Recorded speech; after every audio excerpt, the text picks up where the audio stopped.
Get ready to jump into the battleground.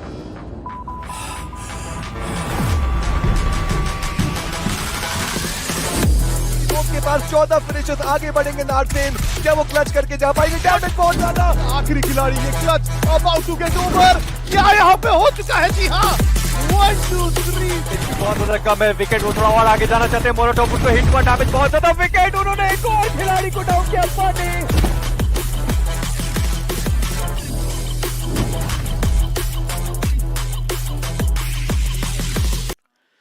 It's a new day with a new set of teams, but this time with a bit of a twist. Welcome to Realme BGIS 2025 The Grind Group B Day 1. I'm going to be a host of Castroneck Roy. John alongside with me on the panel is going to be iSuper Johnny.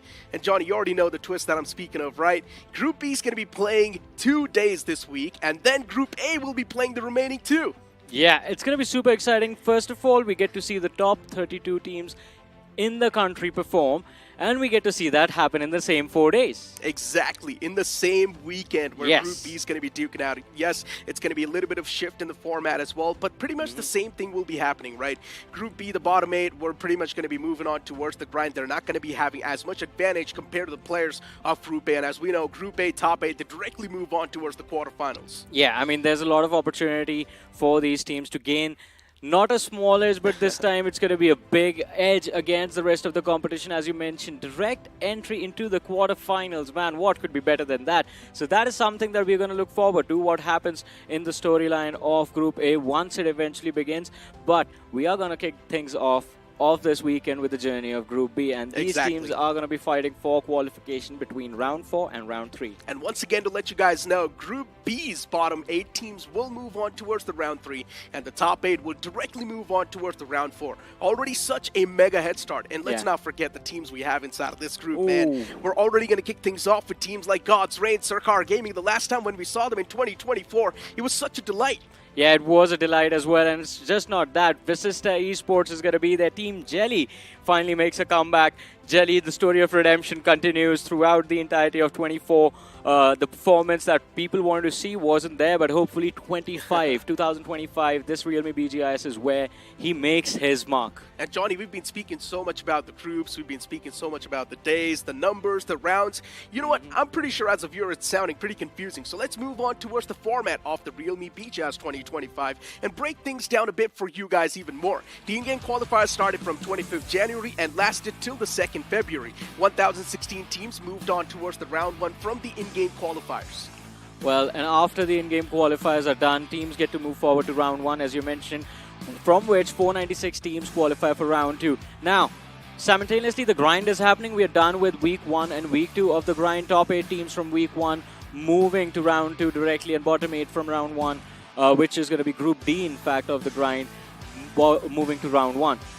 Talk about Group B, which happened in the 2nd week of the grind. The top 8 from there directly move forward to round 2. That was recently concluded. And the bottom 8 again will be moving to the bottom 8 moving to round 2, the top 8 moving to round 3, in fact. And now we begin the journey of Group B and Group A, which are going to take place in the same week, by the way. Exactly, but week 3 over here justifies as Group B. Yes, so Group B bottom and 8 teams will move on towards the round 3, and the top 8 directly move on towards the round 4. And here's the twist. Week 4, the bottom 8 teams move on towards the round 4, and the best part is the top 8 directly secure a slot in the quarterfinals. Yeah. But here's the crazy part. From the quarterfinals, the top 16 teams move on towards the semifinals week 1.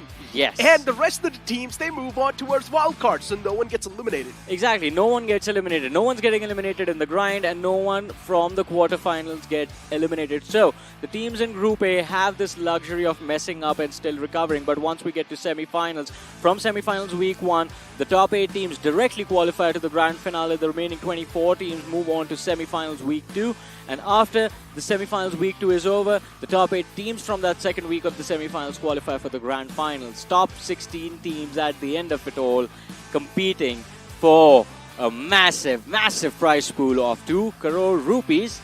Yeah. with a little plus at the end as well. Yeah, there's going to be a plus soon in the future, but 16 lakh rupees on the line for now for the champion team of the Realme BGIS 2025. Yeah. And as you mentioned, the prize pool, the overall prize pool of the Realme BGIS 2025 will be 2 crore rupees. The second placing team will get 30 lakhs, the third placing team will get 20, and it's going to keep on descending downwards. The best part is all the top 16 teams will get some sort of money in their hands. Oh man, it is going to be so exciting to see how things turn out for them and how eventually these 16 positions will look like, which team finishes off in that first position with 60 lakh rupees. But there are special rewards as well at the end of it all, with the Realme MVP of the tournament walking away with 3 lakh rupees for themselves, the best IGL with 2 lakh, Emerging Star with 1 lakh, Best Clutch with 1 lakh, Fan Favorite Team with 1 lakh, and of course MVP of the finals getting 1.5 lakh. Ooh, sounds super spicy, but how do you get your hands on that prize pool? Well, it's going to be through this points distribution. The first placing team getting 10 points, second one getting 6, the third one getting 5, and it's going to keep on descending downwards. But here's the twist. Teams from 9th till 16th get no points. So if you're someone who's not able to keep up the consistency, well, you're going to be hit hard. Oh, definitely. You're going to be hit very hard, and of course, we have seen that happen to a lot of teams from the 2 groups prior to this, Group C and Group D, where the teams were struggling because of those placement points not really being there. And of course, if you are going to go aggressive, finishes help a lot. But here are the names that are going to be playing today. You have FS Esports, Team Insane, Just Jelly, Visista Esports, TWM Gaming, THWXNON Esports. Collaborations happening this year across the board in the BGMI community, ladies and gentlemen. RGC Esports and Hail Inferno Squad, the first 8 teams from Group B. How can you forget Hail Inferno Squad, especially the addition of PMW IGL? Oh, when man. we saw this man in Pro Series, the team was doing so great. Now I just want to see what they have evolved or how they have upgraded themselves in the 2025 Realme BGIS. We've also got the remaining teams on the screen: Hyderabad Hydras, Troy Tamilian, Raven Esports, Wingod, Sarkar Gaming, Gods Reen, Silly Esports. Silly Esports is back once again. If you remember, Silly Esports in the grind was the one to set the record. And then later on, we did see that consistency sort of fizzle out in the main event. Hopefully this time around, Silly Esports gaining that confidence, gaining that knowing of and the understanding of the tournament. We might just see them perform even better. We've got today's schedule on the screen. Map 1's going to be the map of Erangel. Pretty much the same schedule. Nothing really changing over here. Oh, of course, but even though the schedule doesn't change, it's the teams, the caliber at which they play, that is definitely going to be changed. 100%. I mean, we did notice this once we moved from Group D to Group C, how the games got a little bit more intense, especially the end game zones were so amazing to witness. So many teams figuring out how to survive till the end game, utilizing that extra bit of time that they get now in Stage 9. And ladies and gentlemen, the changes we are talking about were there due to the zone settings being changed as well. Exactly. The new zone settings on the screen for the map of Erangel. Pretty much the first stage is now going to be much more quicker than the last one. But now that means you do not really have a lot of chance and a lot of opportunities to go for the scouting mission. Instead, you need to be super quick off the rip, get yourself a great spot in the center of the zone. Because stage 2 itself, it's going to be an instant curveball. Oh, of course. The curveball is there. That is what makes it exciting. But even after that, well, the wait times between the zones have been reduced quite drastically, and the movement speed is going to be a little bit quicker as well. So the games have become more snappy in those mid-game stages. Teams forced to stay on their feet, forced to stay on the run from the blue and compete against each other in an all-out war. But what I find the most interesting is that extra bit of breathing room that was given in Stage 9 before the blue zone collapses completely is being utilized to its max. You remember that game of Yasnaya from the last day of Group C, the first game of the day, that the Yasnaya Circle end game. There was like 5-6 teams remaining, man. That was intense. And Lifecraft Esports was the one to get the most amount of eliminations too, and the chicken dinner as well to kick things off with Galicia's Reborn as well. They were a super menace in that one. But hey, even we've got the Sanhok new zone settings on the screen, and Sanhok has been super quick. Let's not forget that. In the previous group, we did have Tribe Herdman do pretty great on the map of Sanhok, but then later on, the consistency did fizzle out. And Johnny, at the start of the day, we also made our prediction about this group, right? Which team did you go for? I went for a simple one, man. God's Reign. Hey! All of us are on the same page almost, but you, Necro, you went for Hail Inferno Squad. Can you Is that just because of PMWI IGL? Is that the one man you believe in, or does Jatin, OG, and Owen also have something to do with it? Look, man, Inferno Squad, it feels like, yes, they are sort of like the new faces on the block, but at the same time, they've been proving themselves in the official for such a long time. They've made it to the LAN finale as well, and I just want to give them a shot. I do not really want to play safe just like you guys. I mean, look at that. So many gods reign over there. It's not even fair. Also, ladies and gentlemen, that's the reveal. Necro, your best friend, is back on the panel with us. Salty returning to the English desk. Are you happy? Of course, I am really happy, man. I mean, I did have a talk with him, greeted him with a warm hug. Of course. Had a great time with Salty. But soon enough, he will be on the panel with me. Maybe in the future he will be. I'm not exactly sure how the rotations really work over here. Wait, man, we're going to make it happen. And we know you guys love to be together, so it will happen eventually. You just got to be patient. Now you're making it sound sus. But you know what? Let's focus on the game itself, right? Yeah. Let's not forget Hyderabad Hydras as well. True. When we saw them in 2024, Hyderabad Hydras, there was an instant rise in the performance. We did see them move on to quite the later stages as well, but still, they were not really able to be the champions of the tournament. Because before that, in 2023, Hyderabad Hydras was one of those teams that was just not able to show up. Yeah, definitely. I mean, individual players would show up every now and then, but as a team, the cohesion that you wanted to see wasn't really there. Now, with this roster, let's see how things turn out. I mean, there have been a lot of changes made. But talking about things working out, ladies and gentlemen, we have this exciting new Realme P3 Pro 5G that will make things work out for you for sure. So here's a quick little promo. Let's check it out.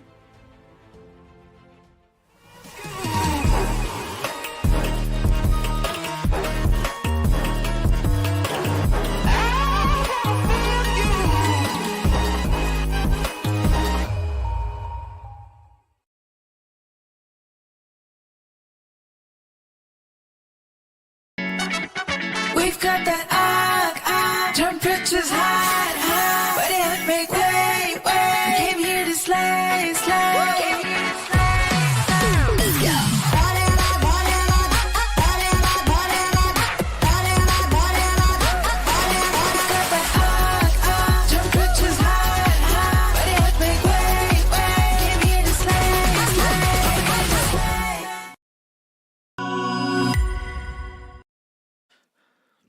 The Realme P3 Pro 5G, born to slay, made for gamers like you and us, of course. And ladies and gentlemen, if you guys have not marked your calendars, 18th of February is when this amazing device is going to be launched. Go on to Flipkart, search for the Realme P3 Pro 5G, and you could stand a chance to win one of these amazing devices for yourselves. A few days ago, we did test out that glow-in-the-dark feature, right? Oh, yeah. It was super amazing. cool. It was super cool. I mean, that's one of the main reasons why you're not really going to be wasting your time searching for the phone in your dark. Yeah. Instead, you can focus more on your gaming now. But Necro, now we have a problem. What? Like, I had this conversation with the IC, and it was difficult for him to accept it, but now he has that. That one is mine, this one is yours. Of course. And he needs to go on to Flipkart and search for the Realme P3 Pro 5G if he wants one. But now Salty's there as well. How are we going to... Look, IC's rich. Yeah. I don't think so. He needs to pull off a heist to get his hands on the phone. That is true. He can just directly order it from Flipkart, considering the phone is launching on 18th of February. Yeah. It's not even that far away. Exactly. 3 days to go. It's going to be out soon. And now we got to... But as I was saying, we got to handle Salty now. It's Salty, it's fine. I think so. He's someone who can adjust, so it's completely okay. Yeah. But once again, moving back towards the conversation, right? First game, as we know, it's going to be the map of Erangel. We've got so many exciting teams as well, and one of them is going to be Team Jelly too. Recently, we did see them perform in the third-party tournament. Performance was really remarkable, but until they got to the grand finals, it felt like Team Jelly was just missing. Yeah, I agree with you. I mean, in the finals, things did not work out, but at least the performance that was there during the league stages did give us a lot of hope, and I think Jelly himself has evolved quite a lot. I have hopes from this team, but let's see how the journey is going to turn out. But it is going to be interesting to see first day, first game, can they adjust to the new zone settings, and especially against one of the toughest lobbies we are going to have in the Realme BGIS 2025, the grind till now. I mean, look at these names, man. I am a little bit skeptical about Vasista Esports because the recent performance wasn't that great, right? That is true. Of course, we've got players like Gumla Boy, Fears, Rage God. You've also got Bakar in the mix. Every single person in this lineup is a veteran, and they have been competing for years and years in the past. But still, we did not really see that experience being put to in the forward in a proper way, especially when it comes to that team communication and synergy. That is very true, and I think that is why Vasista Esports did end up failing in the previous tournament that we are talking about. But there's a name that we have ignored a little bit more, a little bit, Necro. and I think I want to talk about them a little bit more. That is Team Insane Esports. Now, this team, yes, they might not have lifted a lot of trophies, but this lineup has always showed great potential. And this time around because Team Insane, they were known to be aggressive, way too aggressive for their own good, not really planning out the macro too well. And now with the new zone settings in place, I think the ball could be in the favor of Team Insane, because everyone's going to be going absolutely insane when the zone just all of a sudden starts to move and your timings are thrown off and every game plan that you've made goes out the window after this game on. I think Team Insane actually has a potential of getting a lot of those finishes, getting a lot of those eliminations, and actually climbing the overall leaderboard at a very fast pace. Skips, Hirsch, Adi, once again back in Team Insane, right? Yeah. They were roaming around for the last couple of years, and they're like, yeah, you know what? Our home is going to be Team Insane. Roaming around. So let's come back once again towards Team Insane and try and perform. Because let's not forget, right? Skips, he's one of the greatest players that we've seen, especially when it comes to mechanics. Yeah. Adi as well, great IGL. We know what this man is capable of. And then you speak of Hirsch. He is such a good flex player. No matter what sort of role you put Hirsch in, he's automatically going to fill those shoes with perfect accuracy. Yeah. So that's why this team right now seems pretty great on paper. And there's one more team that's not just good on paper, but they have gone ahead and lifted a trophy as well. God's Reign. Destro has said one thing, and this was told to me by Mr. Roshan Sharma, that Destro believes he likes to play against the odds. And that is why he never wins in even years. The last time they lifted a trophy was in 2023, which is at 3 is an odd number. 2024 did not really work out because it's an even number. And now 2025, they start off the year with a big trophy win. I'm not really someone who likes to believe in superstitions, but hey, something that makes him feel comfortable, then fine. It's okay, right? Whatever it's going to put Destro, the man himself, in his comfort zone, it's completely okay. Let him believe in his own rituals. I just want to see that man perform great with his team. And considering the new zone settings too, he can really favor the players of God's Reign. The only problem can be rotating late from the first stage. That's going to be a major problem for God's Reign. I agree with you. And on two maps in particular, in Erangel and in Miramar, in both those maps, it can become a big problem for them because we've always noticed they stay around in the military island for way too long. Yeah. And if you have a northern circle right now, that late rotation is going to hamper your performance later on in the game because, of course, there are going to be gatekeepers. If you have a zone centering towards Georgiopol, northern Giorgio, or maybe even just north of Rozhok school zones, your early rotation is how you get in and how you find some good cover for yourself. Otherwise, you're just going to be struggling in open. And struggling in open areas is how you end up getting finished off. So, God's Reign, I want to see today. I mean, it's going to be very exciting. For the first time, we just go in completely blind. And by we, I mean me and Necro. And see what have they changed. And it is going to be so evident because the timing is going to be completely off from what we are used to. And speaking of the previous tournament, right, speaking of God's Reign particularly, it did feel like they have made some sort of changes to the playstyle, but considering that tournament wasn't really on the new zone settings, right, so as you mentioned, would love to see how things really do work out over here, because recently the change that they made was they were trying to play from the center, which I really respect, and considering now that the new zone settings really do motivate you to play from the center, that strategy can work out. But as I mentioned, on stage 1, they like to rotate too late. And that's where the real problems can really stir up, considering stage 2 itself is going to be curveball. Exactly. It's going to be a curveball, and we have seen this again and again, that teams like to take control of the edges between stage 1 and stage 2 because of the curveball situation, as you said. And from stage 3 is when you start charging forward for the center. So God's Reign, I mean, it is going to be interesting to see how the changes that have been made, and in fact, from that last SPS to this Realme BGIS, those changes, how they made it, what are the changes, and how are they going to make it work. But one team, Necro, and I think this is going to be the name that you enjoy talking about the most, right? This used to be your favorite team last year. Silly Esports, man. Silly Esports, the only reason I love them is because of the aggression that they showcased in the grind itself. And Silly Esports was also the team that played for the first week, and they absolutely dominated.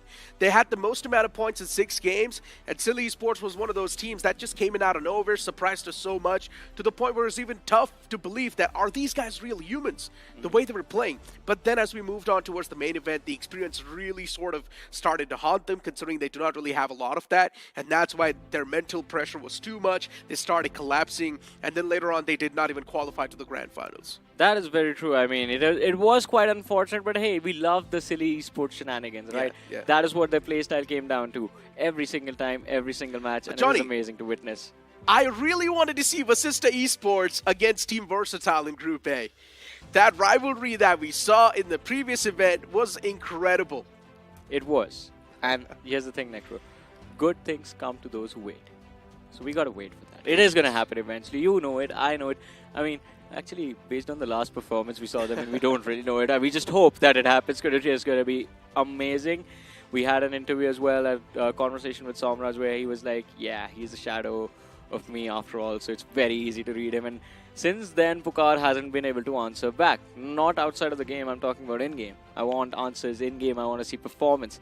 So I would love to see what Vasista Esports bring to the table this time around, because the best way to fight your rivals is just to beat them inside of the match. Performance speaks louder than words. Exactly. And Johnny, speaking of performance, even Raven Esports was one of those teams that was able to perform pretty well, right? Especially in 2024 when we saw them for the first time. Aim God, Hanzo, these guys were pretty much doing so great, including Reaper. But now that we're seeing a complete reformed Raven Esports, I'm pretty sure there's going to be a lot of those changes, and even the new zone settings really do kick in, so the newer faces, they might just start to crumble off the rip. The problem with Raven Esports is they were good. I agree with you. But only for a certain amount of time. The fall-off was so instantaneous that it did not even make sense. Like, all of a sudden, what happened to Raven Esports? And they just completely vanished, not even being able to win a single 4v4. So that struggle, I think, either just made them reconsider everything. And as you said, we are seeing a new roster in front of us. So we will have to readjust our hopes from Raven Esports. Who knows, the aggression that we loved from them is not even going to be there. Another team to talk about, and this is a team that has recently made its mark, is going to be Forever Red Ross, right?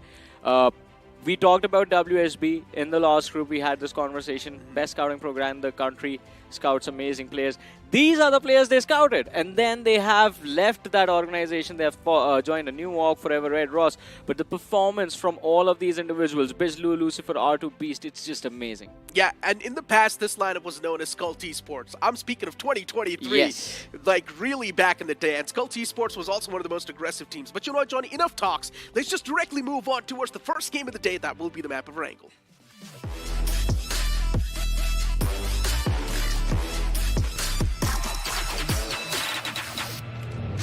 All right, ladies and gentlemen, here we go. Game number 1 for Group B for day 1 as well. It's going to be the map of Erangel, of course. Since it is me and Necro, we are going to be praying for a lot of chaos. And Necro, it seems like looking at the flight path, it is going to be a pretty chaotic one. Starting from that Stalber Hill, heading towards the southwestern quadrant of the map, ending in Primorsk. And this will allow a few teams to get that early stat check, as Icy calls it. Go for that early fight, try a drop clash, see if you can steal a drop location away. Johnny, you know what? The planned flat path is pretty much basic at this point. We just need to speculate things. Instead of speculating, let's speak about facts. And I guess over here, we need to talk about WinGod Esports. The recent performance was incredible. Oh, true. LeBron, Yash, Sahil, OP, Infinity. The more you keep on speaking about these guys, the less it's going to be, because the performance and the surprises they pulled off in SPS was insane. It was insane, and a big reason for that is one of the youngest players in this roster, Infinity. Infinity on an individual level is just mind-bogglingly good, man. I mean, we saw those frags coming, we've seen the mechanics, and now it's just time to see, can he take his team to that LAN finale stage? But right off the bat, man, look at this. Something interesting happening. FS Esports heading towards Lipovka, and it is going to be pushing out the side of Hail Inferno squad out of their position. Insane as well, a little bit west of Hail Inferno squad, and just Jelly heading towards Milta along with Forever Red Ross, who I believe are going to look to find some vehicles, look to head towards Novorupnoy. But we have a circle centered towards farm, shelter, and prison. Yeah. This is going to be an interesting one because that's an open area. Yeah, it's pretty much a standard circle, right? Nothing really changing over here. So, would love to see how the adjustment's going to look like. Team Insane as well dropping right underneath Yasna Poliana. Still a bit of a distance between Asnap Poliana and Team Insane. And another team we need to speak about is also going to be TWM, Third World Mafia. These guys have been there in the pro circuit for such a long time. But every single time we see them with a new playing 4. And right now as well, they've got a new playing 4. Instead of few names, they are still quite familiar. But as long as there's some sort of change in the roster, you cannot really expect a top-tier performance unless everyone's super cracked. That is true, and especially now with the new zone settings coming in play, I think it's going to be difficult to expect anything. We have to build our expectations about these teams and about these rosters as we go along with our matches. But as you were talking about Team Insane, I mean, playing from shelter, they have these early underground compounds, the bunkers in their control. They can find a lot of loot over here. But then again, when do they actually get to put it to use? That is going to be a big question. It will come down to those elimination numbers that they can have. Versus the esports, Pachinki, their home ground, all theirs. And this is the esports again. On paper, one of the best teams you could ask for, but the recent performance not really up to the standards that these players have set in the past. And because of that, it is going to be tricky to see, or not to see, in fact, tricky to figure out where exactly Vasista Esports fits in the list of top performers. In my opinion, the players definitely do have the caliber. Let's not forget they're veterans. Yeah. A little bit of a downfall in the performance may be understandable, but that downfall that we saw in the previous third party was too much. And at that point, we really just started self-doubt. Is Vasista Esports really as good as they used to be? Because in Carpadium, the guys were not even losing a single 4v4. That is true. The firepower was on an insane level. They were taking fights against WSB and Team Versatile at the same time in Pachinki. But now they are losing every single 4v4 they were taking. That is true, and I want to discuss this theory with you, right? Because we just saw Team Just Jelly in front of us a few moments ago, and Jelly, we all remember that 2024, the start wasn't that great. He was playing for Hero Extreme Godlike back then, and of course, the fans, man, they were so brutal towards him, especially him being the IGL. And after Punk came in, replaced him as an IGL, just Jelly, in fact, just moved out. Not really said parting ways with the org, but forming his own team to compete with a different name, with a different set of players. Do you think it was because of the pressure that he wasn't able to perform? Because the performance that we see now in the recent third party from Just Jelly was actually pretty good, man. It was really good, yeah, but then in the grand finals, once again, they fumbled up because of the passive nature that they showcased. And Jelly's main problem has been the way he drives the team. Especially if you look at Jelly when he was in Hero Extreme Godlike, the main issue was he was driving the team way too passively, man. Considering they have so much firepower. In my opinion, Jelly should have taken the team much more aggressive. He should have went for the fights. And recently, Jelly has changed that playstyle. Yeah. Especially in the challenge season that we saw, Jelly was able to take those fights. He was not really backing away from those. So we did see that playstyle change, and Jelly realized his mistake. Of course, there were moments, there were matches where Jelly himself would be the highest fragger for his team. So Exactly. those changes that have been brought into his playstyle and his team's playstyle now with these new zone settings, are they going to work out? Is the result going to be different from what we saw the last time, or are things just going to be the same? They are just going to end up rotating, something along those lines. So here's the thing. If Just Jelly once again wants to play defensive, all they need to do is just secure the center. Yeah, Simple. go to the center and hold. If you want to play passive and defensive, just go to the center and hold. But if you're not able to do that, well, then you need to be even more aggressive. Simple. But now, Erangel, the problem is that if you're holding the center, you are not going to get that many frags because no one's going to try and contest you if you already have good cover for yourself. Majority of the fights and majority of the points do get divided and distributed on the edges, but look at what is happening. This is extremely weird. WinGod Esports spotted out by Hyderabad Hydras. Oh, it's not looking too good for Hyderabad Hydras. Moksh, he's got his hands on the DBS and constantly spamming away as he finally finds the connection. But even WinGod Esports, the quick trade's going to save the day for Sahil. Mid-rotation clash between the two sides. One player knocked out. WinGod Esports looking to reset. And as you mentioned, just one player from the side of Hyderabad Hydras, completely isolated, caught off guard in the middle of nowhere. Ends up losing his life. By the way, that's the first finish of the game. It's very rare, or at least it was very rare, after the new zone settings were introduced, that the first frag would come this late in the game. Indeed, man. I mean, it is understandable that the groups, as they keep on evolving, as we're seeing much and much experienced team play in the grind itself, the aggression as well has been dialing down, right? Mm-hmm. It's because they like to play much more structured, much more systematically, and the previous group was a prime example of that. They learned so much from Group D since they were so unorganized, and then Group C, when they started playing, they were like, yeah, you know what? Let's get our stuff sorted right now because we do not really want to fall on our spaces, especially when we're moving on forward in the main event itself. That's very true, but let's see how things are going to turn out over here. God's Reign, Necro, that is the team we are looking towards. And we want to see how much has changed in their play style. The rotation timing still on that military island, a 4-man widespread. Although Raven Esports on the gas station just west of Yasnaya Poliana, they do see Ralphie and the boys moving out from that Yasnaya Poliana city. How are they going to take this fight against the players of TWM once they come their way? Shots being fired. No connections found though. Those shots, still it's going to be tough to connect those considering there was a lot of distance. And it's one of those times where the teams are now going to start to make a lot of moves as well, as you can see on the map itself. Even TWM, they don't really need to make a lot of moves unless they want to play from the edges. But if they want to play from the centric part, then they need to close on up. And keep this thing in mind, Stage 2 is always going to be curveballic shift. All the teams that are playing for the center right now, they're all going to face a lot of problems. And let's be honest, each and every single position has its own pros and cons. As you mentioned, if Just Jelly's going to play from the center, well, then they're not going to be able to rack up a lot of finishes. Yeah. That's one of the cons, right? But let's speak about the pros. They have a lot of intel to work with. They know where each and every single team is placed as well. And there's a higher chance that they can be much more consistent. If you're playing from the edges, there's a 50-50 odd that you're going to win and lose that fight. Lose that fight? Yeah, I mean, 50% you can win, 50% you can lose. That's Why what do you I'm have saying. to focus on the negative, Necro? But anyways, I mean, you are correct, in fact. I mean, higher chances of survival. And in the end, for a team like Just Jelly, I think that is what is going to matter. And at the end of the day, if you're finishing with at least 8 to 9 points every single game, it's easy qualification. But look at that shift of the circle, once again taking us towards those school apartment situation. But a fight breaking out, and it is going to be this time Just Jelly pulling the trigger against the side of Hail Inferno squad. 2 players knocked out. Sam with the backstab finds one more, but Nenze, he needs to pull a miracle. His comrades have fallen, and oh no!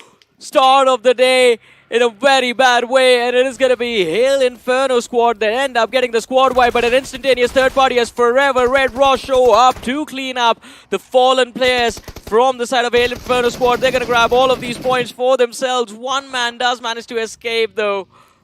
Such a blow, so much hard work showcased from Hail Inferno squad. And then they get third party by a team like Red Ross. And well, since the new zone settings have really came through, we're seeing the third parties as well being amped up even more. Because a lot of teams do want to be proactive, but at the same time, they also want to get some sort of points off the rip to at least feel that comfort zone. Also look at that, the last man from the side of Hail Inferno squad also did get finished up eventually. So 2 squads wiped out just in a snap. There was Team Insane lurking close by. They've heard all of that commotion, but still resisting the urge to move in to see if they can pick off anyone from the side of Forever Red Ross. Scoping in for now. Team Insane playing it from the edge.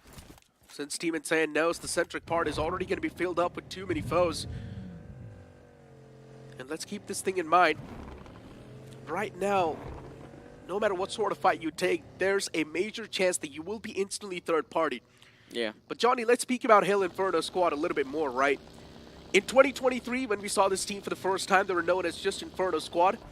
And whenever Jatin stepped in, we saw that confidence in the team too. The aggression was back, they were winning a lot more fights. And now that Jatin is a part of the main playing floor, Hail Inferno squad, their firepower since 2024 has been impeccable. Yeah, and this time it does work out quite nicely for them because as we were talking about taking control of the center, playing from the edge, especially in a circle like this with the new zone settings, it will be an absolute massacre along those open fields. You talk about the southern side of school, very exposed, taking control of the Potato Hill where Vasista Esports are, give you so much information. And look at this, once again, the circle centered just west of school, that small little village that exists. Sarkar Gaming, prime position. And I wonder how many finishes can they rack up from here, because KSR 7, he's going to see teams like Troy Million Esports approach him. He sees the side of Hyderabad Hydra as mid-rotation as well. RGC, Raven Esports, they're going to be safe for a while as well. Yeah, seems like it. Even the Wall of Death, it's not going to have any sort of mercies right now. Looking at a few teams like RGC too, they found themselves in quite a decent spot. And Johnny, I guess RGC has been completely overshadowed by us, right? Even RGC was one of those teams that did show some signs of life in the previous tournament, but those signs of life instantly faded away too. Yeah, I mean, they were there playing quite well in the initial rounds of the tournament, but heading towards the finals, not really working out too well for them. In the meanwhile, Sarkar Gaming, as I said, prime positioning in that village west of school. And they do utilize the opportunity to try and pick off one individual from the side of Troy Tamilian Esports, but the favor gets returned instantly as Pekka does find one finish against the side of Sarkar Gaming.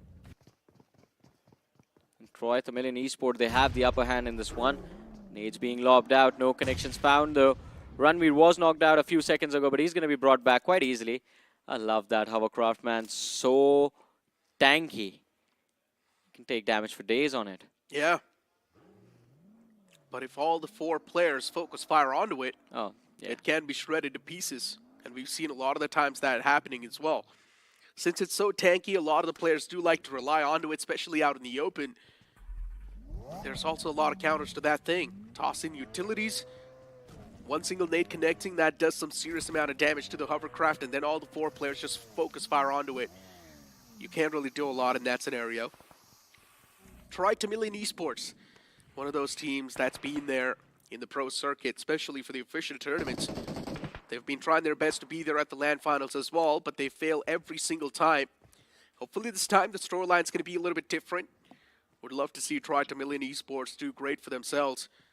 Vasista Esports, a team with a lot of questions.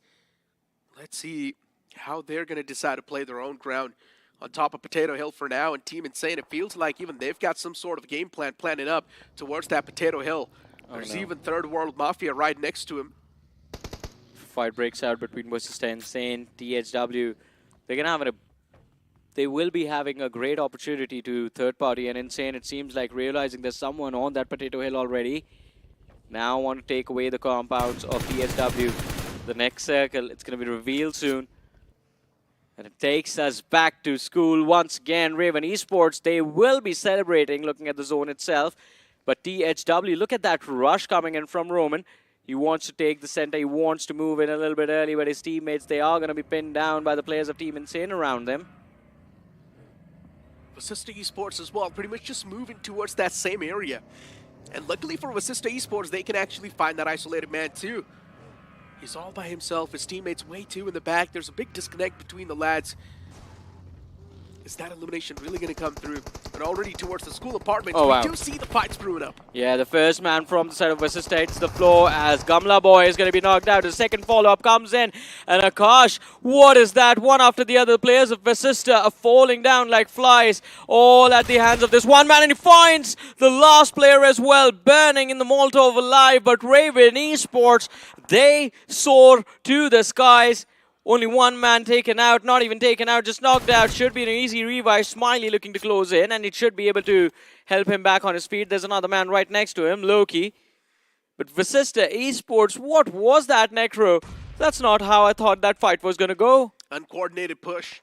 Yeah. It really did feel like the only call that was made during that fight was, yeah, guys, let's move on towards this apartment. Simple.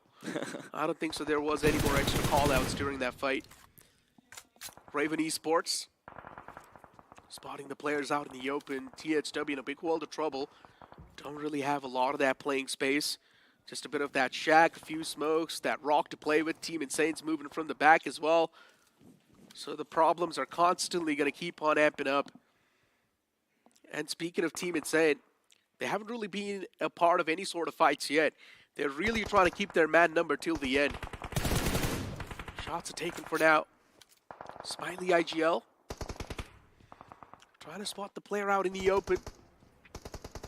But here's a quick replay of how that fight really started. As I mentioned, once again, a big disconnect between the players themselves. It really does feel like the only call that was made during the fight was, let's move on towards this apartment. Simple. And then later on, they just completely left the comms. Yeah, just go. That was the call. One word, I believe. I agree with you. But now, I think with this game one completely ruined for the side of Vasista Esports, do we expect the same results what we saw from them in the previous tournament? Them to just like absolutely bomb out of the matches?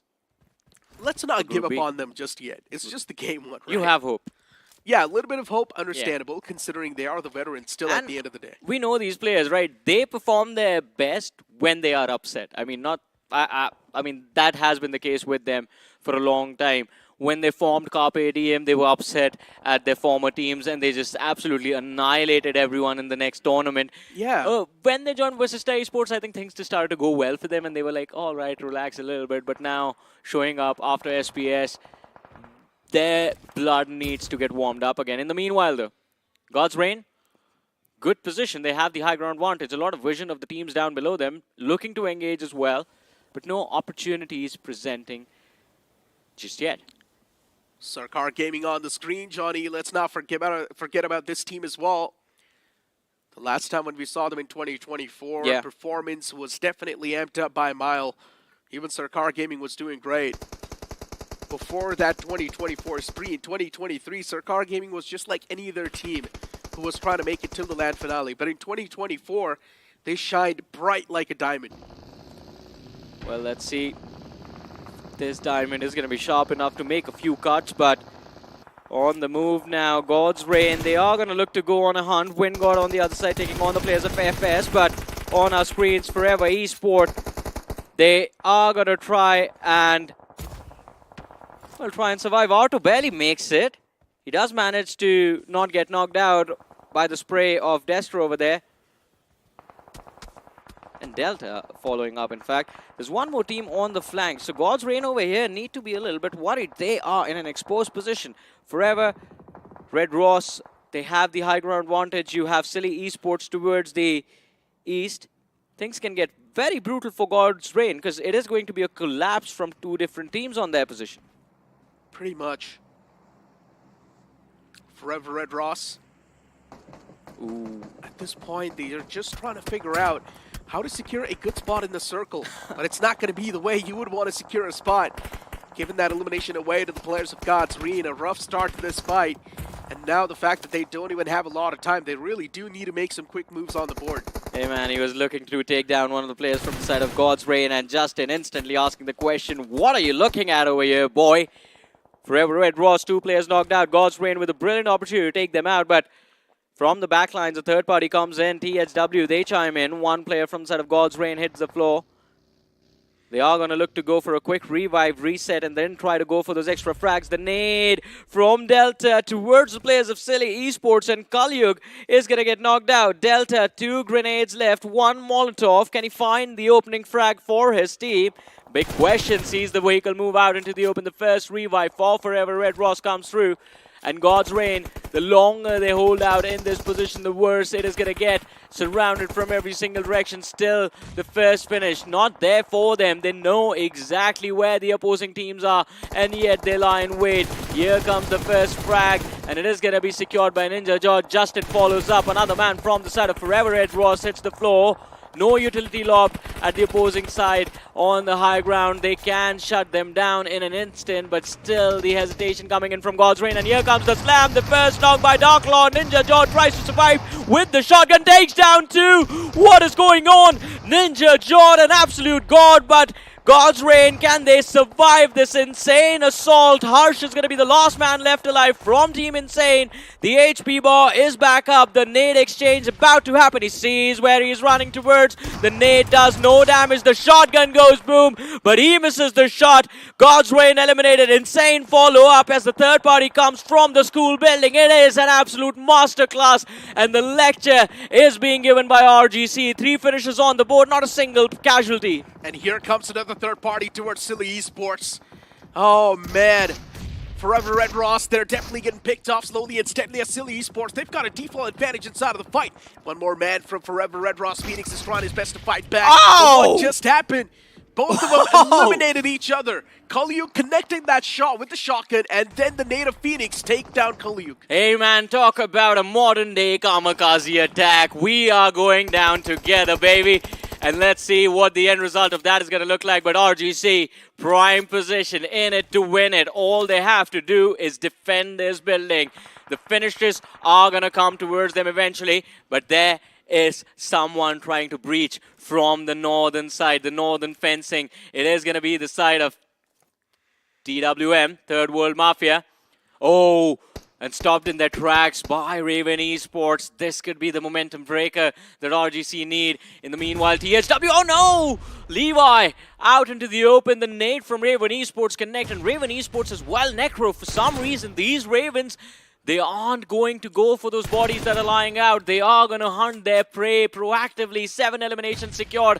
And now make that 9 as the last 2 players from the side of THW also are going to get wiped up. This Raven Esports seems even more deadlier than the previous one. Incredible stuff. Yeah. 9 finishes already racked up on the board. Raven Esports doing such a phenomenal job, keeping their spot pinned down towards this apartment. The defense that they've played so far, it's been incredible. Every single decision that they've made has been to the point. Hyderabad Hydra's next to him. You've also got Wingard Esports and FS Esports in the nearby vicinity. This will be tough. Oh, it's definitely going to be tough. Ooh, but 3 players left. They can take the players of Wingard if they make a single mistake. Hyderabad Hydras, as you were talking about them, the struggles continue. In the next zone shift, it is going to be critical. Look at how the matches for Group B are going, man. Top 32 teams in the country.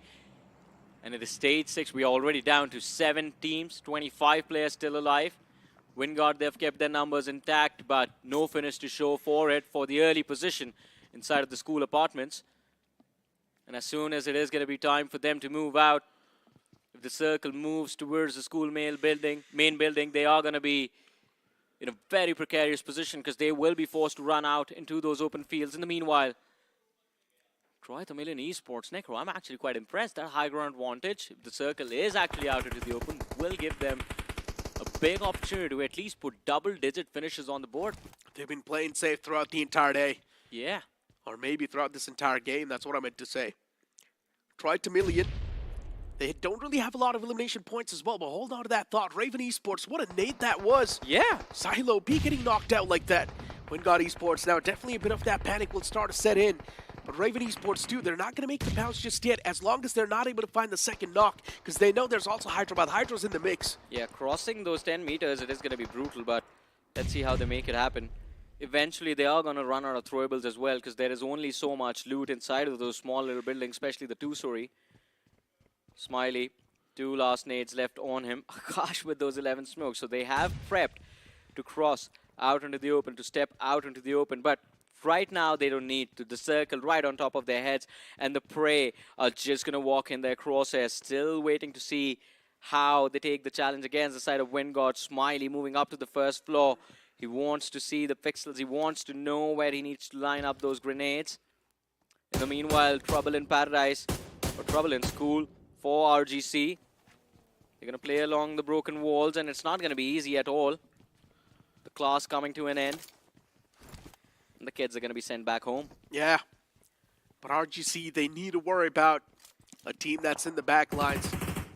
TWM, it will be a tough one to pull off.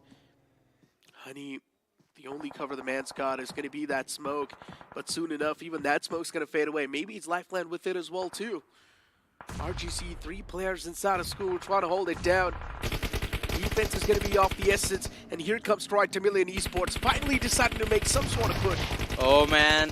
It's that hovercraft that allows them to move like this. Look at that Ranveer, no HP on him. Inferno already indoors, but faces a shotgun in the hands of AJ and Troy Tamilian Esports. This execution could be their execution in this fight. Hydro also taken down. Turbo now from the side of Hyderabad Hydras in a 1v2 situation. Ranveer burns alive as he walks into a Molotov, and it's down to a 1v1. Turbo, can you connect this nade right in their feet? And the finish is going to be secured. What a play coming in from Hyderabad Hydras. Troy, they showed up with a Trojan horse, but it does not really work out too well for them. And Hyderabad Hydras, what an amazing cleanup. Even with the disadvantage, they still won that fight. It was a 2-on-3 the first place, and now look what's happening to TWM. They did manage to find the first knock, but RGC still somehow, they hunkered down towards the school quite perfectly. Defense was played nicely, but still a few players getting knocked out. Now the real sword's going to be on their neck. Oh, of course, and it's going to be all of the third parties coming in from the school apartment. That the same reason why TWM went down, too much pressure from the outside. RGC just about to be in the same situation, crossing this road. It's going to be close to impossible, man. You have FS, you have Vanguard, you have Raven Esports, and that one isolated player in the backline, triple story, Turbo, the savior for Hyderabad Hydras. He can actually steal a lot of these points that will be available to him in the next few moments. He can. FS Esports still alive in the game, Johnny. They haven't done a lot. They've just stayed in Yeah. the same building for the last 5 minutes at least. They're pretty much trying to do the same thing that we spoke of, right? Pros and cons of playing defensive. Yes. You will have the consistency to play with, but you won't really have a lot of points in the end. But look But at as long as you're getting 7 to 8 points per game, that's still going to do the job. Yeah, but I wanted to say this, right? We have seen 3 teams bunker down in these school apartments for a long time. Raven Esports has been there for a long time, Wingod and FS. But it is just Raven Esports that were very proactive with their playmaking, even running out into the open to look for those finishes. And they already have 10 points on the board just off of those frags. And they are going to look for a few more. Look at that. Honey from the side of RGC knocked out. And the finish is going to be confirmed by Turbo again. That man is a menace. A double knock comes through as Loki lines up the spray. But the finishes are stolen for the second time. FS Esports chiming in. At least they get 1 extra off of it. Exactly. There's 4 teams focus firing onto that same vehicle. What are you supposed to do? Nothing. Of course, you're going to get absolutely melted, and that's what happened with the players of RGC. It's just unfortunate that they need to move out in the open. This man's definitely going to get spammed to death, and that's what exactly happens. FS Esports, now it's going to be mad dash towards the compound of Wingod. And FS Esports, even before they make it through, they just completely get taken out. Crypto in the backlines, the shotgun goes berserk, but he does only find one man. I thought he was just going to spam all 3 of them down, but didn't really work out. But this opens up a whole new world of possibilities for Raven Esports with Wingod out of the picture. They don't really have to worry about Turbo from the side of Hyderabad Hydras anymore, since he was always just alone. It's a 4 versus 3 in the favor of Raven Esports, and Wingod now might just panic. Infinity with that nade very close to Akash. A lot of damage dished out. They are going to try and bring LeBron back into this fight, but it's not going to be as easy. Every second wasted on that revive will give Raven Esports more freedom to take control of this building. And look at this. They are going to move in. The nade from Turbo connects. That's going to be a 2-pointer over there. LeBron and Infinity hitting the floor. And they're the 2 of the best mechanical players on the side of Wingod Esports. You need to win a fight like this. You need both of them. And both of them are going to be finished off. The Molotov from Akash helps secure the finish for Infinity. And now there are just 2. It's going to be God and Sahil who will be forced to handle this pressure. Smiley climbing up the stair with a nade in his hand is going to look to secure another knock, but it's not going to be as easy. And he just runs up straight in their face, is looking to find the frag with the shotgun, but that was a risky move. Wingod Esports is playing this quite defensive. They don't have any other option as well, since they do not really have the man number to try and go aggressive. But as I say so, still Silo B wants to go a little bit more aggro. He wanted to peek out of that window, but then he messes up big time since he reveals too much of his head, and he instantly gets caught, and now it's down to just God X. This is quite a rough one for the side of Wingod Esports. In my opinion, they should have just played defensive. Yeah, but hey, look at this. Turbo, he's looking to make a hero play as well. So 3 versus 1, the final fight to decide the winner of the chicken dinner in this game 1. And God X, he's waiting on the first floor with the shotgun. The first shot connects. 1 man down. It's down to the 2 players remaining. And now these 2 individuals can they secure the win. Turbo still alive. 1v2 for him. No nades available. This could be a challenge. Working with the DBS alone. Not going to be as easy. Plus the blue zone damage itself. Oh, sees a man drop from the first floor. Drops him straight to the ground. Sees the second and the jump shot connects as well. It's down to 1v1. No HP on that man in the back lines. He's trying to bait them with the sound of the pin pull on that smoke. The smoke is going to be lobbed. Trying to cancel the revive, or maybe just hiding vision outside the window. And now the footsteps. He hears them. He knows they are next to the corner, but they hear him as well. The last smoke remaining, and he takes one down. This is going to be the game for Hyderabad Hydras. Can Wingod steal it back? Turbo runs indoors. He knows they have to try and play it out. The zone is about to collapse. He just needs to heal up for an extra second. The shot, will it connect? No! He loses HP. The blue zone helps out Raven Esports, and the chicken dinner is going to be bagged, but my goodness, what an endgame necro. Yeah, Turbo, the man who was keeping himself anonymous till the end, the only survivor from Hyderabad Hydras, almost stealing that chicken dinner away from Raven Esports. Yeah. But let's not forget how Raven Esports really played that game. They were bold throughout the entire Erangel. Man, listen, first of all, for Turbo, Man, hats off. That performance was amazing on an individual level. 7 finishes alone in a circle that's collapsing on school apartments. They've got 8 finishes in total. Yeah, 8 finishes in total. That means the remaining 3 players combined total got 1.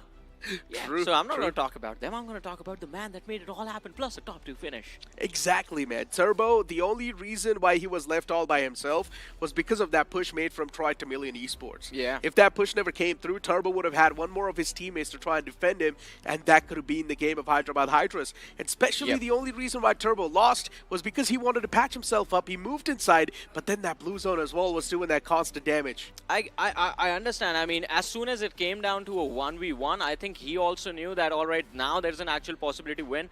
And before, he was just playing all alone, right? So he had nothing to lose, so he just kept running into those fights. But as soon as he had that one ray of hope, he went passive. He went for the heals. That is why they say, man, hope is a dangerous thing.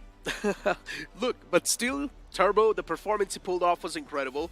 Even, of course, he cannot really take the glorification away from Raven Esports. Yeah, they had so many elimination points throughout the entire game. They were super proactive. They were eliminating squads after quads. They also eliminated the players of THW completely. Even Vasista Esports were taken down by them single-handedly. Yeah, I mean, Raven Esports, amazing performance. We were talking about them before the game began. What to expect of this new team? What to expect from these new players? I guess we have our answer. Quite a lot. Exactly. Even Hail Inferno squad, they wiped out Just Jelly, but then because of that third party, unfortunately, even they got eliminated from the game. Yeah, that hill slope just became, I don't know what, man. It was very slippery. Everyone just kept coming in and slipping out back to the lobby. You talk about Just Jelly, you talk about Insane, you talk about God's Reign. Forever Red Ross got taken out in the same position as well. So that slope of the potato hill, it was such a risky position to move in. And ideally, that's not the case, right? Ideally, there are these 4 small shacks where you can take some cover, and that allows you to contest the fights in school apartments and in the main building. Honestly, Wingard Esports could have done much better, though, in my opinion. Especially if Sahil did not really go too aggressive, dropping out of that window, trying to take the fight up close and personal. If both the players, Godx and Sahil, were alive, in my opinion, there was also a major chance that Wingard Esports could have wiped out the existence of Raven Esports and then move on to take that chicken dinner, because those two players were playing perfectly well, holding down that staircase. And as long as those two players were alive, Raven Esports was having that constant threat. I mean, it wasn't just down to that, though, right? It was the nade from Turbo that took down 2 players, Infinity and Sahil, instantly falling down. And then the Molotov from Akash to secure those finishes. So, again, it was that one isolated player that could not be accounted for that resulted in the demise for Wingard Esports. Had Turbo not been there and had this been a complete 4v4 between just Raven and the side of Wingard Esports, maybe things could have been different then. I would like to point out a key detail. The way Raven Esports was playing was so exposed, but at the same time, the communication was so flawless that they knew where the opponents were placed and how they want to take the fight. At one point, they ran out into the open to take a fight. If you Exactly. remember the hill cleanup, THW. right? Yes, that was very risky, man. I panicked. I was like, why are you doing this? The circle is yours. You have cover. There was absolutely no need. That's what I'm exactly saying, right? The communication between the players was so flawless that they knew what sort of line of sights will be on them if they do make that push. So they knew that there's not going to be a lot of line of sight, especially when they make that push out in the open. Raven Esports went for the odds. They got that fight confirmed, and then once again moved back towards the apartments. The communication between the players has been fluid like water. But you know who I feel bad for? RGC, man. School main building It's control fine for though, so man. long. They make it into the top 5, I believe, but still the number of finishes could have been a little bit more. RGC still has consistent points. I think so they would have somewhere around 7 points from that game. And considering it's just the game one itself, in my opinion, that's a great start. The real concern is going to be for teams like God's Reign. The real concern is going to be for teams like Just Jelly, considering they were not able to get a lot of points. Why are we forgetting Vasista Esport, the first team to get Exactly. wiped out? But this was just game 1, so there's still hope that these teams can step back in the next 5 matches. But ladies and gentlemen, before we move forward with our day, we're going to take a very short break. Don't go anywhere.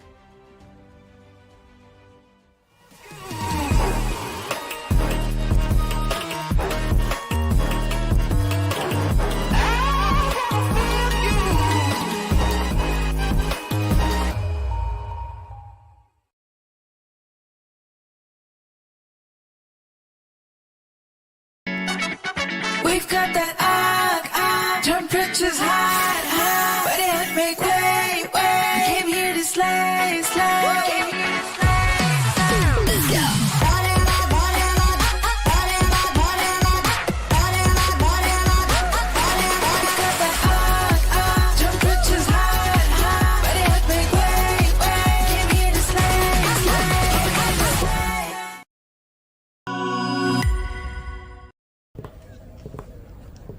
So Neeraj, flight path देख के आपकी landing strategy क्या होगी? बस सही angle, right grip, focus, और फिर इसको फेंकना नहीं आता। ओके, फाइनल सर्कल, 20 बंदे बचे हैं, क्या करोगे? प्रेशर नहीं लेता मैं सर, जेवलिन में दिमाग को ठंडा रखना पड़ता है। और फिर इसको फेंकना नहीं आता यार। नहीं आता। क्लोज रेंज में आपका फेवरेट वेपन कौन सा है? सब सही स्ट्रेटजी और टाइमिंग का खेल है सर, जेवलिन की तरह। अरे मेरा मतलब गन्स, M416 ग्रेनेड फेंक देंगे सर, सब फेंक देंगे। यार इसको सच में फेंकना नहीं आता। नहीं आता। अच्छा ये लो, नेट स्पैम करके दिखाओ।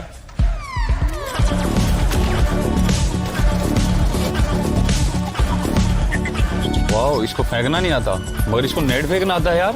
आता है। नीरज तो फेंकने में पास हो गया। आप भी BGMI खेलो और रश करो और चिकन डिनर। यार तुम तो फेंकने में चैंपियन निकले। चैंपियन नहीं sir, conqueror. O yes.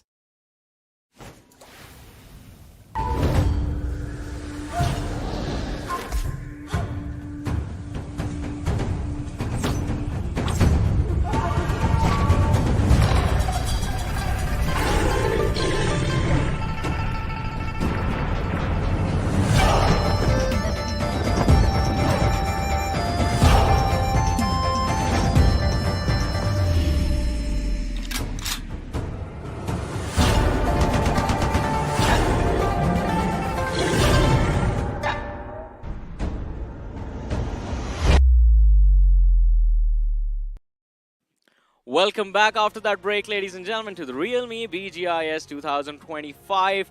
And now we realize why these teams are called the top 32 in the country. Group B action began with that game number 1, and what an amazing ending to that map of Erangel. This is Super Johnny John by Icy Baby alongside with me right now. And Icy, expectations have been raised, right?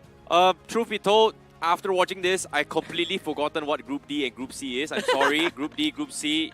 That was an opening for Group B because that was something I did not expect as well. Yeah. Raven played a phenomenal game. Turbo as well played a phenomenal game. That was unheard of. Exactly, it is unheard of. Just like the Realme P3 Pro 5G, ladies and gentlemen.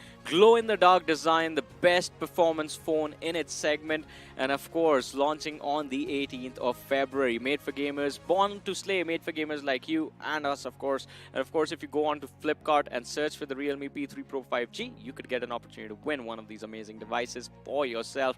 Talking about amazing things, Turbo, what a player, man. Full turbocharged, the performance, it was 0 to 100 in like a split second. Exactly, and every single team seems to have adapted to how this circle was going to shift as well. And what really surprised me was like Raven, the team themselves, they were making a lot of decisions that were very calculated, and it's sometimes things that most teams don't really do, and the hesitation may cause them to rebuttal, but Raven had no hesitation and understood what the priorities were and just executed really, really well. So I really like what Raven did, and of course Turbo, amazing stuff. Hydra should not have made it that far, and Turbo made it work for the team. That is true, man, and clutch after clutch to talk about it. Started off by picking off the side of Troy Tamilian Esports. That is where he was left alone. That 1-8 to end it all. Oh, that is where it all began, and then causing trouble for Wingod Esports in the end. That is not what I expected towards the end. I was just expecting all right, maybe now he's out of utility, maybe now he does not have any ammo, so he's going to keep his head down. But no, just kept lobbing those nades towards Wingod Esports, resulting in them collapsing when Raven came charging towards them. Exactly, and at the same time as well, that circle was very similar to how during INKR, where God's Reign was playing as well, where the God's Reign was in the school vicinity and RGE was smack middle of all, and you saw how teams like God's Reign as well as Insane got completely shut down from that angle. If the circle decides to shift to school, everyone from the apartments are gonna get out. But this time, the plot twist was it hit in towards the apartments, which resulted everyone getting taken out. But nevertheless, the MVP, boy, it's not a surprise. He is undeniably the MVP of the match. Oh, of course, man. What an amazing performance. Well deserved, well earned. 7 finishes on the board, 1416 damage dished out, 1 assist because his teammates left pretty early, so he had no one to give those assists to. 1 headshot connection as well. But looking at the list of top 5 players, you know that Raven Esports did well. 3 players make the list right behind Turbo. You have Loki with 5 eliminations. You have Len with 4. You have Akash with 4, and then there's one player, Beast, from the side of Forever Red Ross with 4 elimination. And Forever Red Ross, I expected a lot more from them, I'll be honest about it actually. I mean, this team is incredible on an individual level. All 4 of their players are quite incredible. You have Lucifer, Bitsu, Phoenix, Beast, and Arto in the lineup. All 5 players, in fact. The bench is also very talented. But, unfortunately, the first game not really going to do well.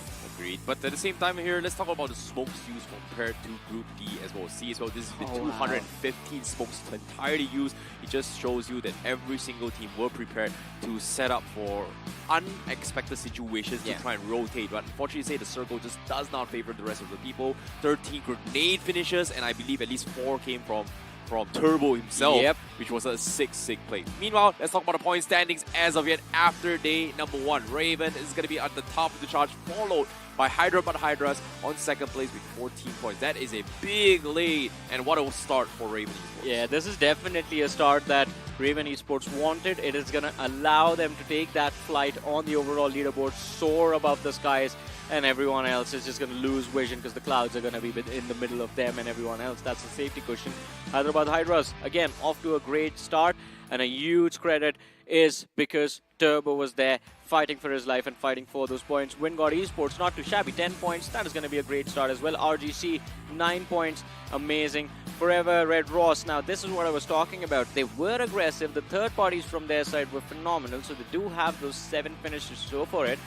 But no placement points. Yeah, it's a little bit unfortunate, right? Considering the fact that how Forever X, they played that situation. They were kind of out of position. They don't really have much options they could have done. The only option was whatever you see in front of you, whatever moves, just start shooting. So, and let's also talk about teams like Just Jelly, God's Reign as well. They didn't really have a good banger in this start as well, especially when God's Reign had a run in with Insane, which resulted in them getting taken out rather early before they can actually put things in motion. So, I would say, what a debut coming from Raven Esports as well as Hydras in particular to start things off with a banger here in Group B itself.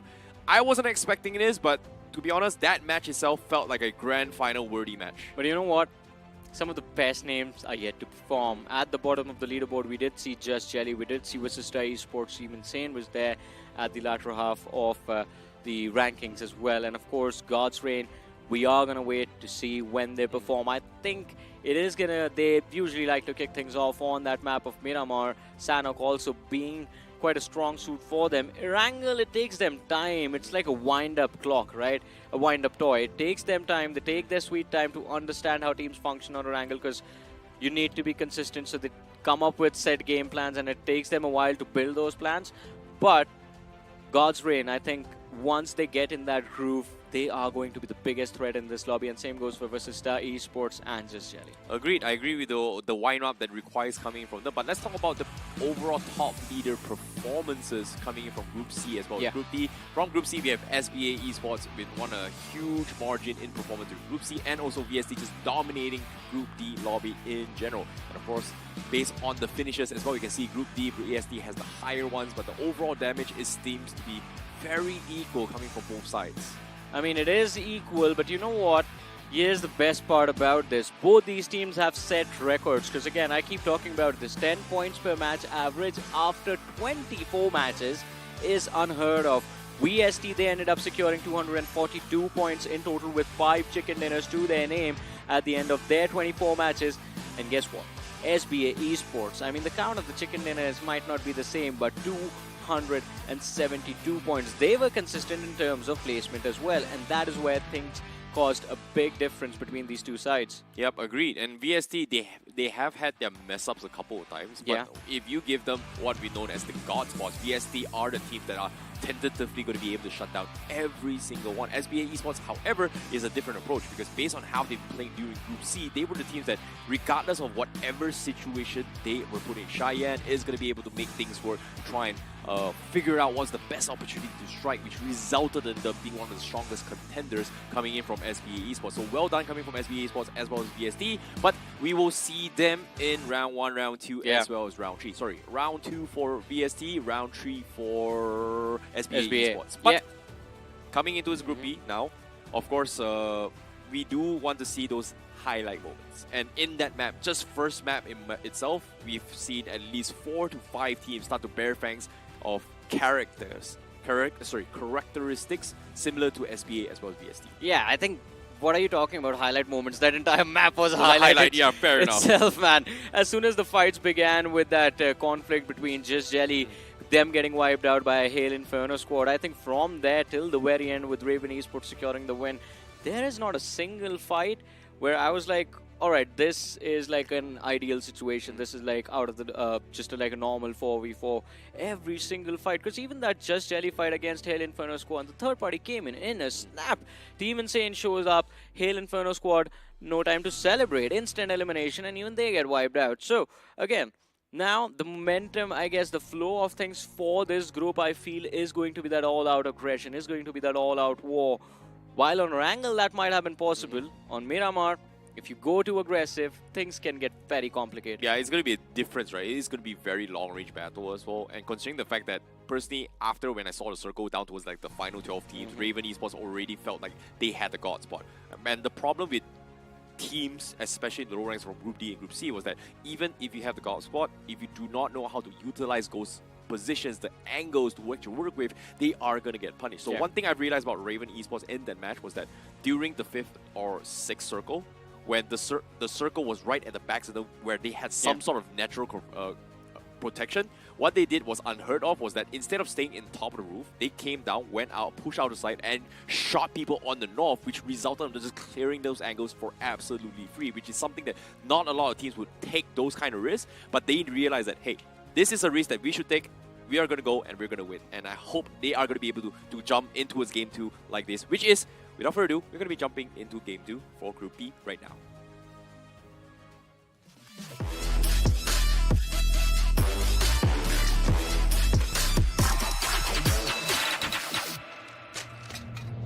Okay, I hope everyone's prepared, because after the chaos that ensued on Erangel, Miramar, I believe, is going to give us a little bit more time to readjust, take breaths, and calm ourselves down. Ladies and gentlemen, here is game number 2, day number 1 for Group B, and the trajectory of the plane. I love this IC, by the way, because we had a pretty standard default flight path on Erangel, and this is going to be a default flight path for Miramar as well, starting from El Pozo, ending in Impala. Well, to be honest, we haven't really seen how the teams are going to be dropping into this zone itself. It is going to be prioritizing on who's going to be having the best rotations thus far. But we do see a little bit of collision heading up to the top as well right now. You see Forever going to be having a potential run-in with, I think that's VE as well. Yeah. Going to be heading up top. So we might see a collision towards La Carrera or even Crater Fuels. Yeah, it's an El Pozo fight. Insane versus Esports. Insane having them surrounded forever. They are going to head up north towards Crater Fields, but versus Esports, they like to take control of El Pozo very early on, and I wonder if Insane is actually, do they actually have the intent to run in and take a fight? They're going to drop down towards the southern edge of the city. Versus Esports, they take the northern and the eastern side. And after picking up those vehicles, are they going to run forward, just charge towards the opposing side? Also, one more drop clash, Sarkar Gaming. They have a drop clash happening in Picardo. The circle being on top of these teams means there is no incentive to force a fight. You can get that loot and stay in cover. But hey, I didn't see this. FS against TWM, and CD is kicking things off. It is with those pistols, the Winchesters, that they're finding those knocks, and TWM, Third World Mafia. This is not how the Mafia rolls. One after the other, the players just fall. Dogstick, he's the last man left alive, and this is gonna be cleanup crew. FS showing up right off the bat, 4 eliminations on the board. Oh boy, that's gotta sting for Third World Mafia, man. Like, they didn't have a good round in game 1, game 2, right from the get-go, getting completely shut down. Ugh. I hope the mental is going to be A-okay for them. Meanwhile, FS Esports, they are looking to prove themselves in towards this game itself. It looks good. Great start. Very fast, very clean. They are able to move on from this. However, TWM is going to be taken out right from the get-go. But now, bringing it towards this match as well, I really want to talk about certain things. And that is going to be Insane Gaming in particular, because of the fact of how they've played.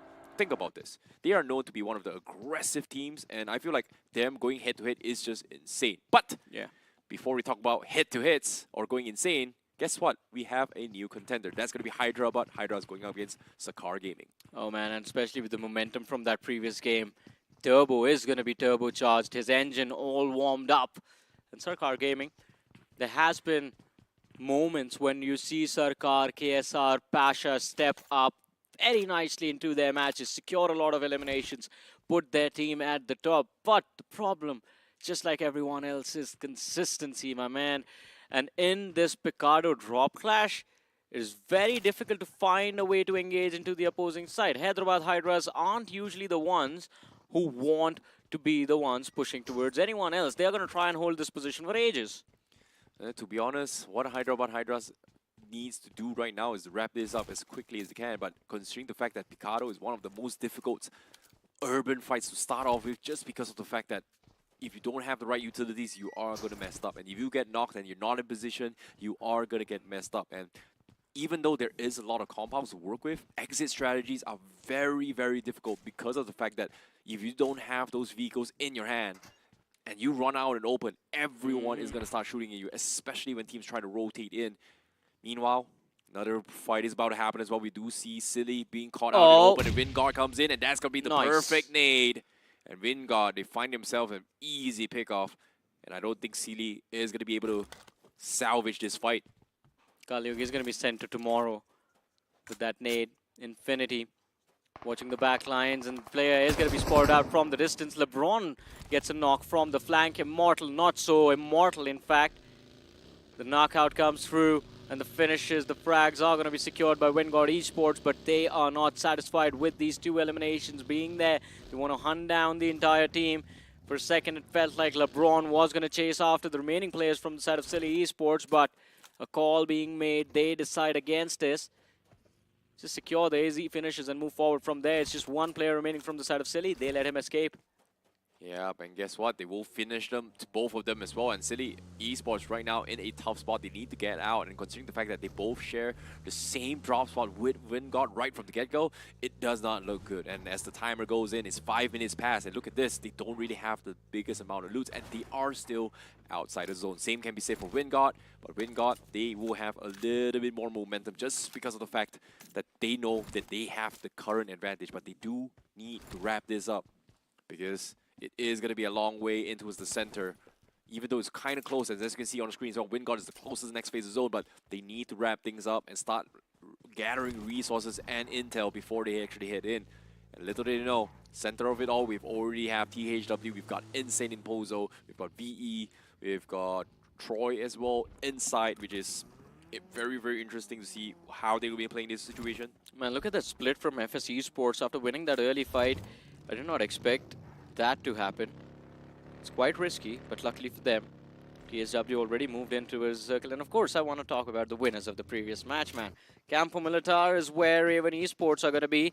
But look at this. Sarkar Gaming, they're going to move in towards Hyderabad Hydras. In fact, it's just Mox that's been left in this building. The other players are across the street. So Sarkar Gaming need to avoid these balcony sides. Because if they run towards the balcony, in fact, if they step onto the balcony, the line of fire will be there for the players of Hyderabad Hydras. Mox, she's waiting in a corner. And the run-in comes through out of ammo on that UMP. The jumping player fly out of midair. The second shot connects, but he's out of ammo. He needs to jump out that window and he fails the jump. But hey, Sarkar Gaming, they do not continue on with the push. Mox has an opportunity to lob a nade, get that frag for himself. The reload on that AUG is going to be there as well, and his teammates show up for the cleanup. Mox pulls the fire, pulls the shots from the opponent, and Pasha, the distraction was enough for the other players from the side of Hyderabad Hydras to find those knocks for themselves.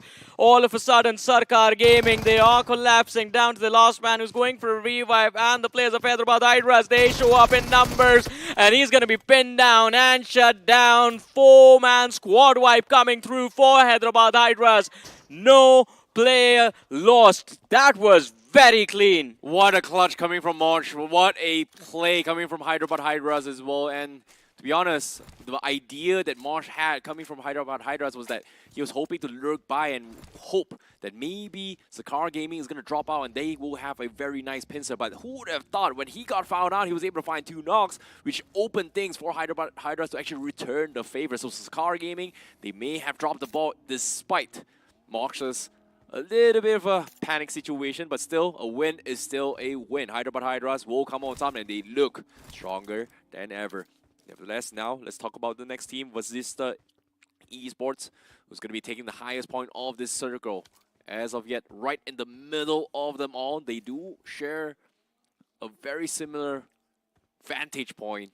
But on the other end, they do have THW. But question here is, with that intel, how will they rotate as the circle is about to close in about 10 more seconds, and God's Reign is going to be coming in from the side. So they are going to be A-okay. They do hear a couple of gunshots before they came in for Hydras, but I don't think they would like to contest this. They want to be on the move. But what really surprises me is that Raven is going to be tanking the zone and being the furthest away from the circle. Yeah, man, that Campo Military position, I mean, spoke about it at the start of the game, and even now, as you mentioned, still surprised that they are still holding on to that northeastern edge of the circle. But we all know that second stage shift is a curveball, so they need to move in now. Otherwise, they're going to be in a lot of trouble. There's going to be a lot of gatekeepers for them, especially with the circle heading between El Pozo and San Martin, those hills where Vasista Esports are. That's going to be such a high priority position. We see Forever Red Ross moving in from the northern side. FS as well taking that northern edge of the circle, or at least looking to take it for themselves. Should be able to spot out the players of Forever Red Ross in a few moments. But the cluster moving in from the south. Wingard, God's Reign, Hyderabad Hydras, RGC still in Los Leones, but they are also going to move in through Picado. Oh, that's a clash that is inevitable. This is so hard to actually play as well. Power Grid is one of the best to actually hide as of yet, but if there's so many people there, Power Grid becomes a death sentence for all these teams. And as of yet, a lot of teams are still going to be congested as well. And considering how the circle is shifting all the way up towards the mountain, we are going to see a lot of potential moles going to be hiding under those hills. In this case, who's going to be on the top is going to have the safety net as of yet. THW, they already find themselves a decent amount of compounds to work with. They are split off, but it feels like they haven't gotten any single information yet.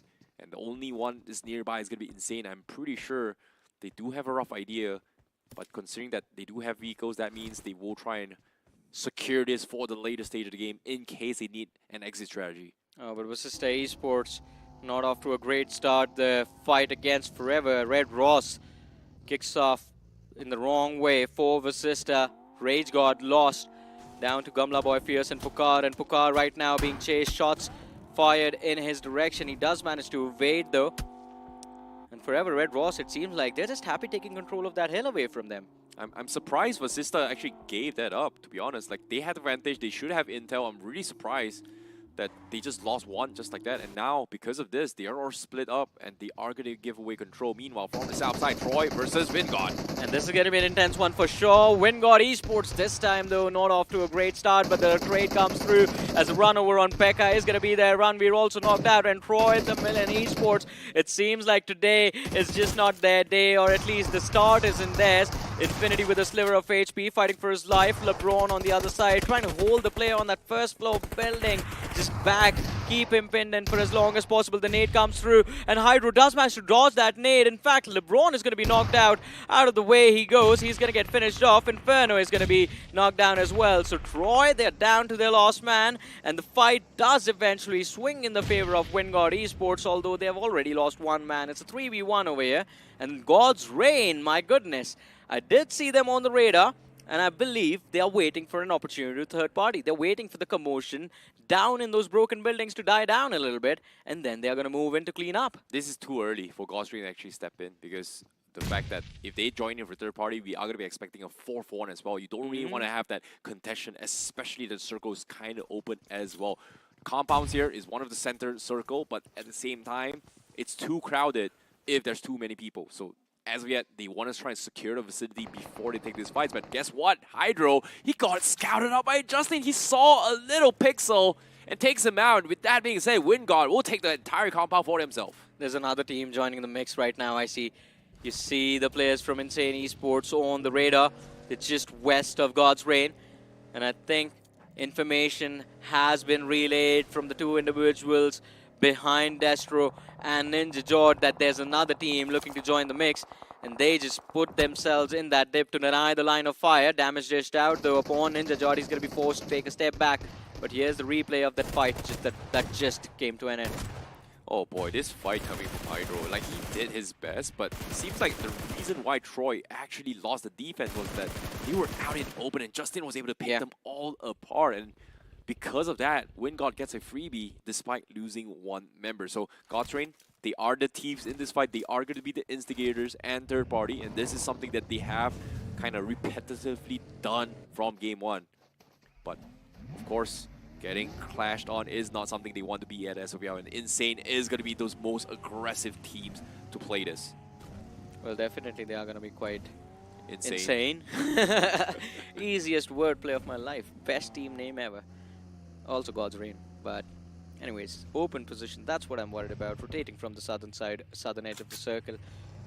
They just deny God's Reign the fighting chance, but just Jelly. Now I see them on that finish feed. Just dropping the players of Hyderabad Hydras one after the other. And it's quite unlikely of just Jelly to be involved in action this early inside of the game, but for the first time they're just going to be gatekeeping everyone from the edge. And Necro was just talking about just Jelly, that this new zone meta should favor this team. They like to play a little bit slow, they like to stay passive, so playing the center should be their strong suit. But no, they decide we're going to play against the odd. This time we are going to play the edge. Hyderabad Hydras, the spray down from Jelly is incredible, although he's running out of ammunition. Ninja, along with his teammate, has nowhere left to go, so they do drop that UAZ out into the open and just hide behind this ridge.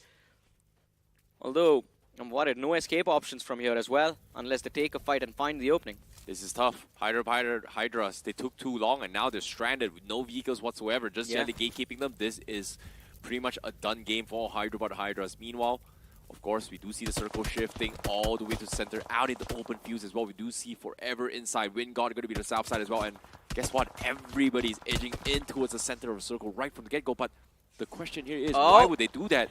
It seems a little bit tough considering the fact that it is an open field death sentence. No man's land for WinGod. But look at that, the party bus came through for Hyderabad Hydras, and just Jelly were waiting for an opportunity to strike.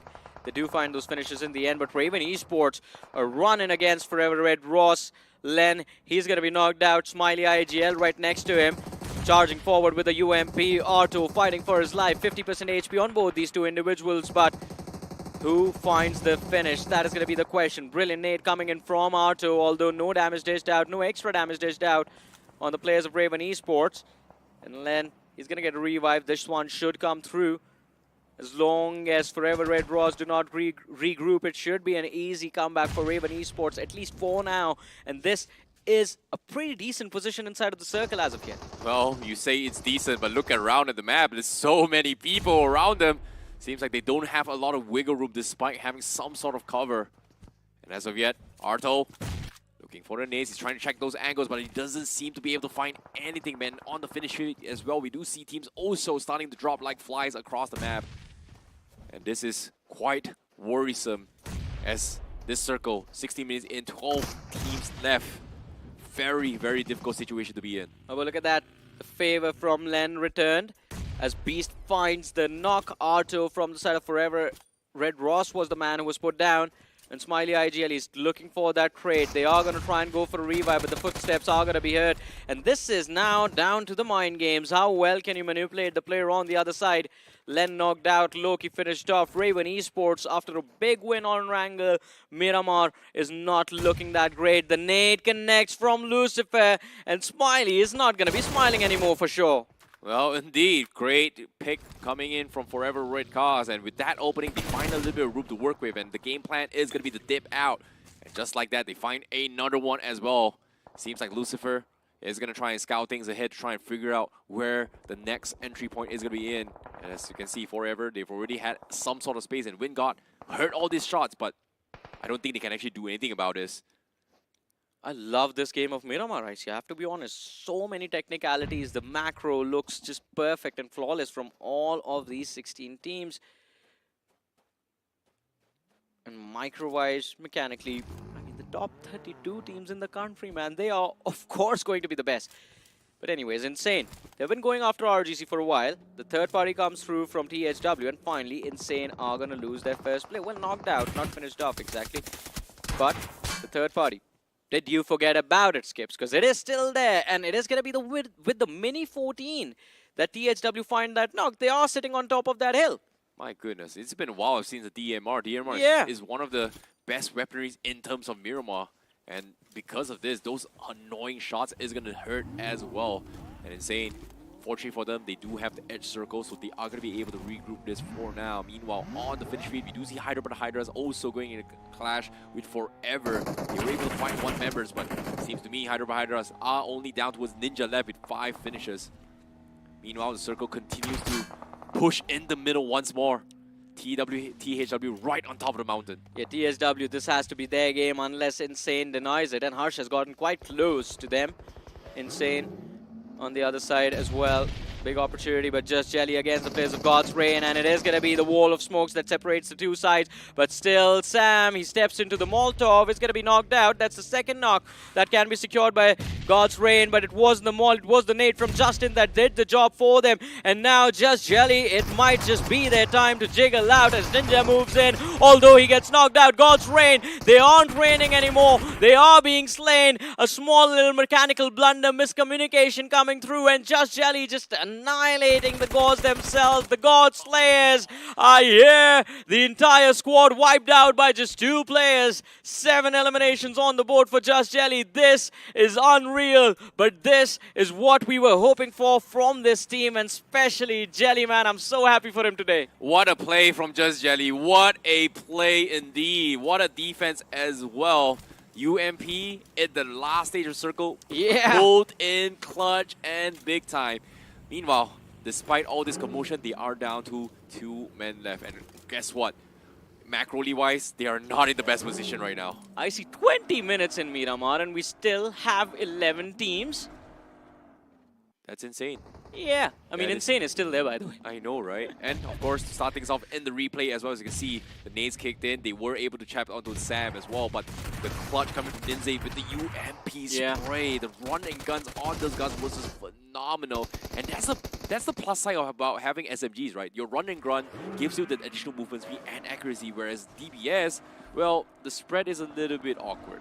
You know? Yeah, it is. Like, it gives you that one punch potential, but aside from that, if you miss, you miss. Exactly. Every time someone is using a shotgun, you try to pull that first shot out of the bullet, the first 2 taps, and then there's like a second and a half. You have that 1.5 second window where you can just push them and mow them down. And trust me, ladies and gentlemen, 1.5 seconds for these players, it's a lot. It feels like a minute when you're going up against them. Well, it might be a life and death situation for the teams as well. But of course, speaking of Insane, they are going to be climbing up the mountain. They will pin Just Jelly right in the bottom as well, which, again, we did mention as well, Macroly, they are not in the best position. Fortunately for them, they do find a little bit of small cover inside the zone. But considering that there is still 10 teams for them, it is going to buy them a little bit more time for some placement points. Just maybe. And Wingod also the same. They're out in the middle. They were in the center as well. In no man's land, look at this. They found themselves a little shack, but all their vehicles completely shattered as of yet. Oh, this is such a tough position for Wingod to be in. They've been spotted out as well by Forever Red Ross, and it should be an easy spray down as soon as the players step in front of their door. But the next shift of the circle, the top of the hill still being there, and THW, you should not miss out on this win. Insane is going to try and take it away from them, and so is Hail Inferno squad, who have the opportunity to move in from the northern edge of that hill. Yep, THW on top. North side is going to have a major collision as well, but the east side, everyone is going to try and take Wingod down just because it is the only shack available. Yeah. But it's not the best place to defense from, especially against outside threats. But inside threats, they're good. Outside threats, Forever, Raven, Hydra Baharas, even Just Jelly, if they decide to push them, ooh, Wingod is going to have a very difficult time to defend against that. I'm worried about that awkward conflict, not even a conflict, but a standstill between FS and Visista Esports as well towards those northern compounds, because that is also a position that will eventually be outside of the circle, and they will be forced to make this run along these open lines. So they have to plan for it, but Forever Red Ross, they do not want to waste any more time. They want to move in inside of the circle, and the first team they charge towards, as you said, IC, is Wingod, but Sahil with that shotgun just shuts them down. What just happened to Forever Red Ross? In a matter of seconds, they are losing bodies. Wingod as well lose out on 2 individuals. Infinity is going to be the last man surviving. Yeah, it's really difficult against the defense outside of this circle. Like, you can see 2 guys just taken out, and now even more. He's going to try and cook a nade as well. Forever, they want to try and contest this, but he's stuck. He's in a very awkward spot, but here comes the push! Wow. But at the same time, FS saved the day! Infinity didn't even need help. Guess what? FS from all the way north side saves him, and he's gonna live for now. Hey man, reload the AEG, do nothing. That's gonna be the new motto. That's so unlucky though. Yeah. But if you're watching from the perspective of Infinity, very lucky. Extremely lucky, man. Oh boy. Now, as the collision continues, North side is, like you said as well, you are worried with this standstill with Bazista Esports as well as FS. And guess what? FS, they are going to be the first ones that takes the move, and Bazista is looking to try and capitalize on this. And will they be able to find them? They do scout out some of those vehicles, but I don't think Gamla Boy is going to be able to do too much from that angle, to be honest. They're still inside the zone as well. Oh boy. Big opportunity. But when do they strike? That's the question, right? Because Bazista Esports, from the start till now, I see, and this is very weird for them to just keep their heads down like this. But I guess it was that early loss on Rage Guard that has forced them into a corner. Fierce, he's been on top of this hill. And being on top of the mountains in Miramar causes one big problem. No replenishments on ammunition, on throwables, on armor, helmet. You get nothing back again for the second time unless people charge towards you. You finish them off, and then you can loot their crates. But that is not going to be the option for Fierce. No one is going to try and charge this hill, because coming up this hill right now is going to mean drawing the wrong kind of attention. On the other side of the hill, though, from Fierce is THW, and they have one of their players knocked out, but it should be an easy revive for them.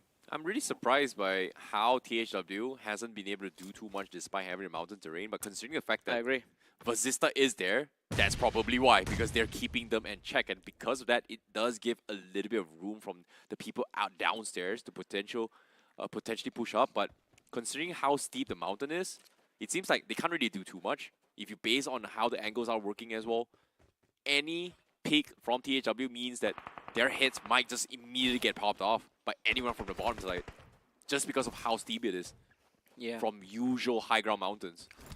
It's steep, it's weird, there are a lot of ridges that can deny the line of fire, so yeah, it can be very tricky to make things work from here. But I love the fact that the circle completely moves for the hills, and all of these teams that are on the outside will be forced to figure out how to get close to this cliff side as well. Insane, perfectly executed, but the problem is going to be in the end game. They can't really charge the players of TSW head on. Bazista and FS are going to be forced to move out, and FS are going to be the first one to step out into the open. Hyderabad Hydra's last player, he's going to get finished off. The finish goes to Hail Inferno squad. Owen, the man finding the frag for his team, but Bazista Esports slower on the move. They follow up the players of FS Esports, but the question is, do they make it to the other side? Agreed. Meanwhile, they're creeping up as well. Look at this, FS. They have the roadblock set in stone. The system was trying to punish this, but guess what? It is going to be those fights coming in, and guess what?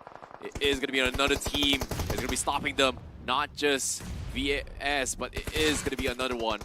Oh man, FS Dreams knocked out, and Bazista Esports, my goodness, they get wiped out in a matter of seconds. It was the nade from Dreams that he lobbed before he got taken out that helps them secure the frags, and now Hail Inferno squad are going to rain down a hailstorm of nades upon the players of FS. That high ground vantage does give them a big upper hand in this fight, although utilities, that is what they are lacking. They want to throw those utilities, but they have none. Such a precarious position, such a dilemma.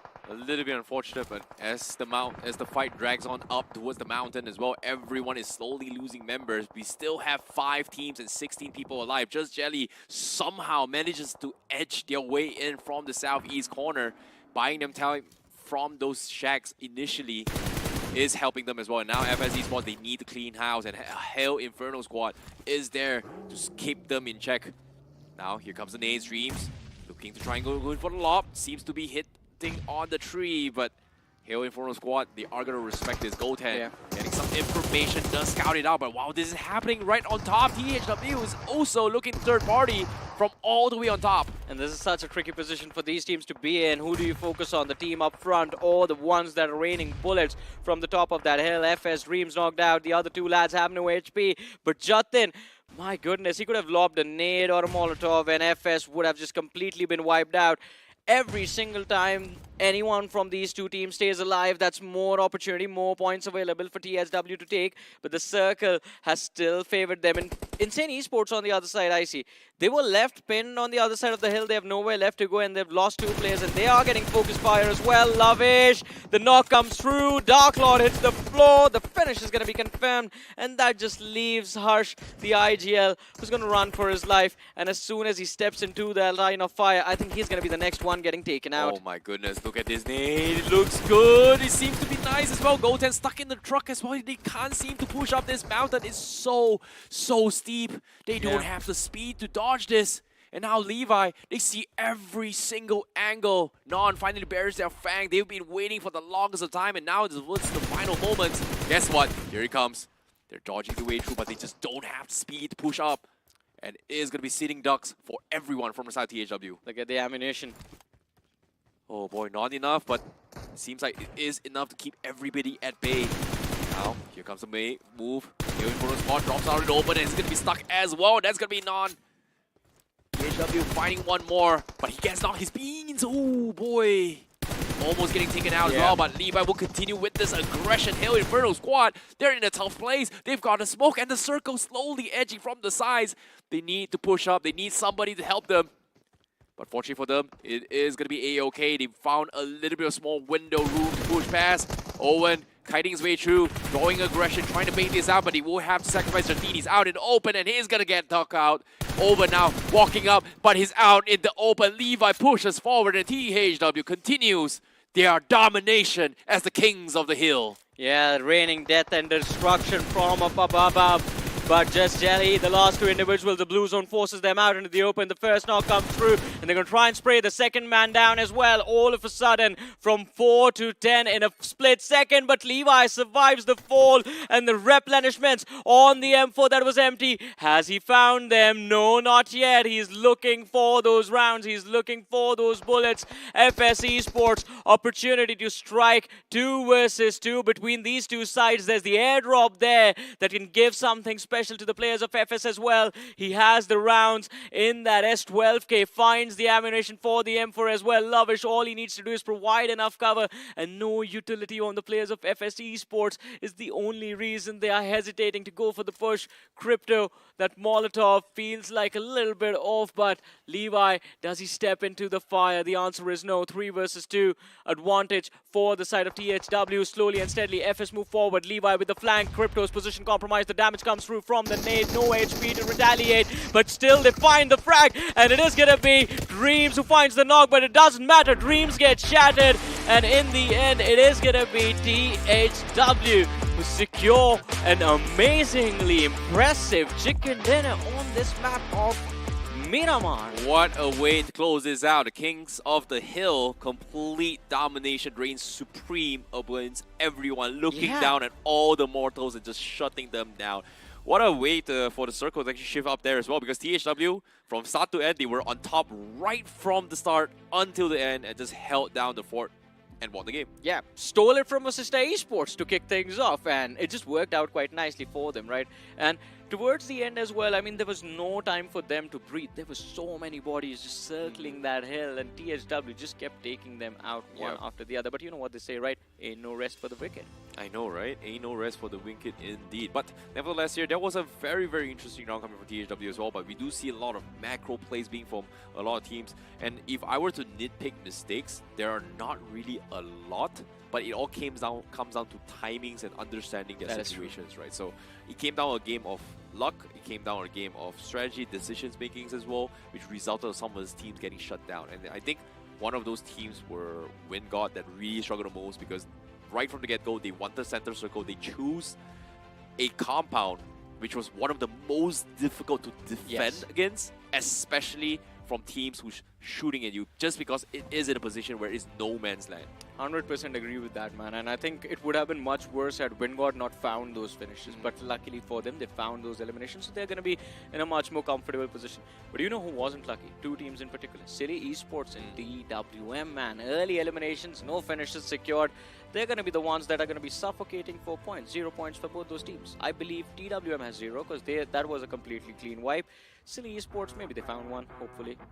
Yeah, I agree. But nevertheless, let's talk a little bit more on the highlights in case you all missed out in action as well. We saw early collisions between Forever as well as Raven down towards the middle stage of the game. And of course, Forever, Red Cross, they did their best to actually hold down the fort, but they were third party eventually. But at the same time, Godsrain went head-to-head in a major fight against Just Jelly.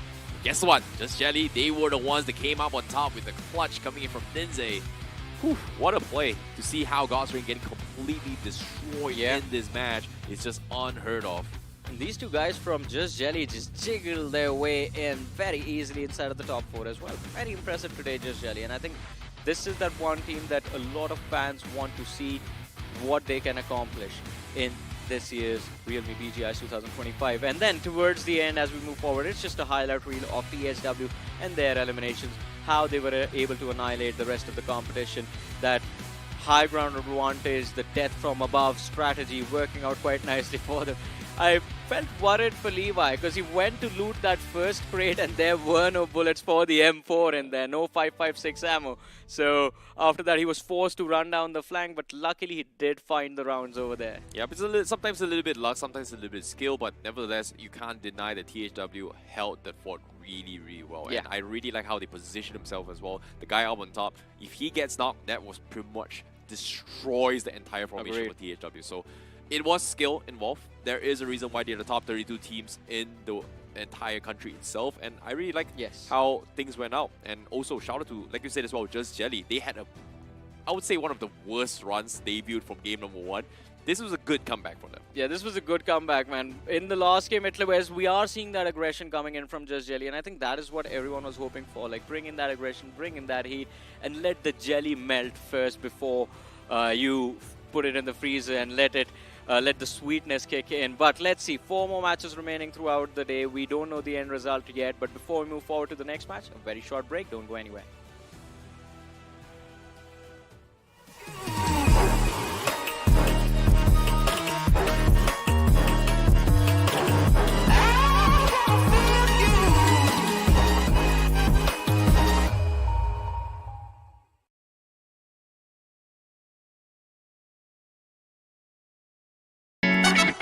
We've got that temperature's hot, but it make way. We came here to slay. Let's go.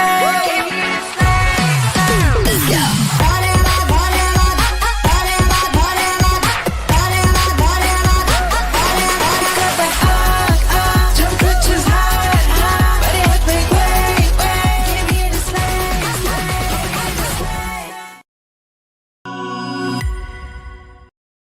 I grind to survive, it's a state of mind. Legendary drive, eyes on the prize. I feel the gears turn, never hesitate. No stopping King Kong, beast is awake. I'm knocking down the walls, pounding at the gate. My hustle don't sleep, let me demonstrate. The iron in the fire and I want more. I intend to win the battles, yes, in the war. I'm the champ, I'm the champion, I'm the champ, I'm the champion. Boss beast, Taiwan master. I'm the champ, I'm the champion.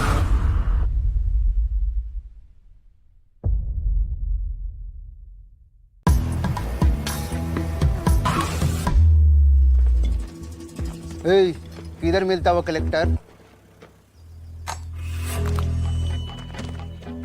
तो तुम आई collector? हम आए collector, guns का collector, attachments का collector, helmets का collector और इन सब का स्किन्स भी कलेक्ट करता है BGMI लैब में। M416 की है, M249 की भी है। गन्स, हेलमेट्स सब मिलेगा fab in the BGMI lab. मैं भी collector.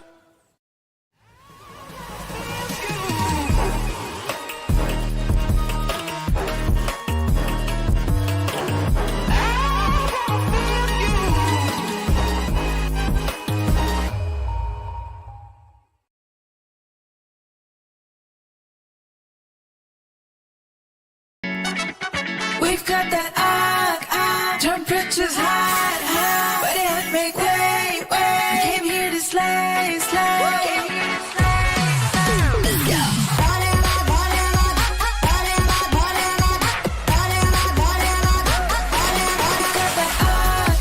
Temperature's hot, but it make way. We came here to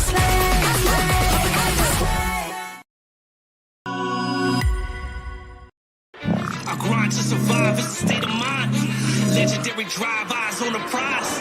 I feel the gears turn, never hesitate. No stopping King Kong, beast is awake. I'm knocking down the walls, pounding at the gate. My hustle don't sleep, let me demonstrate. The iron in the fire and I want more. I intend to win the battles, yes, in the war. I'm the champ, I'm the champion. I'm the champ, I'm the champion. Boss beast, John Wild Master. I'm the champ, I'm the champion.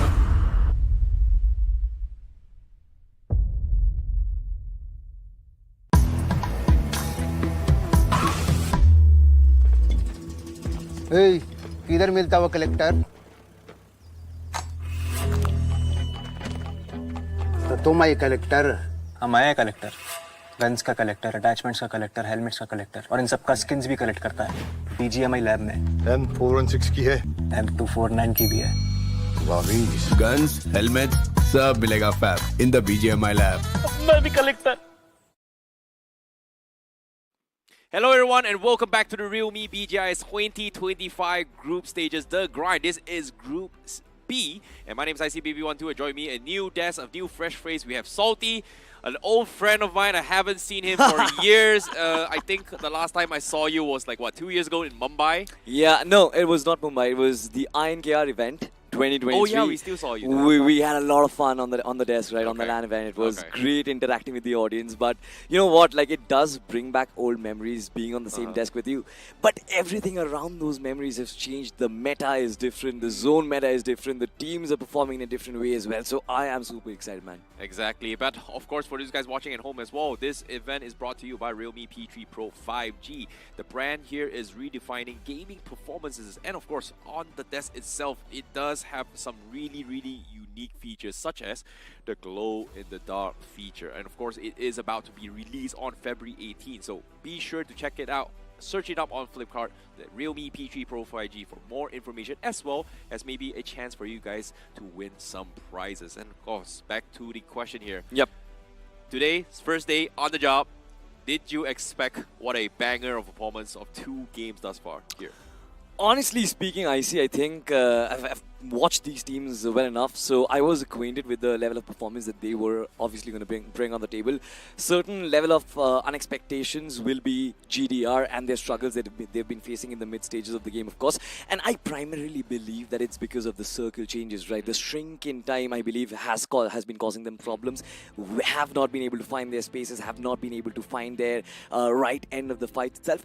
But I really believe on Destro, I really believe on Ninja Jord. They're going to find their way. And if it has to be today, then the 2 back-to-back Sanhoks that we're about to follow, I believe that is where the entire game flips. Well, seems to me, when it comes to Sanhok, it is one of the most difficult maps to play as well, considering how fast the circle shifts. And recently, even in Group C and Group D has been very unpredictable. So that's something that I think is going to be a problem for some of the teams. But based on what I've seen in these 2 maps, I think they have to be prepared for any unexpected scenarios. But of course, moving on, let's talk about how Game 2 kind of happened as well, because that was a phenomenal run coming from THW to just completely shut down everyone as well. And we do see a little bit of a new shifts of top 5 finishers in terms of placing into as a final ends of circle. What I thought of that? Honestly, I feel like there are certain teams, right, be it THW, be it Insane, they have been managing themselves to put themselves in the final circle. So really happy with Insane, but we have to talk about this, man. That is going to be low-ish. Of course, just like you mentioned during the cast as well, right, holding that position atop the mountain is so risky. It's like a double-edged sword. You peek out, you do get the vantage point, but then your head is also visible. So you're 1 shot away from being taken down. Managing to find 6 eliminations from that position, I think that is a very commendable job that this man has done. Exactly, and on top of it all, they need to manage their resources really well. So well done towards Lovish, and of course Jelly. This was a big game coming from Just Jelly for them to completely shut down God's Reign, and also being one of those teams that were outside of the zone to make it into this far into the game. So Just Jelly 5 finishes as well. Levi also, again, THW, no surprises.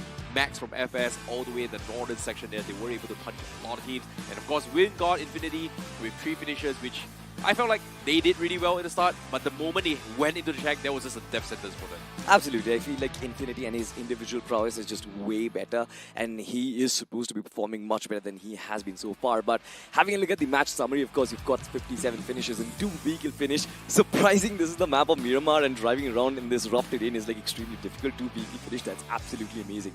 Not a lot of smokes used. That is one point that I have noticed, especially on the map of Erangel. We had 200 plus. Agreed. And of course, the longest finisher is done by Lovich with 395 meters. Oh. And usually Wow. in maps, the render distance is somewhere around 300 meters to 350. And the Yeah. only reason why he's able to get 395 is because he had the high ground advantage, right the highest mountain looking down. So distance from there is 395. Meanwhile, this is going to be the point standings. THW secures himself 22 points, just Jelly on second place with 14 points. FS third place with 13 points. Wingard with 8 points for themselves. And then also Hail Inferno squad on 5th place with 7. INSE 6. Hyderabad Hydra 6. Forever X also with 6 points. Seems like a pretty even out points for a majority of these teams for game number 2. I mean, honestly, I see we can sing praises for the teams that have performed all day out, but talk about the concerns that are there in this lobby so far. Sarkar Gaming not really finding their touch. Silly Esports so far, they have shined the entirety of the last year. Where are they right now? Reeling at the very bottom, 14th spot, and with 3 points on board is certainly not enough. And then Vasista Esports, what on earth is going wrong with this lad? This lad, Pukar I'm talking about, he was a BGIS finalist in 2023. He managed to dominate that year as well as an IGL.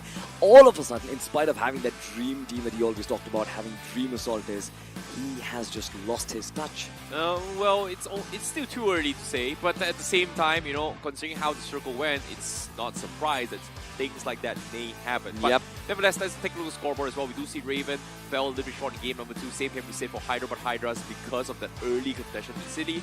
But all things considered, THW, Raven, they're all somewhere in the 20s as well. FS 18, Wingard 18, Just Jelly 14 as well. And I would say the fight for the top 3 spot is not certain yet. Despite only being 2 maps, everyone is chasing and going neck and neck to try and keep up for the top 8 position as well. Absolutely. And I personally believe that the teams are much aware that there are no extra brownie points for being the top 3. You are only get your ego inflated if you are actually in that region. For all that is concerned, I feel like majority of the teams, where one good game, they can enter the top 8 so far. So not really a point of concern for any of the teams so far, but if you look at the momentum, if you look at the way the teams have been channelizing their inner aggression, for sure, there are going to be a lot of teams who kind of lack that rhythm when it comes to taking their fight. Something which I've seen from Insane, something which I've seen from THW. I believe GDR will be one of them, Vasista Esports will be one of them, and Silly Esports that I've mentioned in this segment already. These are the 3 teams I'm specifically going to look out for, because I've always believed throughout my casting career, throughout my broadcasting career, is that Sanhok is going to be the map that is like full of ambiguity. So you never really know. I agree. I like that you actually brought out about that point as well, where some teams, they do have a little bit of struggles as well. Yeah. But I feel like the biggest meta shift changes, especially in terms of how God's Reign has been playing as well.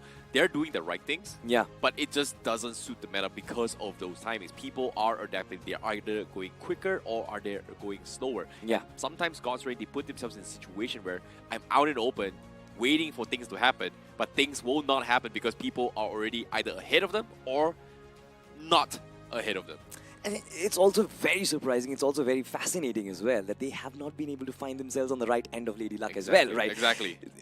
Being able to find cover from one direction but being open from the other, it was like I was expecting God's Reign to have kind of checked all the angles, but these are very minute mistakes which I believe that they can work around. But having said that, you've got to give praise to like the likes of Inferno Squad, for the likes of Hyderabad Hydras, because one very interesting statistics, FS, they are the likes of old Hyderabad Hydras, and now facing the new squad, I believe this is the storyline that we have to build up for us. Exactly. Meanwhile, Third World Mafia will have a little bit of a substitution for this match. Harry will be subbed out and having Lobster in the pool, despite having one of the worst debut, considering the fact that Third World Mafia is a big name. We've seen them. They've got a lot of supporters outside as well. And seeing them start off day 1 and day 2 and to be in a very rocky shape, this substitution is very much needed to kind of reset their mentality and the tempo as well. And I wouldn't blame them, but to be honest, seeing how the drop crashed in day number 2, it's to be expected, right? This is the first week. It's been a while since all these 16 teams are going to be playing. We are going to be expecting some stat checks, some ego checks, some drop conditions as well, especially that it is, again, first time playing Erangel, first time playing Miramar. We already saw a major drop clash between Hyderabad Hydras and City in Miramar. Now in Sanhok for the first time, I think it is going to be way more cancerous, to be honest. It is going to be way much more cancerous. Let me put a better term to it. I believe the action is going to be celestial. Okay, I just recently learned that term. I feel it's going to be touching the ceiling as well in terms of skills.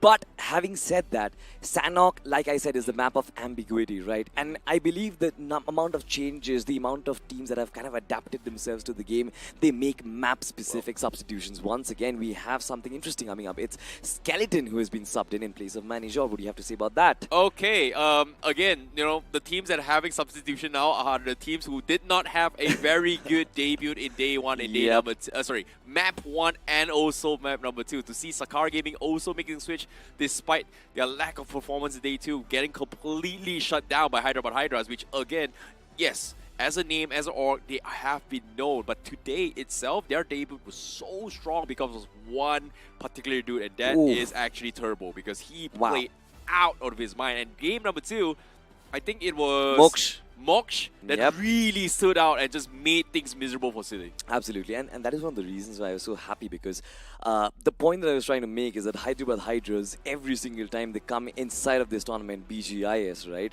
They really make a mark, they really make an impact at the initial stages of the tournament, but then to nearby the quarterfinals, the semi-finals, they all of a sudden go through a massive choke and they start struggling. Now there are individual players who are stepping out. I'm so happy about it. Think about this, right? All those teams, this is their second chance to make it, to prove themselves in 2025. I want to see how it goes, because right now we're going to be jumping into the game to a very cancerous map.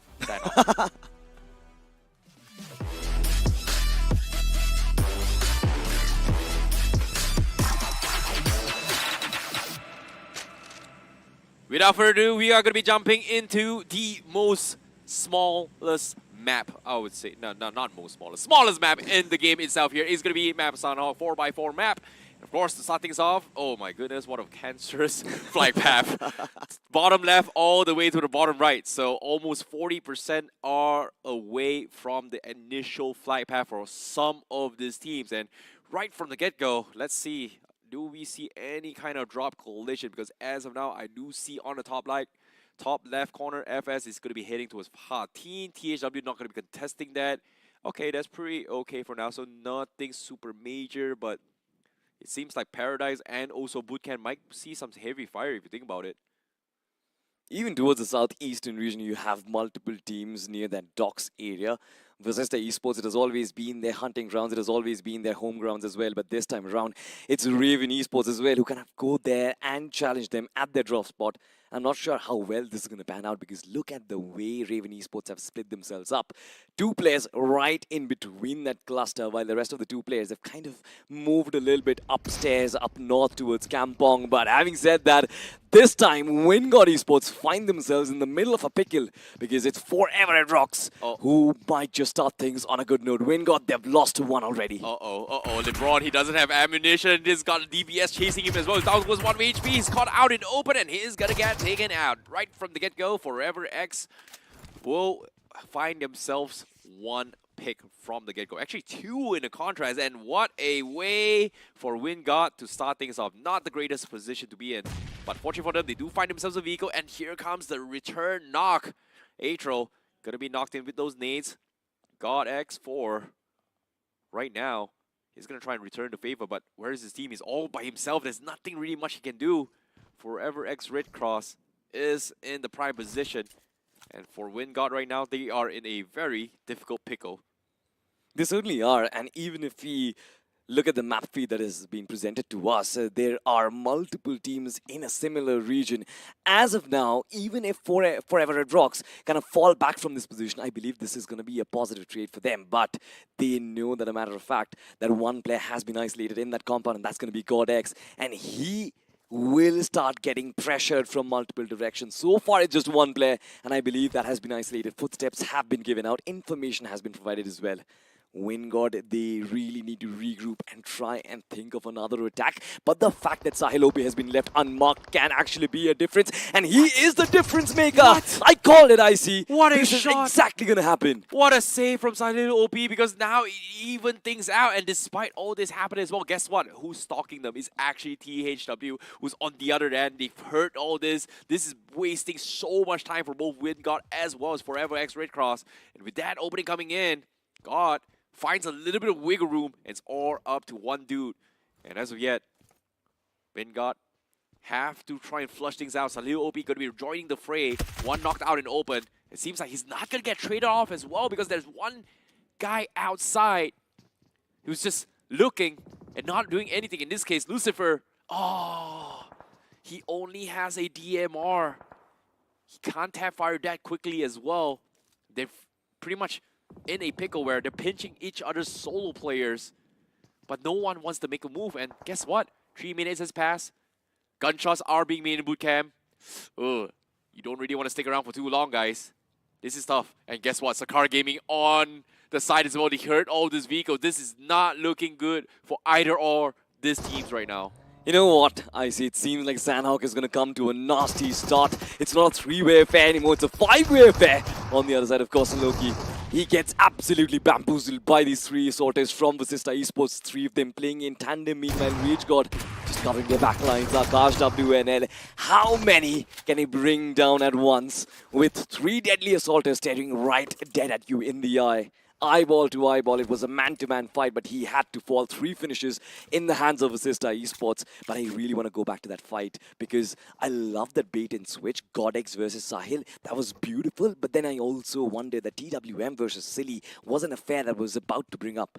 Yep, speaking of affairs here, this fight putting Raven Esports in a very awkward spot right now because of the rush coming from Vasista. I like that they're very aggressive, and some teams have opted to play very aggressive right from the get-go to thin the herd before they make into the next phase of the zone, especially when now Sanhok, as everybody's going to push up towards the north side. Silly, they will get themselves a little bit of loot out into its boot camp.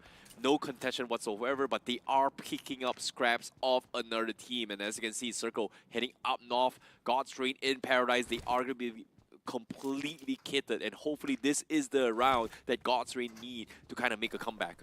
You know, something which is a very interesting stat about God's Reign is that they always make sure that they win the circles that are not in their favor, but at times when the circle is in their favor, they kind of do manage to make minute mistakes, which kind of gives away that lead. So this one is going to be extremely interesting. But the cluster that I was talking about, you've got Silly over there, you've got Forever Red Rocks over there as well, you've got the likes of Wingod, and you've got the likes of TWM. So many teams in close proximity. Finally, TWM, they kind of withdraw from that situation, so kind of preventing themselves, cutting down their losses, still having 4 players on the block. They had to go in for a revive because Silly Esports from bootcamp had that vantage point. But now, with all the fights, with all the dust that has kind of settled in, it seems like we are prepared to have these set of teams proceed towards the second circle. And that is going to be pandemonium. Well, it's expected, right? Considering how the flight path was all the way to the south side as well. Some teams managed to make it all the way to north. But in this case, I think based on the circle itself, Hell Inferno Squad already towards the furthest of north. That means they will be away from a majority of these heat, potentially guaranteeing them some positioning. But as of yet, Wingod, they're still stuck in that stalemate with Forever X-Ray Cross, and I think every single team is going to be able to outmaneuver, out-rotate them, being on the outskirts instead. So this is not a great game coming from Wingod as well as Forever Cross, but the rest of the teams like Hyderabad Hydras, great run, game 1. Second game, not so much this time because of that early aggression during game 2 against Sakar Gaming, and this time they are okay, they're going to be able to rotate past. But like I said as well, they are in the middle of the heat, and God's Reign, they are going to be expecting some company very, very soon from the south side. Yeah, I see. Just to double click on that point that you mentioned about Wingod, I still believe that it's going to be a blessing in disguise that so many teams are trying to traverse that same region, the southern part of the circle. That is because their attention span of their gatekeepers will get diverted away from them. That provides them an opening to actually move out of that situation. Talk about RGC, even this is going to be a team that makes their way inside the circle, but on foot, extremely risky. And then the circle, of course, the curveball, it's going to be massive. Lands directly the game in the hands hands of Hail Inferno squad. Oh boy, speaking of fights right now, Winsgod, they have to win this fight. Sunday will be almost getting run down. He's so low. He needs to get some sort of finishes in order to get those resources, but they are broke. And here it comes. RGC Esports finds themselves an easy point in the hands. And that's going to be Silent Hill OP getting taken out. What a way to go out for Wingard. And of course, RGC, they are going to be pushing forward once more. And despite all this commotion, Silly Esports is on the other end of the circle, shooting this from all the way from bootcamp. Sheesh, what a fight. Like, what a way to actually just slow people down. And now, with the circle pushing everyone to the north side, people need to get into a start mount eventually. Or maybe even Paradise in regards, but again, who is crazy enough to contest God's Reign? And so far in today's matches, the only crazy people who've done that is Insane. Yeah. And I believe the God's Reign will be hunting for finishes in this game especially. Now that they have the benefit of the circle as well, it's kind of like a paradox whether would you want to escape that Paradise Resort region to try and venture northward to try and capture the absolute center of the circle, or do you want to retain that position? We still have Batista Esports on the hunt. And I know these players, I know these lads. Fierce, in fact, actually made a promise to me that he wants to lift the next official trophy, and this is way back after BMPS ended. So I really want to see if he actually wants to, you know, stay true to his words. Hey man, to be honest, every single player in this lobby will say the same thing. I want to lift the trophy. I know that, right? I know that, man. It's nothing new, but of course, you know, even though they want to lift the trophy, it is still a long journey for some of this team. So it all starts here. In this case, Group B, this is their starting point as of now on screen. Here for day number 1, we match number 3 in Sanhok Group B itself. But all things considered, as you can see, Wingard, Raven, they are down towards the last man. Forever X have 2 people instead. But somehow, Raven will be taking one of the longer journey lengths here. Wow. He's got 6 first aid kits. He is going to take the ocean rotation to travel to the north side. I would say this is very risky, but it is also very smart considering that they are so late to the zone right now. And hopefully the shorelines on the north is going to give him some cover, maybe even some positional points. Because as of now, they're done for considering that he's the last man standing. This is an absolute gamble, I see. I don't see them especially traversing that big of a distance, but also if they do have their gas cans, finding the shorelines uncovered, unmarked is going to be a very impossible task, especially because you have got the zone in such a northern part of the map.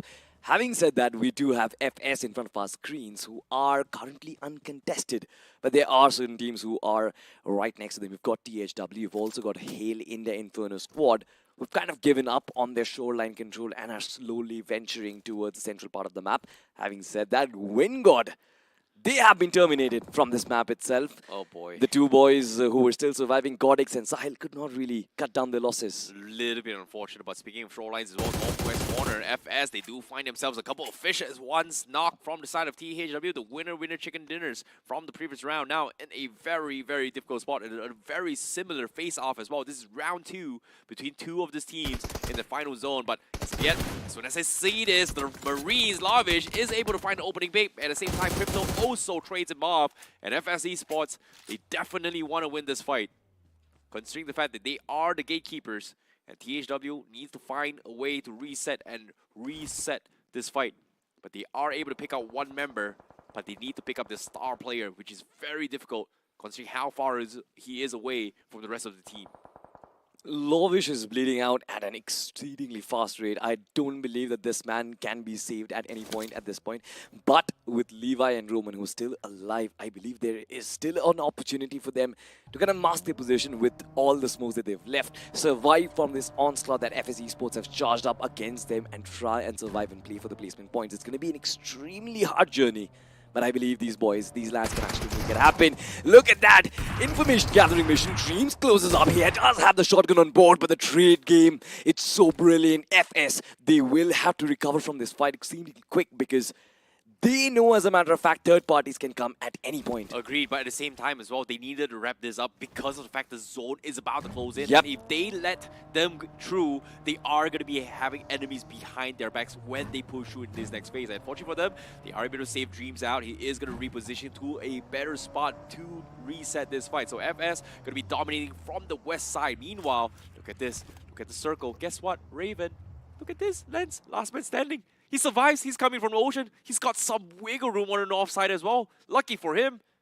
But hopefully, nobody spots him out. That's going to be my call on that. Meanwhile, on the south side, look at the walk of shame. Everyone, they have to push through God's Rain, who's already hunkered down in a decent amount of compound down towards the south side to try to cut off any sort of rotations.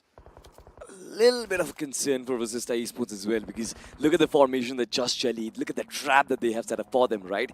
Jelly being on the right hand side, meanwhile the rest of the three players drawing all the attention. Once again, the bait and the switch that we were talking about, trying to attract Vasista Esports players towards them. Meanwhile, Jelly can be the one who actually confirms those finishes. We'll see if this strategy works out or no, but there are so many athletes, so many players out in the open, and of course Adi is going to start picking things up. Shots connected, but not a lot of damage dealt. Oh boy, Ladi, he had a little bit of open field, but seems like he doesn't seem to be able to connect the shots. But RGE, they have to be counting their lucky stars. However, they are still outside the zone. So that means even though the connection does not confirm the knock, but as soon as they say this, Casters goes, oh boy, RGE, they're going to lose more than that right now. As the circle is about to hurt, it is going to be closing out on stage 4. And this is where things are going to get extremely rough. Insane also getting knocked from the south side as well, as they need to reset this fight. As the circle has shifted, and guess what? It is going to shift up north towards Cow. Insane right in the furthest away alongside with God's Rain as well as RGE, while Sakar Gaming is right in the south side. Hail Inferno right in the middle of town. And just Jelly taking a majority of the compound, but only Jelly left alone. Ooh, a little bit of a risky spot. Nice to say this, nope. It's going to try and fire away, but unfortunately doesn't find any sort of knocks so far coming from RGC Esports. Did find that headshot though. The headshot connection was there, but the damage dealt wasn't enough. God's Rain still holding this position, trying to stop RGC dead on their tracks. But now the ball is in the court of God's Rain as well. They themselves will have to get back inside the circle. But on the other side, it's going to be Team Troy Tamilas Esports. A nade that has been lobbed in lands right on the money. Takes on one of those players, and now it's Lobster. The substitution had so much responsibility on his shoulders. Meanwhile, look at that, Troy. They actually withdraw from this fight, but also get all the pickings as well. A couple of those finishes will be picked up by RGC, but that's fine. At least 3 of the players, they save. Yep, very nice hit and run coming from Troy as well. But again, with the circle coming in such a fast rate, they have to move on RGC. They get gatekeep from the side of God's Rain. They do find themselves a couple of knocks before going in. And look at this split, 2-2 split coming from God's Rain. They have Ninja John securing the exit strategy for both Delta as well as Destro, getting themselves a couple of finishes as well. So this is huge for God's Rain, considering that they need more runs so far. 12 teams left, 42 left alive. Troy, they will get shut down from Hill Inferno squad. They do have Inferno sneaking in, but he's only by himself. The team going for the flank, and he's going to get taken out. That's going to be Hill Inferno squad, find himself 3 finishes. Hate me for saying this, IC, but it seems like Lady Luck has just handed this game on a silver platter. But the mad dash coming in from this team, Hyderabad Hydras, might actually stop Team FS and their dreams dead on the money. They're still trying to hold down the pressure. Jatinoji trying to spot a couple of players from the distance, but it seems like they're getting shut down from multiple angles. And it's tough to hold a compound, to hold a city as big as this. It certainly is tough. The pressure from FS, they've captured a little bit of the territory, but look at the way the players from HIS are split up, and this can be furious, deadly. Well, speaking of deadly, guess what? They found some button, and there's going to be Inferno, Insidious, getting knocked out. FS leaving only 1 man left from the side of Max. And with only 1 left, Hill Inferno squad is going to try and flush him. And he's going to get naded off, and there's going to be Hill Inferno squad defending the town of Kao themselves with 6 finishes, and they do have the edge of the zone as well. As teams slowly struggling to push back in, things are going to get extremely messy down to the south as well. We do see God's Rain struggling to rotate in on foot. They do have a couple of vehicles, but they are stuck in a very difficult spot with Silly and Sakar Gaming shutting them down and maybe being their biggest obstacles. Ninja Jot, one of the star players coming from God's Rain, in an awkward position, but as soon as I say this, guess what? Hydras, they are also in an awkward spot and they get shut down. Mosh getting shot afar. AJ dropping a couple of Molotovs, but he's solo. He needs that 1 pump. Does he connect? What? Yes, he does. He walks up, takes down members from God's Rain. Ninja Jot gets getting completely destroyed from this. And now with the zone coming in as well, AJ, last man standing from Hyderabad Hydras, needs to find a way to make it to the zone, but it is going to be very difficult. As the zone slowly edging in, they can't reset this as well. They are going to bleed out. Justin looking to take revenge for his team. He knows it's out. He's going to try and make this fight. Does he win this? No, he does not. AJ will go down, and he will also be picked apart by Sakar Gaming. And just like that, two teams eliminated due to the zone. And now we're down towards the final 6. Once again, I see God's Range just being a little too slow on their feet, just not being so quick, not being so proactive in their rotations. Once again, falling short. But we have a similar set of teams inside of the final circles. It's still stage 5, ladies and gentlemen, but we only have 6 teams and 20 players inside of this block. Silly Esports are right outside the compound. They know exactly where the players of Just Jelly are going to play from. They have got the hard compounds for themselves. And I believe one of the reasons why it only makes sense for Silly Esports to try and hold their positions and just try and stay safe, retain that man advantage. Agreed. But speaking of which here, the circle is about to close. Just Jelly, they have made the call to move as a unit.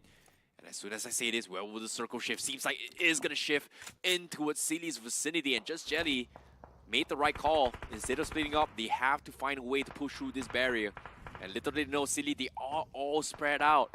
And if they have the information, they might be able to rush onto his noob and just shut him down from the south side of the vicinity.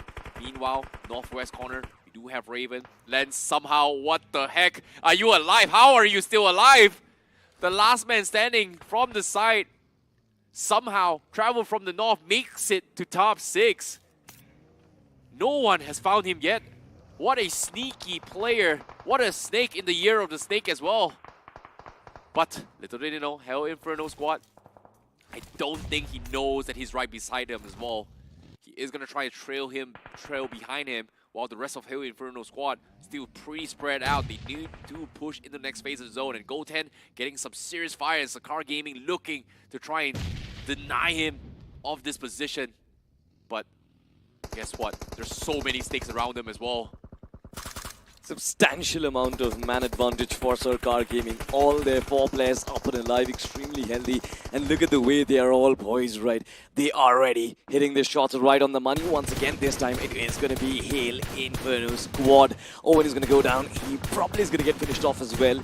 Slowly and steadily, Sarkar Gaming come back to their rhythm. They have got 8 finishes already. They've got a lovely position inside the circle. And the only threat currently is going to be the likes of Silly Esports. Oh boy, speaking of Silly Esports, Lens getting taken out on 5th place. Great attempt coming in from him, but we are down towards the final 4 teams. As of yet, Sakar Gaming looking for an absolute domination of banger game this game with 9 finishes. But with the zone closing in, Silly, they're spread out. Sakar Gaming's got one of the members pinned off on the sides. But the question here is, will they be able to find the opening pick? Because they need to push into zone with 10 seconds left. Sakar Gaming with the walls of death creeping in by slowly. Silly laying for a trap out in the open, trying to ambush them. But while this is happening, Just Jelly, guess what? Team Jelly was able to find a little bit of room to actually rotate from the north side, and they were able to pick off everyone from the north side. And now they are going to look down at commotion. Sakar Gaming immediately going for the rush. They find Noob. And that's going to be Silly losing a couple members. And while this is happening, Kaylee, who's been lurking in the shadows in the forest, was able to find another knock. And with that being said, Sakar Gaming leaving only 1 man alive, and then 1 man is outside of the zone, and he's gonna try and sneak past towards Silly as well. Guess what? Silly, they spot him out as well, and he's gonna go down. KSR getting taken out, and we're down towards the final 2 team. Just Jelly, Team Jelly versus Silly Esports in a 4v3 situation. Yeah, absolutely. But one of their players has actually been knocked out. Oh, so boy. I really want to see where Noob is stationed. And if he does get the revive back online, I believe Silly Esports will have a massive advantage. If this does result in a 4v4 fight, we are in for an absolute extravaganza. Just Jelly having the entirety of that eastern control with so many smokes that have been deployed. I believe they are trying to gain map control, I see. Agreed. 3 versus 3 Silly Esports. They need to cross low man's land. Cali finds a little bit of attack onto his Jelly as of now. They're pretty low, but with that opening, they are able to reposition inside the zone. So Silly finds a little bit of room, but Their healths, look at this, they're so low, they need to reset, and just Jelly gonna be right in front of the wall. Team Jelly with those nades coming in. They're gonna try and rain over them, and they find an opening knock. Kaylee getting knocked as well. Same can be said for Immortal, and just like that, just Team Jelly, they are gonna go in for the push to try and flush them all out. Rapid being the last man standing, they cannot go in for this reset, and it all comes down to him. Seems like they don't know where he is, but they find the pixel of his back exposed, and just Jelly clutches it out big time with Team Jelly clutching out big time with the winner chicken dinner for game number 3 in the map, Sanhok. It was always supposed to be coming, right? Especially we saw the beginning, the start of this entire comeback on the map of Miramar. We saw them getting so many finishes. This time out, not only did they get finishes, but also stayed calm and composed throughout this final circle. It was brilliant. And of course, the use of information and the throwables was pristine in those final moments. Yeah, I really like how this plays coming from Team Jelly. They had one of the worst debut in Game 1. Game 2, they picked themselves up, and now getting a chicken dinner, it just shows you that they are here to make a statement. And I really like how they played their rotations as well. And for them to find opportunities to sneak in a zone, that's not an easy thing to do. So well done to Team Jelly, because that was a masterful performance on how consistency is key to victory. And talking about consistency, I feel like Silly Esports have kind of been a benchmark right now. Yes, on the scoreboard, they haven't been able to kind of made a mark. But with this game, I believe they're starting to kind of make themselves used to those final circle pressures. And this time around, yes, they wonderfully played out against Sarkar Gaming. Sarkar Gaming had so much information, so much stakes in this one. It probably felt like a throw when they actually pushed in on that shack without having the information where Immortal was. Agreed.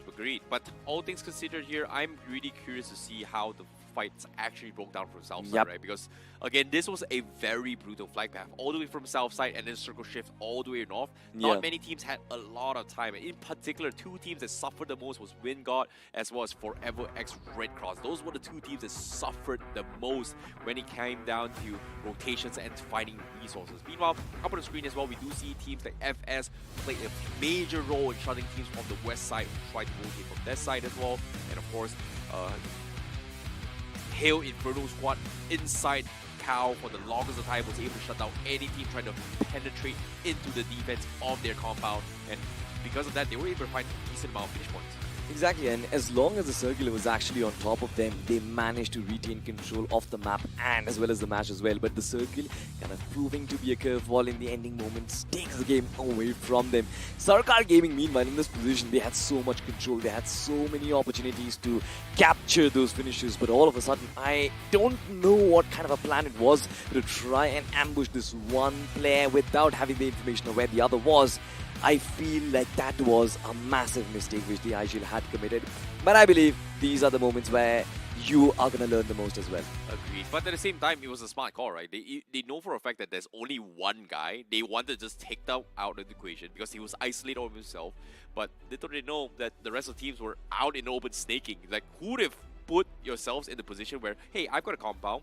Why wouldn't we hold this? No, you know what? Let's spread out and do that. So that was a very silly move, but because of how silly it was, people overthinked it, and they got punked instead. So that was something that I really like that happened for ZD Esports, for them getting the top 2 as well. Well done for them. I really like what I'm seeing so far. A lot of adaptations, but so far, finally, every single map has been played one time now.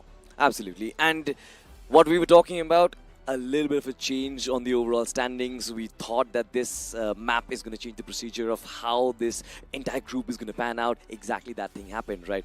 Just Jelly with the chicken in a Silly Esports making a comeback. Sarkar Gaming also being absolutely brilliant. But ladies and gentlemen, we are going to take a very short break before the start of the next match. Don't go anywhere.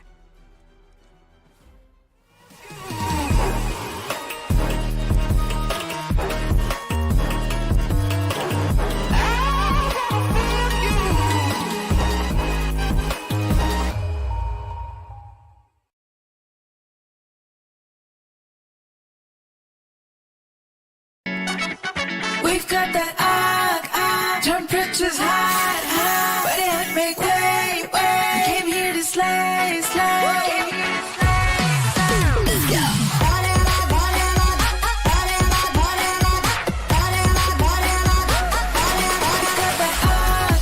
Temperature's hot, but it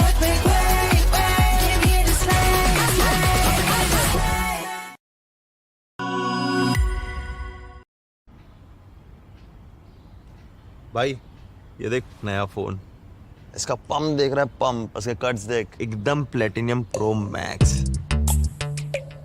बकवास है। अरे वो छोड़, इसकी battery life इतनी लंबी है ना कि तू चार्जर भी भूल जाएगा। क्या फेंकता है तू? बकवास है। ओ प्लीज, इसके कैमरा में ना इनबिल्ट स्नैप फिल्टर्स है। क्या ग्लो अप आने वाला है यार। ग्लो आने वाला है, ड्रामा क्वीन। बकवास है। अच्छा तुम लोग के फोन में BGMI है क्या? फोन में नहीं है BGMI, तो फोन नहीं डब्बा है ये। जल्दी से BGMI डाउनलोड करो और अपने फोन को अपग्रेड करो। अब तो इसको भी अपग्रेड करना पड़ेगा।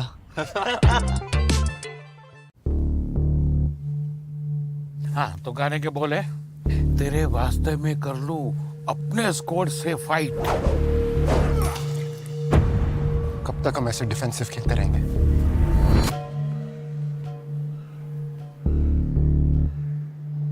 तो नूब नहीं है। नूब नहीं? टाइम आ गया है, सीधा उनकी स्क्वाड पे स्लैम करेंगे। Next shot! हेडशॉट! हेडशॉट! तेरे वास्ते में कर लूं अपने स्क्वाड से फाइट। तेरे साथ मुझे करनी है कैंपिंग ऑल नाइट। डे हो या नाइट, इंडिया करे फाइट। डे हो या नाइट, इंडिया करे फाइट।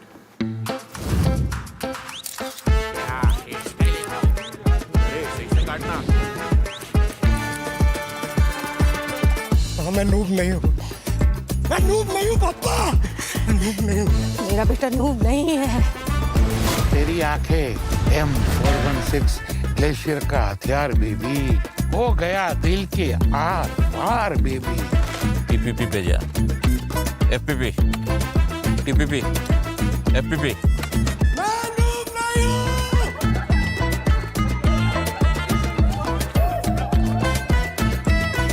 एक काम कर, TPP पे जा। कौन? लूंड्री ना सर, विनर चिकन डिनर। कौन कहता है इंडिया फन को सीरियसली नहीं लेता है?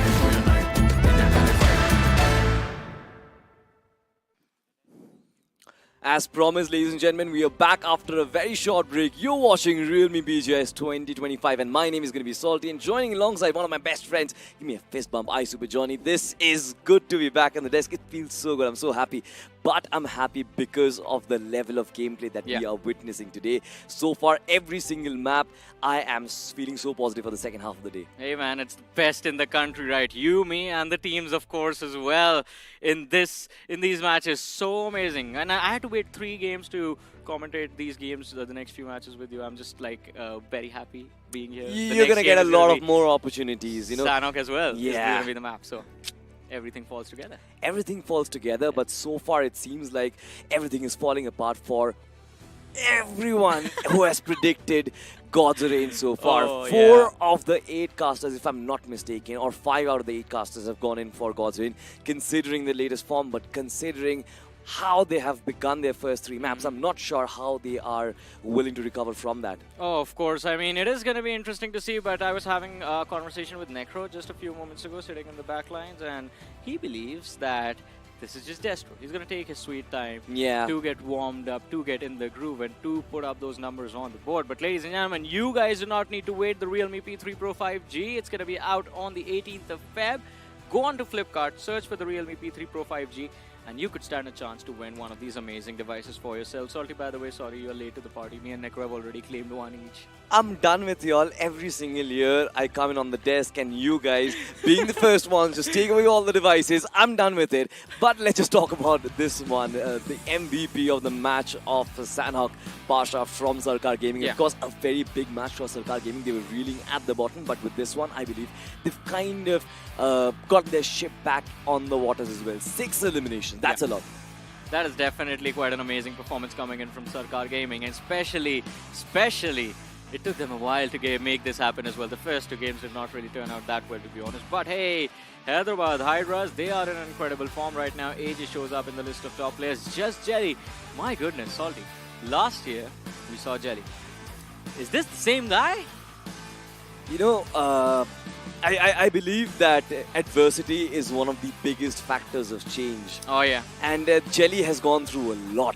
I mean, a lot. It's not easy to bear the tag of being the IGL of Hero Extreme, godlike being a tag of the IGL of the most fan-favorite team in the country. He has done that, and now I believe he has made amends to whatever was said. But talking about the match summary, 0 vehicle finishes, considering it's Sanhok, it's expected.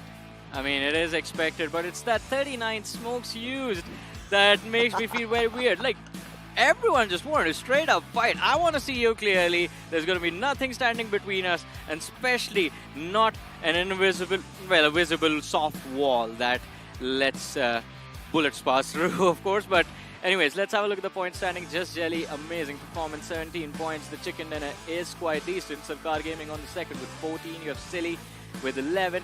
Hail Inferno squad with 8 points. Vasista Esports finally step up after 2 matches, 7 points secured in this match. Hyderabad Hydra's consistency has been displayed in the first 3 games, at least 7 points for them. God's Reign with 6 and FS with 4, the top 8 teams.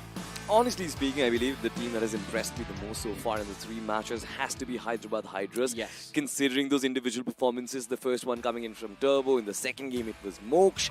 But talking about the bottom 8 teams, this one, Raven Esports, kind of giving up on the lead that they set up in the first match. What has gone happened to them? I mean, it is going to be interesting to see can they recover, because Miramar as well did not really work out too well for them, and now Sanhok not really working out. Raven Esports, if this goes on, as you mentioned, they've given up the lead and they've slid down to the second. Look at the overall ranking. Just Jelly taking the first position away. Raven on the second. Hyderabad Hydras on the third with no chicken dinner to their name. And THW, that win on Miramar, it helps them stay in the top 4. Absolutely. It's a lot of tight competition in the fellow foes in the top 6 if you talk about it. Even in 7th position, you've got Hail Inferno squad with 19 points. Forever Red Rocks not really far behind with 16. Silly Esports, Sarkar Gaming finally making their mark. But now I want to see these lads from Vasista Esports and TWM to kind of make a mark. Yeah. And I believe that on the first day of their matches, especially since you're playing your first 6 games, you probably won't have that much pressure. The competition is to just take the initial stride towards an additional round. But even if you fall back, you always have the opportunity of comebacks, especially day 2. I mean, especially day 2, but you know, day 2 is going to get a whole lot weird because all of these big names stepping up, the younger guns, the lesser known names are already warmed up from the performance today as well. So it is going to be interesting. And I love the fact that you show up and all of a sudden the heat is rising, my man. I mean, what did you do? The heat in the studio is going up, the heat inside of the matches is going up. This is called a microwave setup, Johnny. In Gen Z terms, you call that aura. I mean, it's gone through all of these digital wires, reached the players, and they are also just bringing in the heat. Yeah, that's all, I guess. That is all for sure. But I believe that in terms of action today, we've just witnessed half of it, right? The second half, considering the amount of problems that we have seen in 2 very big squads for GDR and Vasista, what does the action plan sound like? If you are Destro, if you are Amar Khan, who is in English, it's basically known as immortal. You fight till the very end and do not give up. I mean, exactly. And Destro's game plan has always been that. Plus, I think God's Reign is one of those teams that does better when there are more number of matches, and all thanks to Crafton India Esports, man. The format for this Realme BGIS, the Grind 2025, it has 24 matches per team. So he will get his matches, he will get his opportunity to recover. But I want to ask you one thing, right? All right. Counter question. Your first experience with the new zone settings, and that too on Sanhok, my man. I want to know your thoughts on all of this. I love the first zone that I got to witness, right? The first zone that I got to commentate on. Extremely northern. You've got so much water as well. I got to see a little bit of a water rotation, a little bit of a sneaky play as well. But talking about the zone difference, I believe that the second zone was fantastic. So much commotion. At one point, there were like 4 or 5 teams in the southern part of the territory, and I kind of felt like there is going to be absolute pandemonium. But I love the fact that they've kind of increased the space in the final circles. Yes. That allows you a little bit of a breathing room. You don't have to keep on slithering as a snake. Now you can actually get up and take a fight against the opposition. Exactly. Breathing room time for you to think, and of course, the minute 40-second breather, not breather, but the setup time that you get for that final collapse, everyone just charging towards each other. It was such a beautiful thing to witness over the last 2 weeks. And of course, with this particular group, it seems like there is a big difference in terms of how the teams have planned their matches out, their maps out, and the performance as well between what we saw from Group D and C and now what we are witnessing for Group B. I can't wait to see what Group A is going to look like, because that is the top 16 teams in the country. But Sanhok, again, also, we're going to miss out on Weekend this time around, right? Speak for yourself. Speak for yourself, Johnny. I'm not going to miss out on Weekendy at all, bro. I mean, trust me, I used to love that map, especially because of all the commotion that used to bring in the final stages. But don't get me wrong, man. The initial 5 to 6 circles, there were barely any changes. So we were all waiting. But with that being said, we're going to bid goodbye to our beloved friend Weekendy. Maybe sometime in the future he's going to come back. But for now, it's going to be Sanhok action, ladies and gentlemen, on your screens.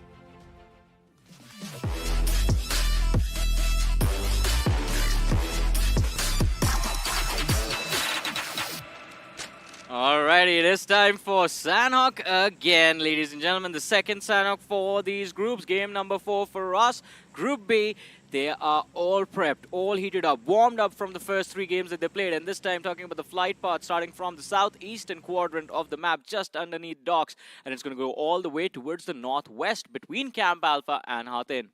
It's kind of like an action replay of the flight path that we witnessed in the last Sanhok. But considering it's like a small map, you can just jump out of the plane and glide across the part of the map and go wherever you want. So, yeah, apart from this drop collision, there aren't really going to be a lot of troubles. But towards that Camp Charlie Island, that is basically the southwestern island, there are so many teams. Let's have a look at the head count. You've got Troy Tamila's Esports, you've got Raven Esports as well, a little bit of Hyderabad Hydros, a little bit of Insane Esports as well. So 4 teams in the mix, and if the circle does not land on this island, you do not have a lot of exit strategies, Johnny. There's going to be a lot of commotion. I 100% agree with you. I mean, the commotion is going to be there, and I think it's going to be there from the start of the bat. But what I'm noticing right now, Salty, is those weird splits. The 3-1 from FS with one of the players quite close to Roman from the side of THW. There was a split between Vasista Esports. They seem to have pushed Hyderabad Hydras outside of Cave and are forcing them to move completely and commit completely for that Camp Charlie position. A split also coming in from Sarkar Gaming and Silly Esports. Silly Esports, by the way, in the most riskiest position of them all. Noob, he's quite close to Wingod, RGC down south. So if he tries to run back towards his teammates, it is going to be death waiting for them on the other side. Dope out into the open. I think Parachute was spotted out by the players of Team Insane. Skips wanted to close in, but hey, guess what? Now there's no one there. He was too late. He certainly was too late. And honestly speaking, with the names and the tag that has kind of reunited, Johnny, does it remind you of utter domination that we witnessed from Insane back in the day? BMPS 2023, I still remember, out of the 5 matches, 4 chicken dinners. I really want Adi to bring back that same flavor. Sorry, wait a second. I mean, when we saw this group being revealed, me and Icy were there on the panel. As soon as God's Reign came in front of us, I told Icy, I'm going to tell you the same thing. One of my friends had an opportunity to speak to him. They asked him what he was thinking about this year, and Destro straight up said, 2025 is going to be my year. I do not like even numbers. I want to conquer all the odd ones. He started the year with a big trophy win at the SPS LAN, right? And when 2023 in Mumbai, Destro lifted the trophy under the same banner of God's Reign, it was me, it was you, it was Necro, and it was Icy. Wow. You see where I'm going with this. Everything is as it was back then. Everything is. The one difference. Yeah. The one difference. And I believe it is for the good, Johnny, is going to be the addition of Ninja Jod. Yes.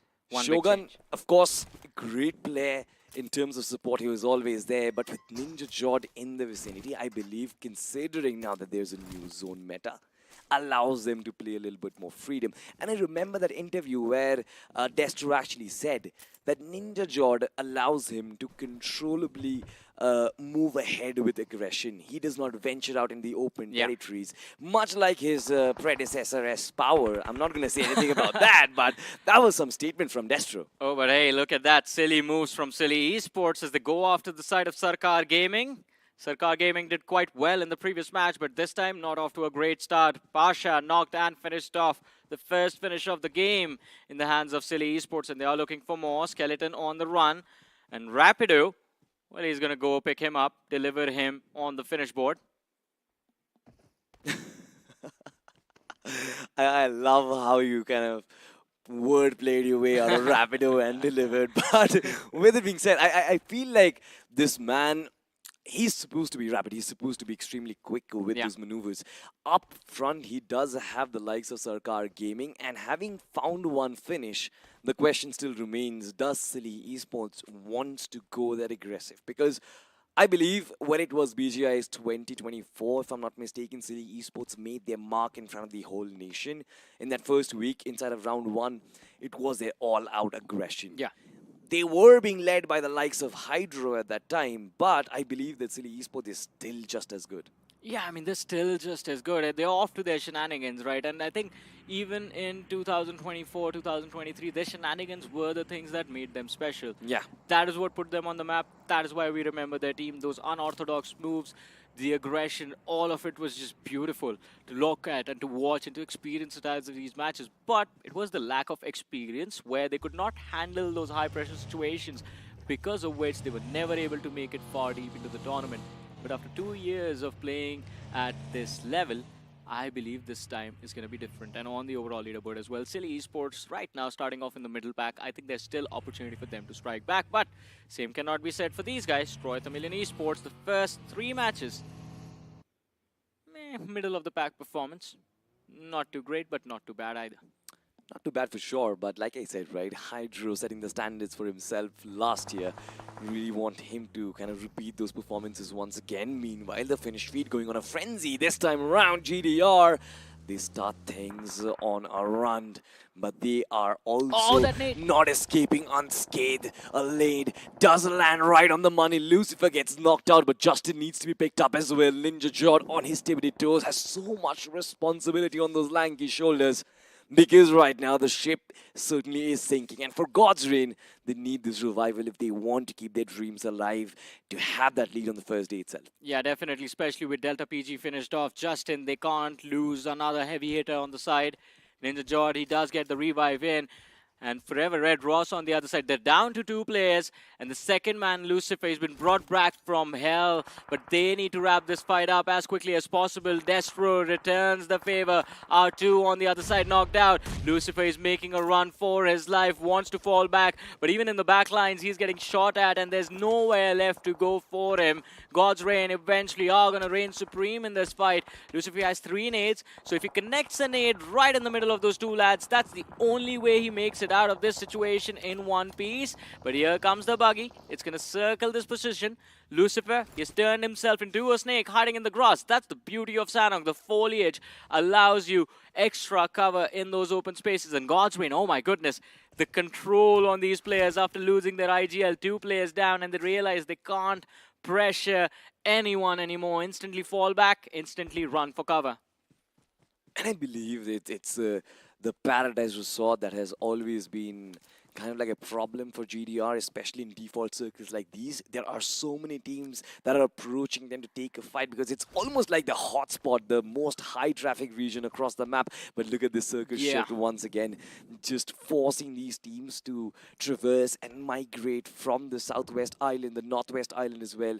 And in the mainland, where are going to be the entering from? It's going to be the region of Bootcamp. It's going to be the region of Painan. And there are teams stationed already. So it's going to be a trifecta that will be worth watching. Man, it's such an open position. The cluster, the splash of colors has me already quite excited. And just Jerry today in an incredible form, by the way, are going to be the last ones breaching in from the eastern side. So there's so many bodies in front of them that they can actually finish off and secure so many points available on the board. But it seems like there's a different fight breaking out somewhere. Troy Tamilian Esports, they've lost 1 player, one of their men knocked out, and it's going to get picked up by Justin from the side of God's Reign. So even with 2 individuals alive, GDR still looking for the fight. But how many finishes can they secure? They are inside the circle, quite deep, quite close to the center. They have decent cover available. It's the number of players that is a big concern. With 2 players, you can't really protect that position too well. RGC on our screens. Dope knocked out. Inferno dropped out in the trade. And it should be an easy frag for them to secure. There's no way that man falls back alive. I love the pure ambiguity in Troy Tamilian esports and the way they play, right? There's no pattern with which they take fights. It's just YOLO in and just completely zone in into those fights. Like they spot someone, like if they find a knock and they completely send it in. Kind of reminds you of those old TSM entity era. I recently saw a tweet coming in from one of the veteran players who've kind of retired right now, that the one knock push era was something, and I believe there are undergods who are bringing back that strategy once again. Feels good to watch, and it's absolutely lovely when you actually pull it off. But now there are going to be a lot of points of concern. Like you said, GDR, not really a lot of space, especially with 4 or 5 teams marking their exit. They are absolutely sandwiched in this microwave situation. Oh, of course, and they're going to be cooked to perfection. But who gets to enjoy that meal now? That is going to be the question, because this forever Red Ross, Lucifer is just basically eyeing out for revenge. How dare you pick off my teammate? How dare you destroy my team? And he wants to repay the favor to them. Hail Inferno squad from up north. You have TWM closing in from the northeastern side. And then there's like one individual surviving from the side of Sarkar Gaming towards the east. But look at this, TSW. They swam from that Camp Alpha Island to the main island. They've reached the cliffside of Boot Camp. But how do they climb up? Because the moment they do, there's going to be trouble waiting for them on the other side in the form of Wingard Esports. On the finish feed, once again, Salty, God's Reign, they are not stopping in this game. But, again, fighting amongst that cluster means you are attracting the wrong kind of attention. It was an early knock, I believe, that just bleeded out to death. But either way, they do find that finish. But as of now, it seems like Gosrain, they're kind of laying low. And that is the right strategy to kind of adopt in a situation like this. But having said that, there are multiple teams who are preferring the late rotate approach. Look at that. FS still very late in the rotation, just playing in from the edges.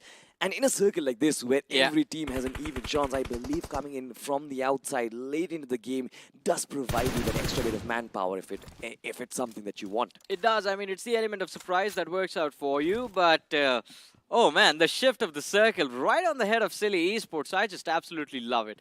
And I'm sure Jelly is going to love this as well. If they move in, take care of Silly Esports, take control of that hill, they might not have cover, but, I mean, there is some cover available. There's a shack on the top of that hill. And if that shack is in their control, they should be able to control the rest of the game as well. It's an open circle in Sanhok, and I think the diameter is going to be about 1,000 meters. So half the zone you can dominate and secure so many frags in this position. Talking about frags, it's always resonating with Vasista Esports as well. These assaulters, you talk about Gamla Boy, you talk about Fierce as well. Extremely notorious in the way they play, but it seems like their notorious approach has not given them results. But this time around, they are going to be starting to huddle around the likes of Raven Esports. Now, nades are being cooked. You know that the line of fire are going to be established. Contact is going to be established as well. But when does Pokar announce the war horns? When does Pokar fully send in his men to actually fight in for the glory of 4 points is going to be the question. Because Vasista Esports, they've not been successful in their 4v4s lately. Yeah, that's the thing I was about to say as well. Like Vasista, I don't know what has happened ever since Carpe Diem became Vasista Esports. The performance, it seems like, was left with a previous name. They haven't been able to seize the day since Carpe Diem was no more. But Jelly, they feel the players of FS behind them. In fact, they have spotted them out as well. Sam waiting for a few pixels to creep up from behind that ridge. Crosshair at the ready, but FS, they sense the threat on the other side of this hill, and they are going to find another way, another angle to breach the circle from. I think this is the right call. Just Jelly in the superior position. If a fight broke out, they would have found the first knock over there. Find this entry for FS. They will have to make something out of it. So far, in terms of the points acquired inside of this game, FS, they're completely null at this point. Need to take this fight, find themselves in a good position, might be possibly able to gatekeep the lads from Insane Esports, Johnny. So again, I just noticed something very small, and this is like a huge shout out to Icy, by the way, because he has been teaching us about small little techs inside of the game. Icy knows a lot about small things. Dude, he used to be coach one of the best teams in the world at one point. Oh. So one thing he spoke about on broadcast last week, and I just saw one of the players use it, is when you're running into a building, switch to FPP because it gives you more FOV inside. Yeah. Instead of when you're running into TPP, your vision is going to be blocked by the two walls. But in FPP, once you go in, while going in, you're going to have more vision and you know what's in there. So you'll be prepared in case someone is waiting for you. Just saw one of the players of FS using it. So they are watching the broadcast. They are listening to you, I see. Yeah, exactly, and I believe it's kind of a mechanic that has been kind of very prevalent in those 4v4 battles as well. Inside of the smoke, the FPP mode gives you an enormous field of view as well. We're talking about Hyderabad Hydras. They have a field of view, a line of contact against the likes of Wingard Esports and LeBron inside this wooden shack. I'm not sure if this is going to be safe enough. We've seen Wingard struggle inside of shacks, not just in the map of Sanhok, but also in the map of Miramar. This time around, it seems like it's Vasista Esports who've kind of opened the money. Yeah, Vasista Esports, they kick things off in their own fight. But over here, Silly Esports off to their own silly shenanigans. And it seems like Jelly has been gobbled up by them. Well, at least just the IGL that's been finished off. 3 lads are still left standing. But on the other side, on the finish beat, God's Reign still in it to win it, taking the fight against the players of Hail Inferno squad. But Vasista Esports, as you were talking about them, Salty getting pushed upon by the side of TSW, who are getting third party from the rear. It's RGC chiming in. Levi steps into the Molotov. He's going to burn, but the first aid should kick in at the right time. The med kit kicks in fact. And Pukar, who was getting revived, is not going to get an opportunity to be back on his feet. One after the other. The push from the side of TSW, just immaculate at the loss of one player. They do find those frags, or maybe not actually. The frags get stolen. Where did they go? Where did the points go? Well, initially the fight started between Vasista Esports and another team. Then Team TSW find the perfect moment to actually come in from the backlines and get that backstab right. The third party was absolutely pristine. But now look at this. TWM kind of right in front of Ninja Jod. He knows probably, as a matter of fact, that one of their players has been knocked down, but enough time has been provided so that they can try and get back up on their feet. I love this setup, Johnny. Yeah. One player inside of the circle, Ninja Jod, trying to divert their attention. Meanwhile, one player coming in from the back. And if Justin finds that opening, he can engulf this entire team. But they see through this plan and the vehicle just absolutely crushes it. Yeah, man, you hear the engine from the distance. You need to be prepared. And he had some cover in front of him, but again, quite unfortunate. God's Rain down to their last man. Insane struggling as well. FS Crypto, he's fighting for his life. The tree, not enough cover. The nade goes out, and that should be a knock for Dark Lord. Alright, it was a Molotov, so it does end up burning his opponent alive. But FS still in this game. One last player surviving. He has chosen to run away and hide, in fact. That is quite interesting. But Dark Lord, the Molotov, the burn damage, the knock was there. The finish comes through finally. Dreams on the other side, keeping the dream of FS Esports, at least in this match, still alive. Only a point on the board to show for all the struggles they've faced in this matchup so far. Just Jelly, 3 players left. Outside the circle for a change, and on the northern side, facing a challenge from TWM. I believe it's going to be Raven Esports, who has completely changed the game in that southwestern quadrant. Southeastern quadrant, pardon me for that. Look at that, Josh Jelly on the other side. They have so much control. Yes, for sure, they are outside the circle, but now to scavenge for those finishers. They are taking their shots against TWM, being successful against Lobster, needs to find more. But on the other side, look at that, RGC Sanchit. I believe he's found a couple of players from Troy Tamila's Esports. Hydro has been engulfed. TWM Gaming tried to go in for that mad dash inside the circle. Running in is never safe, especially on a map like Sanhok. You are going to get taken down every step of the way. Well, let's see, though. Everyone's going to get taken out, but who is going to be surviving? That's the question. That's going to be the one who enjoys the winner chicken dinner of this game number 4. And all of a sudden, the collapse is so insane. From 11 to 8 in just a matter of few seconds. 8 teams, 23 players still alive. Just Jelly Numbers are not strong, but they're still moving forward. Last man left, it is going to be Sam, and he's charging forward with no fear against Silly Esports. But that itself was a silly move, because they pick him up. The point is secured. 6 finishes for Silly Esports, and they have amazing cover to work with as well. But in the next 7 seconds, the blue zone closes in the circle, will force them out into the open. And Hyderabad Hydras have been waiting for this exact opportunity. They can climb the hill, and they can choose to strike, but will the finishes come for them? That's the question. Mox on the flank, that's a very interesting move. That certainly is a very interesting move. And now look at this. I believe AJ wants to clear out the backlines first. But with this circuit shift, Silly Esports have been given a massive advantage. They are the only team inside of the circle with a lot of hard cover. This setup that AJ and Moksha have kind of set up for Hyderabad Hydras, this is going to engulf the likes of RGC, this is going to engulf the likes of Vasista Esports, and possibly, if the sightlines allow them, they might even engulf Raven Esports as well. And with open circles like these, Johnny, and with bigger end zones, I know it's going to be pandemonium, I know it's going to be chaos, but this is position where Hyderabad Hydras can actually prevail with the kind of setup that they have. I think all they need to do is just clear down the southern side, and the northern one is going to be taken care of by Silly Esports. There's a hill separating the two teams, and Silly, they have the cover of those shacks as well. But Vasista Rage God, you can see the Rage fuming. Is he going to annihilate the side of TSW right now? He sees the man out in the open. The nade is being cooked.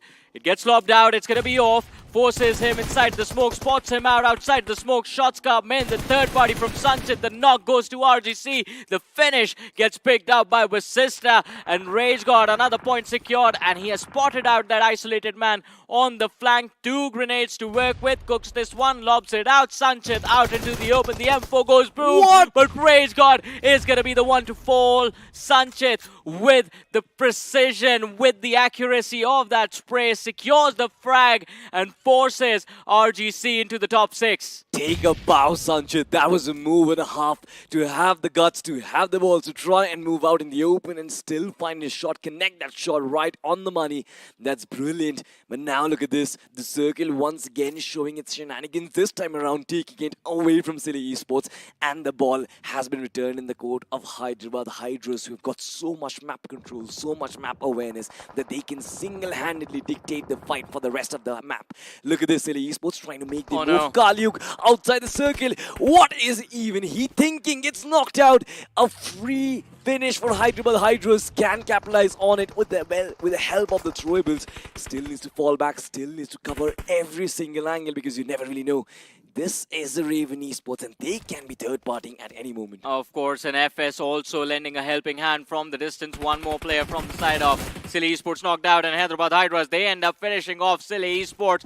But hey, look at this, Salty, the final top 2 contenders of this game. Raven versus Hyderabad Hydras. The differences of that first matchup for Erangel finally are going to be settled on this Sanhok. You have a referee in this fight as well, Sanchit, and he can be biased to one of these teams. Just pick off one player and swing the fight completely in the favor of the other. The nade from Hyderabad Hydras connects. Akash is going to fall, not you, Salty. It's going to be the one from the side of Raven Esports as they're looking to saw. The shotgun goes boom, but it's Hyderabad Hydras with the opening. Smiley, he's still standing, but not for long, as the Hydra choose to strike, and they wrap things up in a blink. Raven Esports, their wings are clipped, and it is the last man from RGC remaining. Sanchit has the M4, but no HP, surrounded by Hyderabad Hydras, and what an amazing way to close things out. 15 eliminations and a big chicken dinner. Big chicken dinner for Hyderabad Hydras, and what a statement coming in from them. This was like absolutely flawless. You look at every single player, their position was pristine. You've got to give it a little bit of the credit to the circle as well. The final circle just taken away from Silly Esports. That was just teasing you. It was right at the nick of time. It just goes into Hyderabad Hydras, and of course, when you give them that advantage, they will always take it with both arms. It does. I mean, they have been warmed up, man. The first game was such a big confidence booster for this team, right? I mean, with Turbo motivating every single player on his line up with what he was able to pull off in that game of Erangel. And since then, Hyderabad Hydras have not slowed down. Miramar, they played well. The previous Sanhok as well. And this one, the conversion just absolutely brilliant. They played the macro out quite nicely, because I expected them to charge towards Silly Esports to try and take those shacks away. But who am I to question their decisions, right? The decision they made was perfect. Use the red, use the hill. Do not even bother about silly until the circle forced them out, because it's very easy to pick off teams that are exiting covers. There's only a few exits that you have to mark. But when you are charging for them, when you're trying to take that cover for them, that is a big challenge. Absolutely. And I want to point out a little bit of the micro maneuver that they made, a little bit of a micro adjustment that they made in the final half. Look at that. I mentioned during the cast as well, AG moving outside of the circle, taking charge of the back lines. The idea was to still have control of the territory that they have occupied already, but to try and regain control of all the regions that are surrounding the circle as well. Clear out the back lines and then focus on Silly Esports right at the end. Of course, ladies and gentlemen, all of this action, I know you need a revision. So for that, we have prepared the highlights for you guys. Let's just watch and enjoy. It was absolutely... I believe one of the best Sanhoks that we've witnessed. The first one was brilliant, just courtesy to the circle, but this one had a different flavor altogether. Man, this entire group is just like absolutely, it's something else. And I love that all of these teams are so confident at the individual level. The players themselves, it seems like, have big egos. They do not want to back off against anyone. Look at what God's Reign was doing. They just had 2 players. With 2 players, they racked up 7 eliminations. They got taken out early, right? No placement point. But 7 finishes with 2 individuals.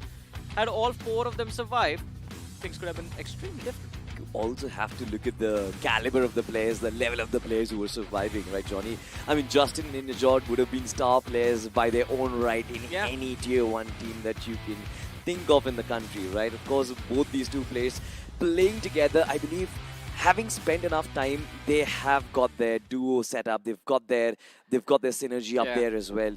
And I have been loving all the bait and switches that these teams have been employing. But of course, the last 5 was just absolutely brilliant. Yeah, Sanchit got hunted down like an absolute criminal over there. 1 man pushes behind him, forcing him up the hill. The 2 cops showing up from up front from either sides. Can't do anything in a situation like that unless, unless nothing. You can not do anything over there. Unless you're the Flash. Or probably a Batman. But we will discuss all of those. Nade yourself, deny the point. Nade yourself, deny the point. That's probably not an alpha move. Necro would be very angry at you. That man wants to be the Sigma. But talking about the Sigma of the lobby right now, Hyderabad Hydras, I think with this victory, they kind of push atop the #1 spot. They are going to be inching closer towards around 4, ladies and gentlemen. But with that being said, we still have 2 more maps to go, Johnny. And if I'm not mistaken, those are going to be the maps of Miramar and Erangel. I am super excited. Icy Baby and Necro are going to be back online. But with that being said, ladies and gentlemen, we are going to come after a very short break. Don't go anywhere.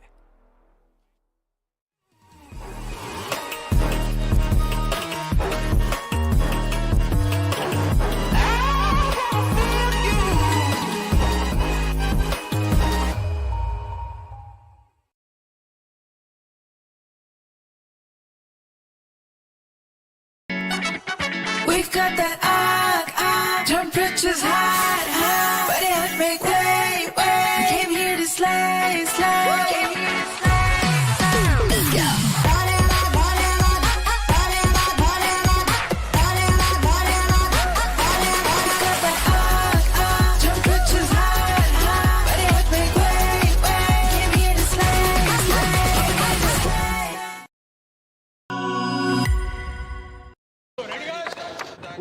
Let's go!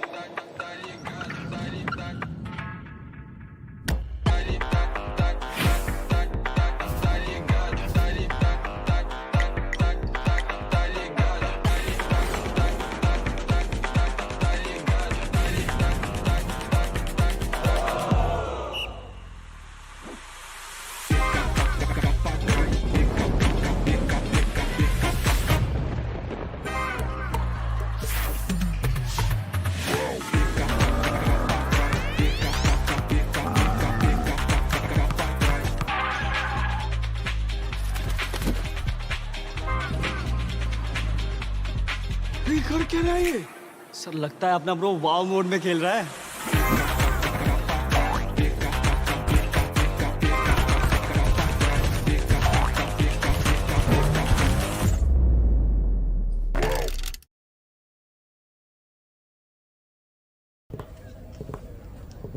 So Neeraj, slide path देख के आपकी landing strategy क्या होगी? बस सही angle, right grip, focus, और फिर इसको फेंकना नहीं आता। ओके, फाइनल सर्कल, 20 बंदे बचे हैं, क्या करोगे? प्रेशर नहीं लेता मैं सर, जेवलिन में दिमाग को ठंडा रखना पड़ता है। और फिर इसको फेंकना नहीं आता यार। नहीं आता। क्लोज रेंज में आपका फेवरेट वेपन कौन सा है? सबसे स्ट्रेटेजी और टाइमिंग का खेल है सर, जेवलिन की तरह। अरे मेरा मतलब गन्स, M416 ग्रेनेड फेंक देंगे सर, सब फेंक देंगे। यार इसको सच में फेंकना नहीं आता। नहीं आता। अच्छा ये लो, नेट स्पैम करके दिखाओ।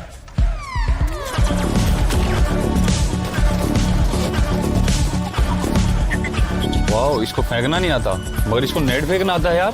आता है। नीरज तो फेंकने में पास हो गया। आप भी BGMI खेलो और रश करो फॉर चिकन डिनर। यार तुम तो फेंकने में चैंपियन निकले। चैंपियन नहीं sir, conqueror. Oh yes. Welcome back after that break, ladies and gentlemen, to the Realme BGIS 2025. This is Super John, joined by Icy Baby alongside with me. 4 matches done and dusted for Group B, and Icy, it seems like the skill level, it's just gone through the roof all of a sudden. I know, right? And at the same time, whenever you're casting, for some reason, Hyderabad Hydras pulls one out of the bag, out of nowhere. That is just insane run. Seems like you might be Hyderabad Hydra's lucky charm here. I'm a lucky charm for a lot of people, but they just failed to notice, so now they're just filled with regrets. Hyderabad Hydras, you better not miss out. Fair enough, fair enough. All things considered, for these guys watching at home here, I hope you guys have had a blast, because as of now, Realme, our amazing sponsors, are here to redefine the gaming experience with the P3 Pro 5G. So be sure to check out that, because as of now, they are having a little bit of a special promotion, and that is, if you search it on Flipkart, the Realme P3 Pro 5G, you will potentially walk away with some amazing rewards. And on top of that, it is going to be releasing on the February of 18th. Yeah, exactly. And there's just few days left, man. Be on the ready. Mark the date on your calendars. This device, Realme P3 Pro 5G. Amazing features. Glow in the dark back pan. Born to slay, made for gamers like you. And of course, us. And I mean, did you notice that someone did something that you taught just a few days ago? That is why I love you. I see you keep teaching us all of these small little nuances about the game. There is more stuff as well. But one thing I really liked was that in the highlights as well, I saw how March was taking advantage of the buggy angle, which was so risky. Yeah. It gives him the advantage to peek out from, but it's only available if people are in prone or crouch positions where you can actually capitalize on that. For him to actually get away with it was really, really sick as well, because normally you shouldn't be able to make plays like that, but for him to actually do it was just insane. But before we talk about that play as well, let's talk about the MVP of that match, AJ from the side of Hyderabad Hydras, being the highest amount of finishes in that game, alongside with Justin from Godfrey. And it is going to be people following them. Moksha from Hyderabad Hydras as well. RGC Sanchit. By the way, huge shout out to Sanchit. We saw him start his journey in the circuit with MRCI Esports, now playing for RGC. He has gotten so much better than he used to be. Because in this game, Hyderabad Hydras just completely annihilated RGC. Sanchit survived and he went to secure some crucial finishes, made it to the top 2 as well. Ninja was there as well towards the end of the list of top 5 players, but looking at the match summary, these open circles on Sanhok, no one wants to use those smokes anymore. It's all about those nades. I think it comes down to just what kind of situations they're put in, right? Like in Sanhok, smokes are great and all, but the smokes doesn't really provide a lot of cover because of those foliages and those angles, right? Like it gives you some sort of room, but because of how it's designed and you are running through those smokes, you don't really have a lot of wiggle room to run through it, and people can just shoot through it blindly and then eventually find a couple of love taps. So that's something that is a little bit unfortunate to work on as well. But instead of talking about needy details, let's talk about the points as of now. HH, Chicken Dinner, 15 finishes, 25 points. Big run. What a big game. Lovely performance. And Silly Esports as well. I mean, they're also displaying signs of consistency. The previous game was a decent one. Miramar went, Miramar was a little bit astray, but still 12 points coming in from this match. RGC with 10. Raven Esports finally, after that first game of Erangel, they step up. Unfortunately, I expected Raven to do more in this matchup. They got wiped out by Hyderabad Hydras in a blink. And that is what upsets me. God's Reign, 2 players, 7 finishes, just an incredible run. But this is what we expect from GDR in every single match, to be honest, and from all of their players. Yeah, they've been very finish hungry all the way through. Yeah. Right? They've always been able to find finishes, but I'm curious where they are going to be sitting here, because as of now, with that being said, they've got 20 finish points and only one position point. They will be on 10th place with 21 points, tying it with also Hail Inferno Squad as well as Wingard, who's also on 8th place, while Hyderabad Hydras top 1, 52 points. Let's go. Yeah, they have a safety cushion to work with, Hyderabad Hydras, but as you were talking about God's Reign, look at this. 7 points away from FSE Sports. So if they can drop a big 20 bomb, not a big 20 bomb, just a 20 bomber on that map of Miramar, which is going to be next, and it is one of the preferred maps for God's Reign as well, they can take the top 4 and write their name on that 4th position heading into the last Erangel of the day. Although I see the team I am worried about, in fact the team I am worried about are going to be Vasista Esports on the 13th, Insane as well on the 14th, because these names, those points that they have, they don't really suit them, man. Single digit finishes after 4 games are done and dusted, and single digit placement points as well. And why is Vasista playing for placement? What happened? I don't know, man. Vasista seems like they are a little bit lost as well. They weren't expecting a lot of aggression coming from the rest of the teams. One thing I've realized that every single team it's played so far has been very aggressive. And Insane as well, who's known to be aggressive, after a couple of games so far, they are starting to play a little bit safer, which makes it a little bit weird for me to see them play at this stage of the game. And I don't know, maybe it might be tilt, it might be mental as well, but what I do know is that TWM, they had substitution earlier on as well, which may result in a couple of tilt trains coming their way today itself. I mean, I hope TWM, they make a bounce back in the upcoming 2 matches, because TWM, when the roster was initially introduced in 2023, BGIS, this team used to be incredible. They kept some of the few players going into 2024 season, and even that year they had a pretty brilliant run in the pro circuit in BGIS. They were absolutely incredible. Yes, did not make it extremely far into the tournament, did not make it to the finals, but still the performances that we saw from those individuals, it made you believe that this team had potential. But this year, I mean, the start that we're witnessing is not something that we are used to from this banner. This banner dominates their performances. They like to do it aggressive as well, but it seems like this particular lobby and the new zone settings is a combo that is just too much for them to handle. Agreed. But so far, the 2 teams that had substitution is one is TWM as well as Sakar Gaming, and so far Sakar Gaming is doing pretty okay despite their initial loss in map 2 against Hyderabad Hydras. But so far, they've finally picked up a little bit of mojo, but I hope that after today, like even regardless of whatever results, they are able to adapt for tomorrow's games, because like it or not, the game must continue. It has to go on. Exactly. And Sarkar Gaming, I think this is an incredible lineup. Even the players on the bench have a lot of potential as well, but I think the pressure will fall on Sarkar himself. Even in the past, this used to be the case wherein he would have this lineup, but unfortunately that wouldn't end up performing. Although every single one of those times, Sarkar Gaming would be the man who at least would take a stand in one game, stand up, put those big numbers on, motivate the rest of the team, and then everything would click and the lineup would just come together. Agreed. And considering if we were to compare this with Group D as well as Group C, Group D and Group C, they have to play this game 4 days consecutively, so they don't really have a lot of time to adapt, analyze, etc. like that. One thing about this group in particular is that after 2 days, they will have a gap to prepare themselves before they play day 3 as well as day 4. So, like it or not, right now, all these 16 teams, they have to play this like as if it is a grand finals, because each day itself they're playing, it has to be very, very intense. Yeah, but talk about intensity, and it is being brought by Hyderabad Hydras and Raven Esports. That fight in that previous game of Sanhok was, I don't know, Hyderabad Hydras, they were just absolutely upset with Raven Esports for some reason, but here's the comparison. 34 finishes to 20. Hyderabad Hydras take the lead over there. Assist in the favor of Hyderabad Hydras, 14-9. Damage as well in the favor of Hyderabad Hydras along with Nox. It is the survival time where Raven Esports are up ahead by just 6 seconds. I think how much of a difference can 6 seconds make? Well, it comes down to consistency, right? All in general. And so far, in terms of the overall stats of data that we have, we've only seen 4 games. And of course, because it's 4 games, we are going to be seeing stats that are slightly inflated towards certain teams.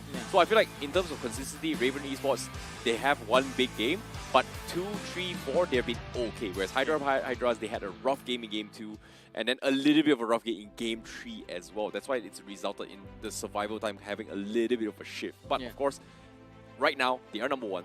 It's fine. Same can be said for their opponents. Was this sorry, was it again? The other team as well. But Raven. Yeah, sorry, Raven Esports at the same time. But it all comes down to who's going to be able to come out top, because it's a game of consistency. It's only 4 games, you know, adaptation like that. Hyderabad safety cushion. We've seen it happen in Group D and Group C. Yeah. Oh, great, I'm number 1. Haha. Day 2, flop. Day 3, flop. I'm out of the top 8. I mean, yeah, that does happen. But again, I think with the momentum and the win in their sails, Hyderabad Hydras, if they can dominate the next 2 matches as well, that gives them enough of a safety cushion to at least fumble the ball tomorrow and still stay in the top 8. But is that actually going to happen? Let's find that out in the upcoming match.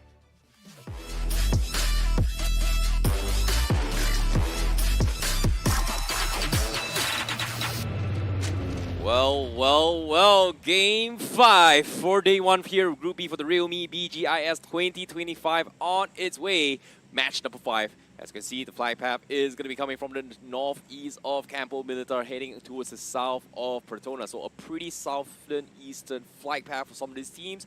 And hopefully, we are not going to see a little bit of a long circle for this map, because game number 2 in this map itself was very unforgiving for all those teams, considering how far away the circle was for some of these teams. I mean, yeah, that Erangel, that Miramar game, El Pozo, under heavy fire, that northeastern quadrant circle, it made things extremely difficult. But let's see, flight path should make things easier for one of the biggest names that's struggling right now. God's Reign, Impala is going to be their drop, but early drop clashes, there were none other than the one happening in Picado.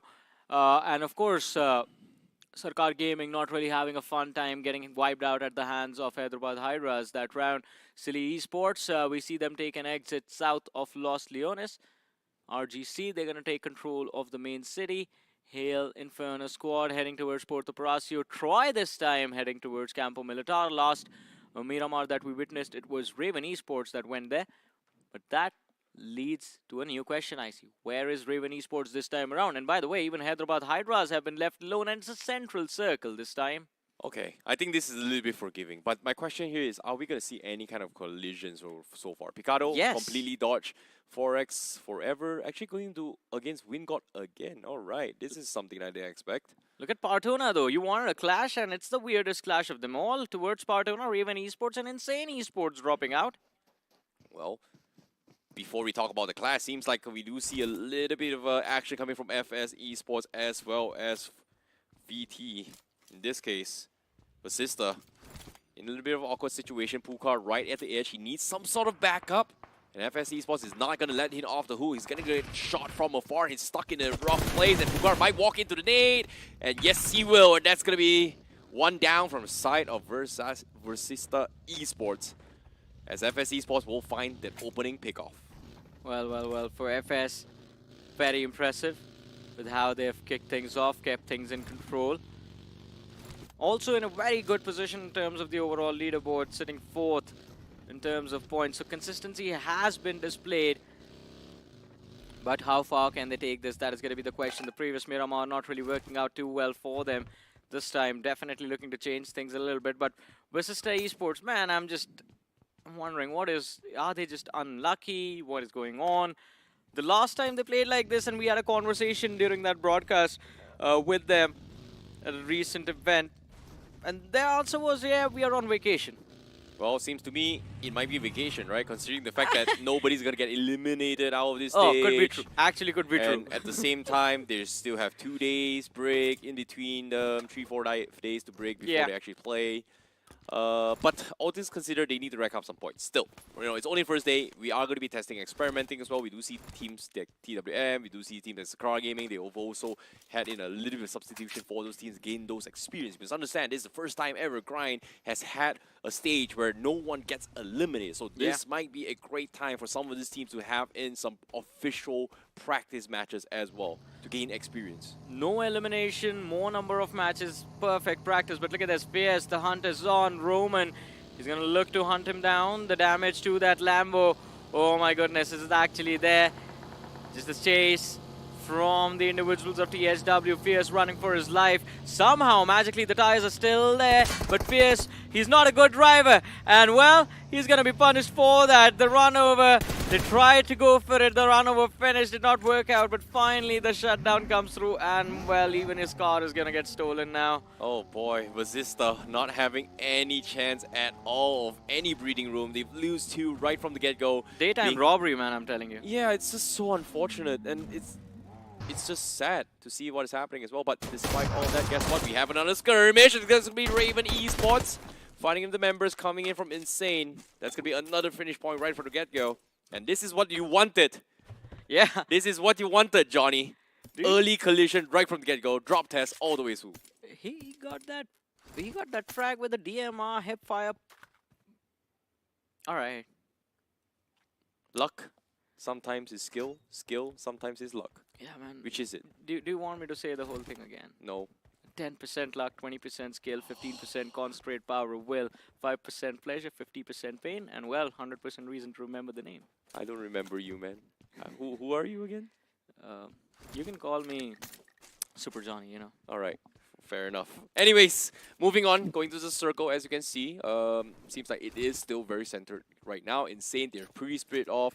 Raven getting Minas themselves. Patona is going to be from Insane. Insane, they will lose out a lot of loots. However, we do see Silly going for a little bit of split approach from the south side rather early as well. This is something that I don't really particularly like because of the fact that the terrains near Los Leones is very risky. If you get picked off, there's no way people are going to be able to save you in this regards. And they do have a lot of rotation, a lot of traveling they need to cover if they rotate in, especially when there's so many barricades and roadblocks potentially set up by teams from Picado, teams from La Bedinta, if they decide to take those mountain terrains.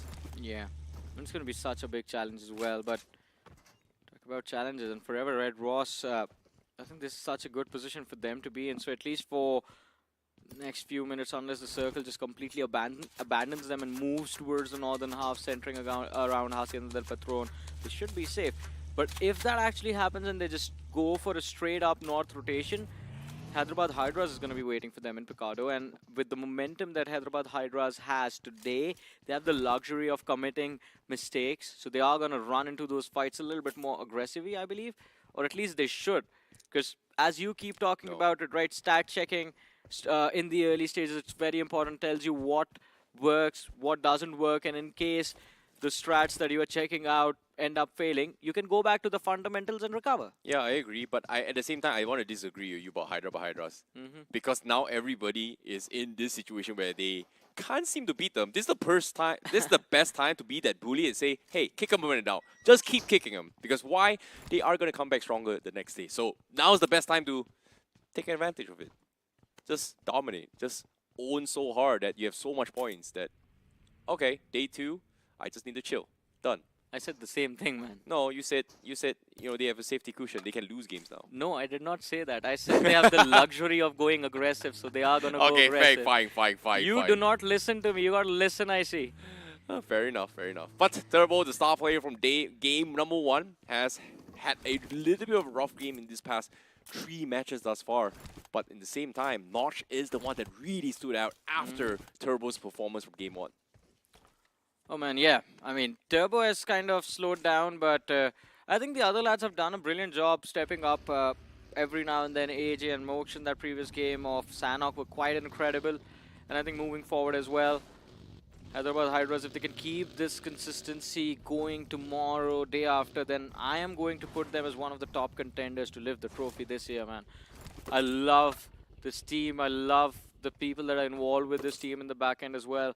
Amazing human beings, and it's been a long time. Hyderabad Hydras, this organization was so hyped, but the performance is not really there until now, and this gives me a lot of hope. But the shift of the circle, love and Adita. What? Yeah. What is this zone? Like, how do you play this right now? I have no idea, man. Like, who in their right minds will dock onto the crates rather early in just the second zone? And because of this, everybody is going to be trying to contest the craters of La Bendita just because Minas' open field is just terrible to set up as a pit stop. Well, yeah, it's definitely going to be a terrible position to be in. But look at that. No one, as you said, is going for the crate. Everyone is trying to circle around and go for the control of the open fields. Destroy is going to be so upset. He overshot that position by mistake. And usually he's very good with his early predictions in, not early prediction, but rotation strategies in Miramar. And now he has to fall back, take that open route. And that cluster that's forming around this southern side of La Benedita, it's going to be such a troublesome position. But also for a team like God's Brain, it's an opportunity to secure more frags. I can tell you for a fact, as a coach or an analyst, this circle itself is the reason why we get scolded from time to time, because it's so unpredictable. Like, there's so much planning you can do, but the amount of shift and how unpredictable it is just puts you in so many awkward circles. And we've been drilled in with the idea that, hey, center zone is going to be the greatest, you know, you want to gatekeep people, but now it forces people to go on the hunt. In this case, Hyderabad Hydras, they're about to hunt off Wind Gods. I think they smell trouble, and they don't really want to risk it yet, considering that they are not center zone yet. Heard the vehicles on the other side and instantly turned around, ran towards the other direction. But look at this, Silly Esports. High ground advantage for Silly Esports and Hyderabad Hydras. As soon as they realize there's players on top of that hill, their vehicles stop. They use them for cover, and now they're looking for a fight. Kalyug, he has Noob alongside with him. They were very eager to check who that was, try and fire a few shots, but with position compromised, and especially against the team, the position is compromised. You need to be a little bit careful, Silly Esports. Stinching closer, looking for that angle, not found it yet. Yeah, they have to get out. As of yet, Silly Esports got the pin, and Ninja getting shot pretty hard. He's forced to use the bandage. He's trying to save the Bang Buzz. One of the strongest, most durable cars out there in this game, alongside the Monster Truck. But considering that how slow it is, they need to take advantage of the fact that they need to use it as a good bunker for certain scenarios. And right now, it's just only stage 2 and so damaged. They probably need to restock or shift the car, because as of now, they need it, especially how this zone has a lot of open fields, a lot of open angles. And as you can see, Vasista, they're heading towards the craters, and interesting enough, nobody's inside the crater itself. Huh. I was expecting someone to be sneaking by inside. I mean, and the circle heads into the crater. All right. Okay. Yeah, being in the crater, though, is... I think it's just like a death sentence, your own death sentence that you're signing, because it's a bowl-like situation where everyone's going to climb up those ridges, and you are the one who are the soup down middle. People are going to hunt you for points. That's why the most dangerous spots can be the most safest. But as soon as I say this, Hyderabad Hydras, they're making those rotations. They're losing out another vehicle once more as they are getting shot from the members of Forever X Red Cross. And as you can see, they've find themselves a very nice compound to gatekeep from the south side. So I guess the strategy for Forever X Red Cross is going to be to whittle down the competition in this spot. And they are in the perfect spot as well. It's stage 3. Can try and shot people across the other side of the map. It's silly right now. They find themselves a player from the side of Sarkar Gaming. They found one. They're going to look for more Sarkar Gaming. The struggles of Miramar continue for them. And of course, there's a third-party opportunity available for the side of Wingod as well. They can try and gatekeep the players of Silly and Sarkar, both the squads together. On the other side, literally on the other side, the southeastern edge of the circle, we have the players from the side of Just Cherry. They had a pretty fun time in the last Miramar. This time as well, they're going to look to get a few extra frags, but look at the finish speed. It seems like Hyderabad Hydras are going to be left bleeding. 2 players knocked out. Stove, they do not get eliminated, but here we have it. RGC against Insane. It is a close quarter combat situation as Harsh runs in, skips with the nade, looking for the opener, although he's not going to find it. Rishi, they are going to try and trade him out. Rishi finally falls, but Insane, they're down to the last man, and Skips, he is outnumbered. 3 players from the side of RGC are waiting for him. The nade is perfect. It should get him the knock, but Sanchit, he goes aggressive, moves out. The jump shot is not going to connect, and Skips still looking for those frags, finds another knock, no HP this time. The shutdown comes through, and RGC, they somehow, by the skin of their teeth, do manage to survive. Well, they're inside the crater. Yes, they're on the soup, but guess what? They are able to hold down the fort for RGC Esports. So the reset comes in, they're going to be A-OK. Meanwhile, shots are being taken as well as slowly but surely people are going to climb up this mountain. But on screen, Wingard, they are going to try and gatekeep Silly, and guess what? They do find 2 knocks, but they will trade their lives as well, as Silly needs to push past this barricade, which Wingard has set up. Noob can't seem to find the perfect angle to try and go in for the contest, but they do find one out in the open. The perfect nade looks like it's good. Just a little too late in terms of dropping the nades, and Wingard, they will be able to reset this fight as Cali will be finished off by the blue zone. Oh man, Wingard, I mean, such a brilliant opener over there. And yet they are rethinking their decision of confirming those finishes. I mean, I understand it's stage 4, so the damage is just definitely going to be quite intense. And they do not want to just stay for Silly. Sarkar Gaming as well have managed to push through 2 lads. In fact, 1 lad from the side of Wingard. Sile OP has made it into the safer area, but gets spotted out by God's Rain, so I believe he's going to get finished off. And Noob, no, goes out looking for those first aids. The crate right in front of him, just a few inches, man. So close, yet so far away. What is Wingard thinking? They're actually trying to rescue each other and go for first aids. I'm really surprised. It's stage 4. It's gotta hurt, guys. Yeah. Oh, fortunately for them, they do have Infinity as well as LeBron already inside, but nevertheless, they might lose 2 players and the outskirts now. Meanwhile, in La Bedrita, it's still going to be a stalemate between RGC as well as Sarkar Gaming. They are going to take a little bit chill pill, but the circle shifts in towards Minas instead. So eventually, they have to hold down the fort as teams are going to rotate away from the craters. For now, they are in safe hands because of the crater. But the question is, can they get out? No. They can. I think they can. Maybe. All right, I mean, we are going to see the opportunity will be there. It's just that this is Vista on one and there's TWM on the other, and Sarkar Gaming has been a stalker for RGC for a while now. God's Rain as well from the southern side are going to look to move in, but Wingard spotted out by God's Rain. You see the man on the radar, he's keeping an eye on them. The knock is going to be found, but this one comes from Just Jelly. Just Jelly as well. Impressive way to find those angles, find those frags, but can they put the numbers on the board actually? Because the knock was there, but the finish does not get confirmed. And the players are still just left bleeding out into the open. Yeah, but Team Jelly, they're in prime position to actually capitalize on all these points as well. They've got the loot crate here, and as soon as I say this, then they find Destro, and now Wingard also going to be joining the fray, and they will be eliminated as well. Very, very big fights coming from Team Jelly. Meanwhile, as they continue with this fight, they've done the damage. They are going to back out. Ninja Jaw trying to push in for the trade-off, but he's only got 40 bullets. And he's got 5 nades. He needs to find an opening pick, but seems like it is going to be the clash once more between God's Rain and Just Jelly. And in this case, Team Jelly, they have won their first fight in the previous Miramar. This time, seems like it might be round 2 in favor of Team Jelly again. Well, let's see how things are going to turn out. As you mentioned, no ammunition means that weapon can't really be used to the best of its abilities. And of course, if you connect headshots, then it's a different story. But Jelly, he has the high ground advantage. No utility though. Otherwise, one nade from here would have put so much pressure on GD. Definitely would have taken half HP bar of a lot of these players. But if you still can try to move them down through that smoke, that might be the catalyst that swings the fight in the favor of Just Jelly. Kyo Lamau, he's going to join his IGL up top that hill. And God's Rain, they're looking to move in. Yep, the nades are coming in. God's Rain has to make this rush. They have those vehicles, but at the same time, they're a little bit on the south side. They don't really have a lot to work with, and the zone shifting way further towards Minas. That means they have to commit to this.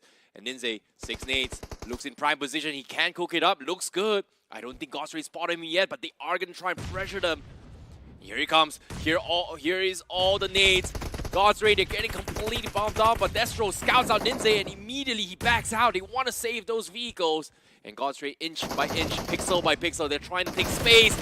And now Sam gonna try to find an opening pick, but I don't think he can get it yet. At God's Rain, they're in a lot of pressure. They need to push up, and every single space is so important between both these teams now. Exactly, every single inch is worth fighting for, and they are doing that as well. The Molotov, oh Sam, he's so lucky, just barely away, inches away from the fire, but he can feel the heat. You can see the sweat rolling down his forehead. And God's Reign, they are not going to take their foot off the pedal this time. The pressure just keeps on building up.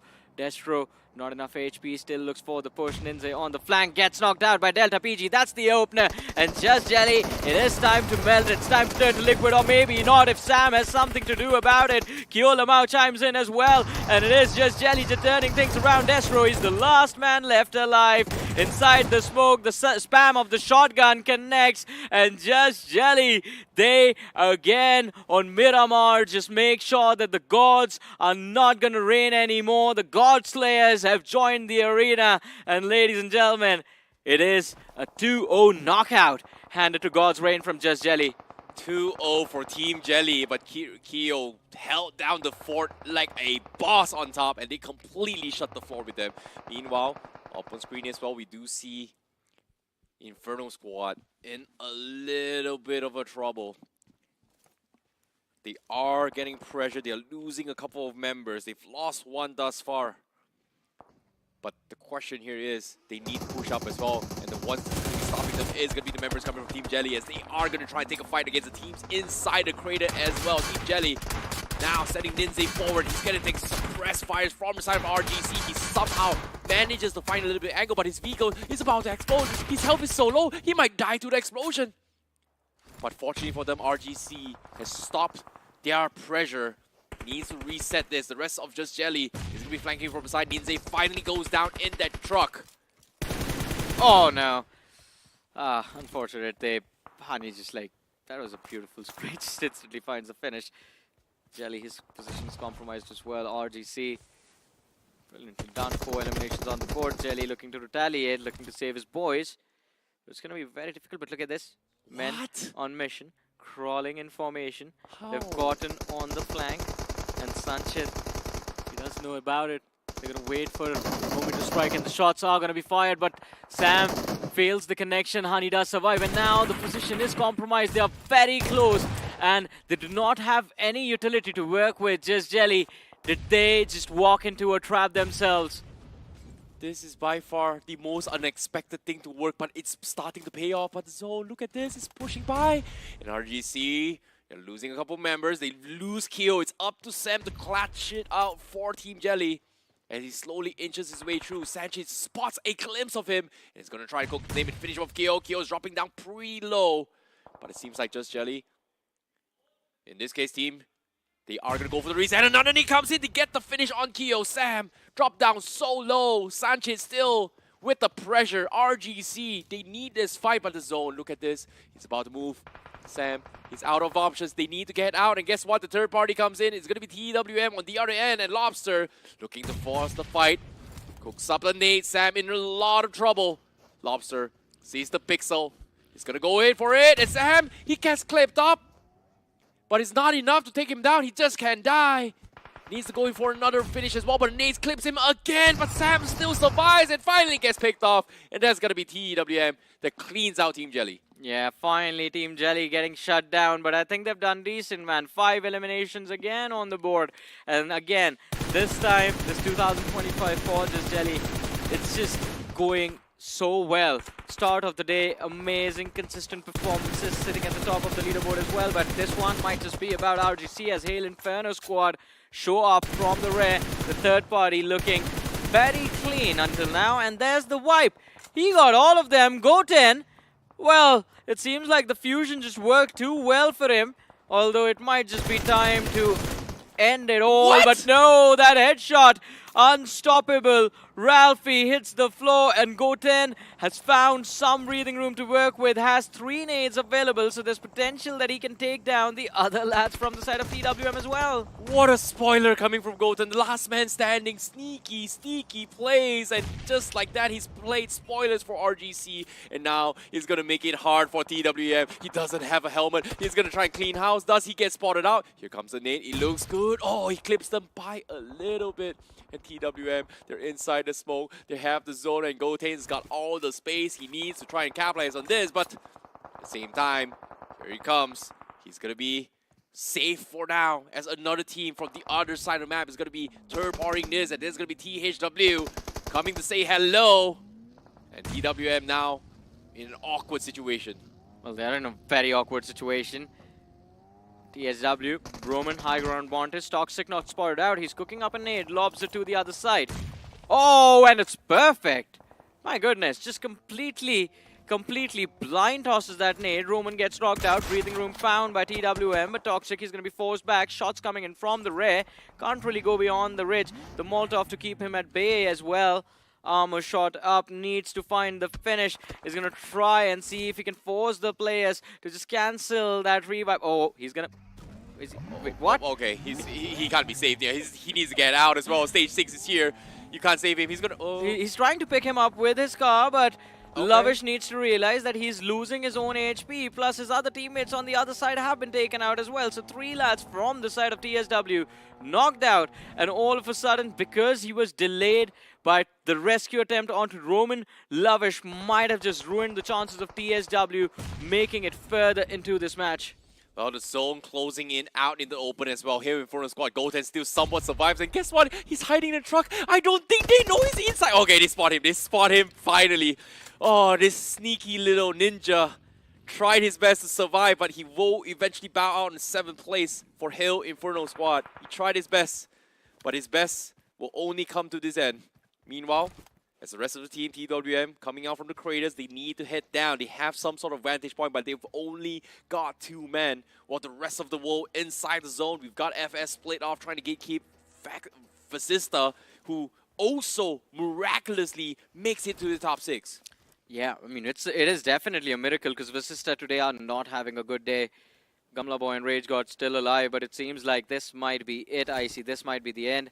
FS Esports, they know exactly where the last 2 individuals are, and best of it all is they have a man on the flank who can mark their position and mark for Dreams and his teammate right next to him exactly where the players of WEE are hiding. Rage God and Gamla Boy rock for cover. The trees as well, denying the line of fire to the players of FS. Dreams on the move, spotted out. The spray comes through. Gamla Boy, though, fails to find the knock, and the blue zone closing in upon them. Big chunks of HP bar just vanishing in blinks. Crypto, the opening found, but the Dreams are going to be shut down. The third party comes in from the flank, and it's going to be Troy Tamil and Esports for a change, who turn out to be the menace in the lives of FS Esports. Reset comes into play. FS trying to finish up the teams, but guess what? It's all done for Vasista Esports. They're all completely shut down outside the zone. We're down towards the final 4 teams. And in this case, Raven looking to reign supreme once more from game 1. This seems like they have the optimal position. Same can be said for Troy, who's finally made their mark in towards the top 4 with 4 men healthy. TWM Gaming from the craters making their way downtown. It seems like he is going to be having a liberal run in with FS Esports. Ari with the nades, his last final nades as well. Can he cooked it perfectly?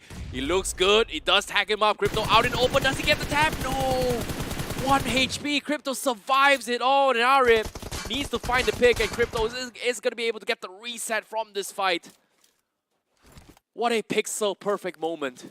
Yeah, it was a pixel perfect moment. Right at the last second. But my God! Crypto, man. This man definitely has something else built in him today, and especially in this game. I think FS Esports struggling has just upset him too much, and this time he's like, fine, I'll do it all myself. I don't need anyone. Looking for those finishes against the players of TWM. And it's just down to the last man from the side of TWM as well, that he just needs to take down Arib. Not enough HP on him, and Serious. He's going to help Crypto out now. Finally, the finish comes through for FS. But Troy Tamil and Esports, I think good odds for them to win this game as well. All 4 players still alive. Raven Esports, I mean, hopes for them are going to be max, especially with Len finding that opening. But Toxic versus Insidious. Well, walking the land of dreams. Can he find that extra point? Yeah, maybe. FS, they need to clean out Toxic if they want to stand a chance against Raven. And as of now, Toxic may be playing party pooper for them. Considering the fact that Raven, they have the high ground. They are going to be going in towards a head-to-head because of Troy. If they don't finish their fight, it is going to be tough for them to get out of this spot. Especially when the zone is going to be divided in between the road, out in opens. Lens, he does have the high ground. He is going for those suppressive shots. Troy losing Ranford right now. That means this is the opening that Raven needs to clean out. They are getting sprayed up. Well, the spray looks good. Raven Esports looking to put a bigger number on the board. 8 finishes already secured, but Pekka, he moves up to that first floor, and Len, he can't go through the sprays anymore. He has to be careful. Nade in the hands of Pekka, lobs it through the window. The players fall back, but Raven Esports, no damage upon them. They're still alive, still healthy, still in it for the fight. But Troy, I think this game will come down to a 3v3 player spotted out. Len quite exposed, and Pekka knows exactly where they are. The second one gets the job done. The damage comes through, but the knock secured with the spray. And now Len needs to pull off a miracle, but Pekka was prepared. The pre-aim on the edge of that angle, and the knock comes through. 2 players unrecoverable. The sacrifice of Pekka helps his team out, and Troy now have a big chance of winning the chicken dinner in this game. And they end up wiping the side of Raven Esports. It is now between Troy Tamilian Esports and FS. FS, they have the numbers, 3 versus 3. It's just that one player they need to take care of, and they do. Toxic is gonna get eliminated. The fight could be in the favor of Troy Tamilian Esports. The road separating the 2 teams, but FS, I love this formation, the spread. All 3 of them far away from each other. Max, that off angle is gonna be brilliant. What a clutch from Pekka, but it's not over yet. As you can see, Troy, they need to push out. It's out and open. And FS, they've got all the space. They're pretty spread out as well. And Troy, they don't really know where they are. They need to find a pixel. Hydro is going to try to inch his way through. Insidious spots him. And Insidious, the spot down is there. He can line up the spray as well. Both the players, but it is going to be Insidious who's going to be knocked out. Hydro, that drop weapon working out wonders for him.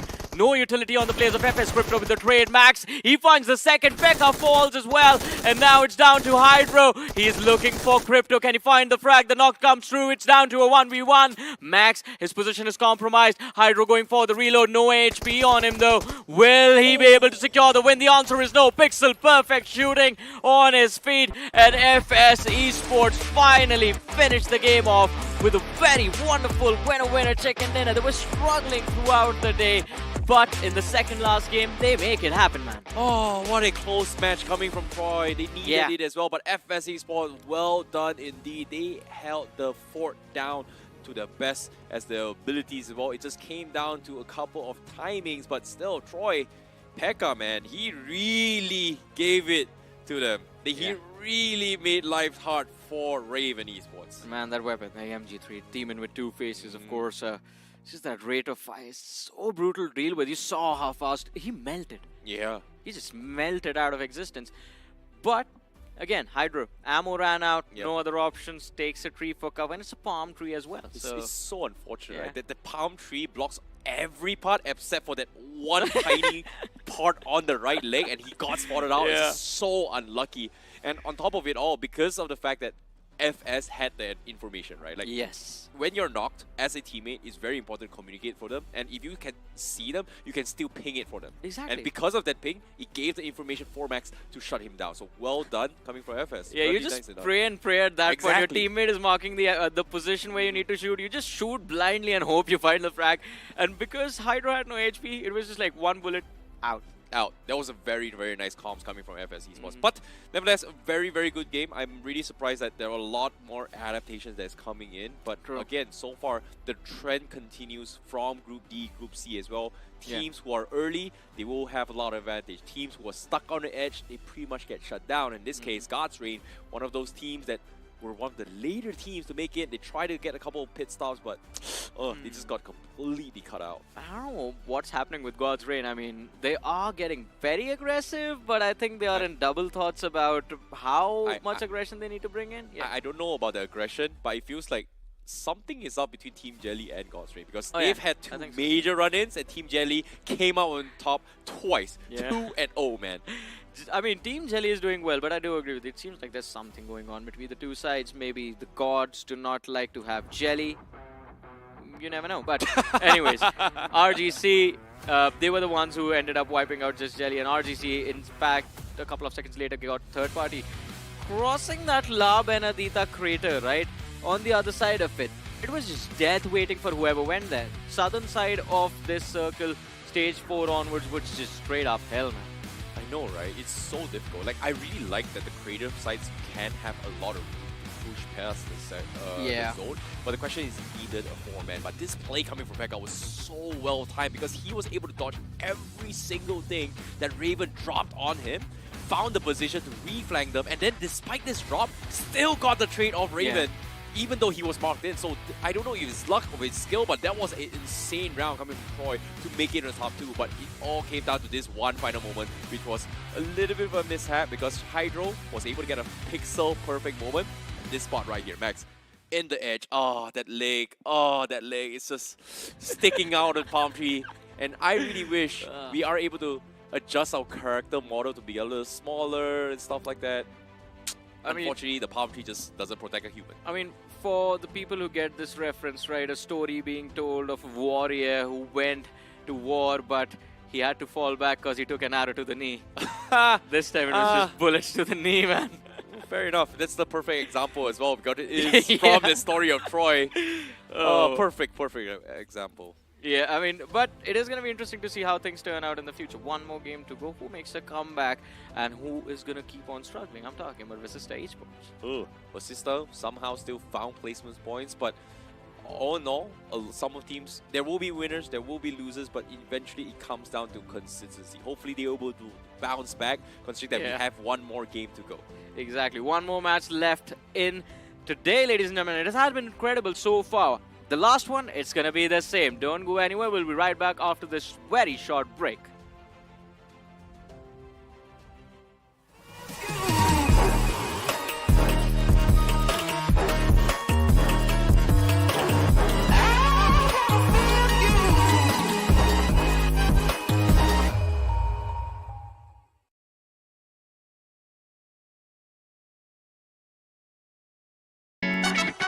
We've got that temperature's hot, but it make way. We came here to slay. Let's go.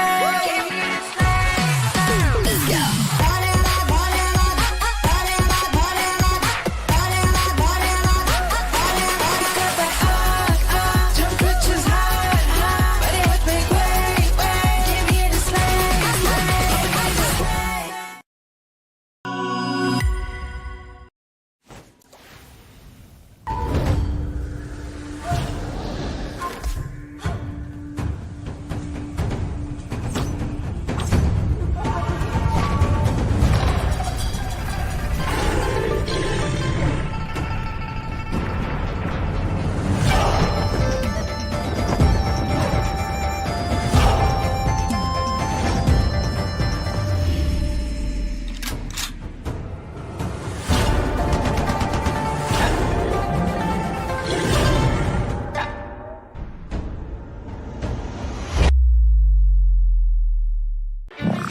To survive, it's a state of mind.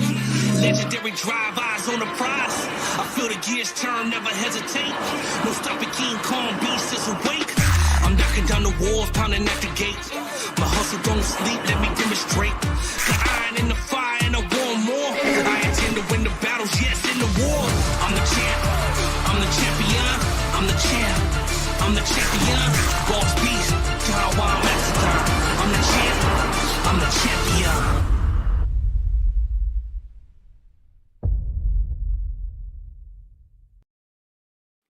Hello everyone and welcome back to the Realme BGIS 2025. The best of the best are gathered here in Group C. Oh, sorry, Group B. Oops, my bad. Group B with a little bit of plot twist here. And considering that you guys are currently watching the English broadcast, my name is ICBaby12 and he's Salty. We are going to be here to take away and take you on a very, very interesting journey on how the matches is going to be going on through here. But all things considered, FS Esports has finally got themselves their chicken dinner, and I'm really, really happy. Because why?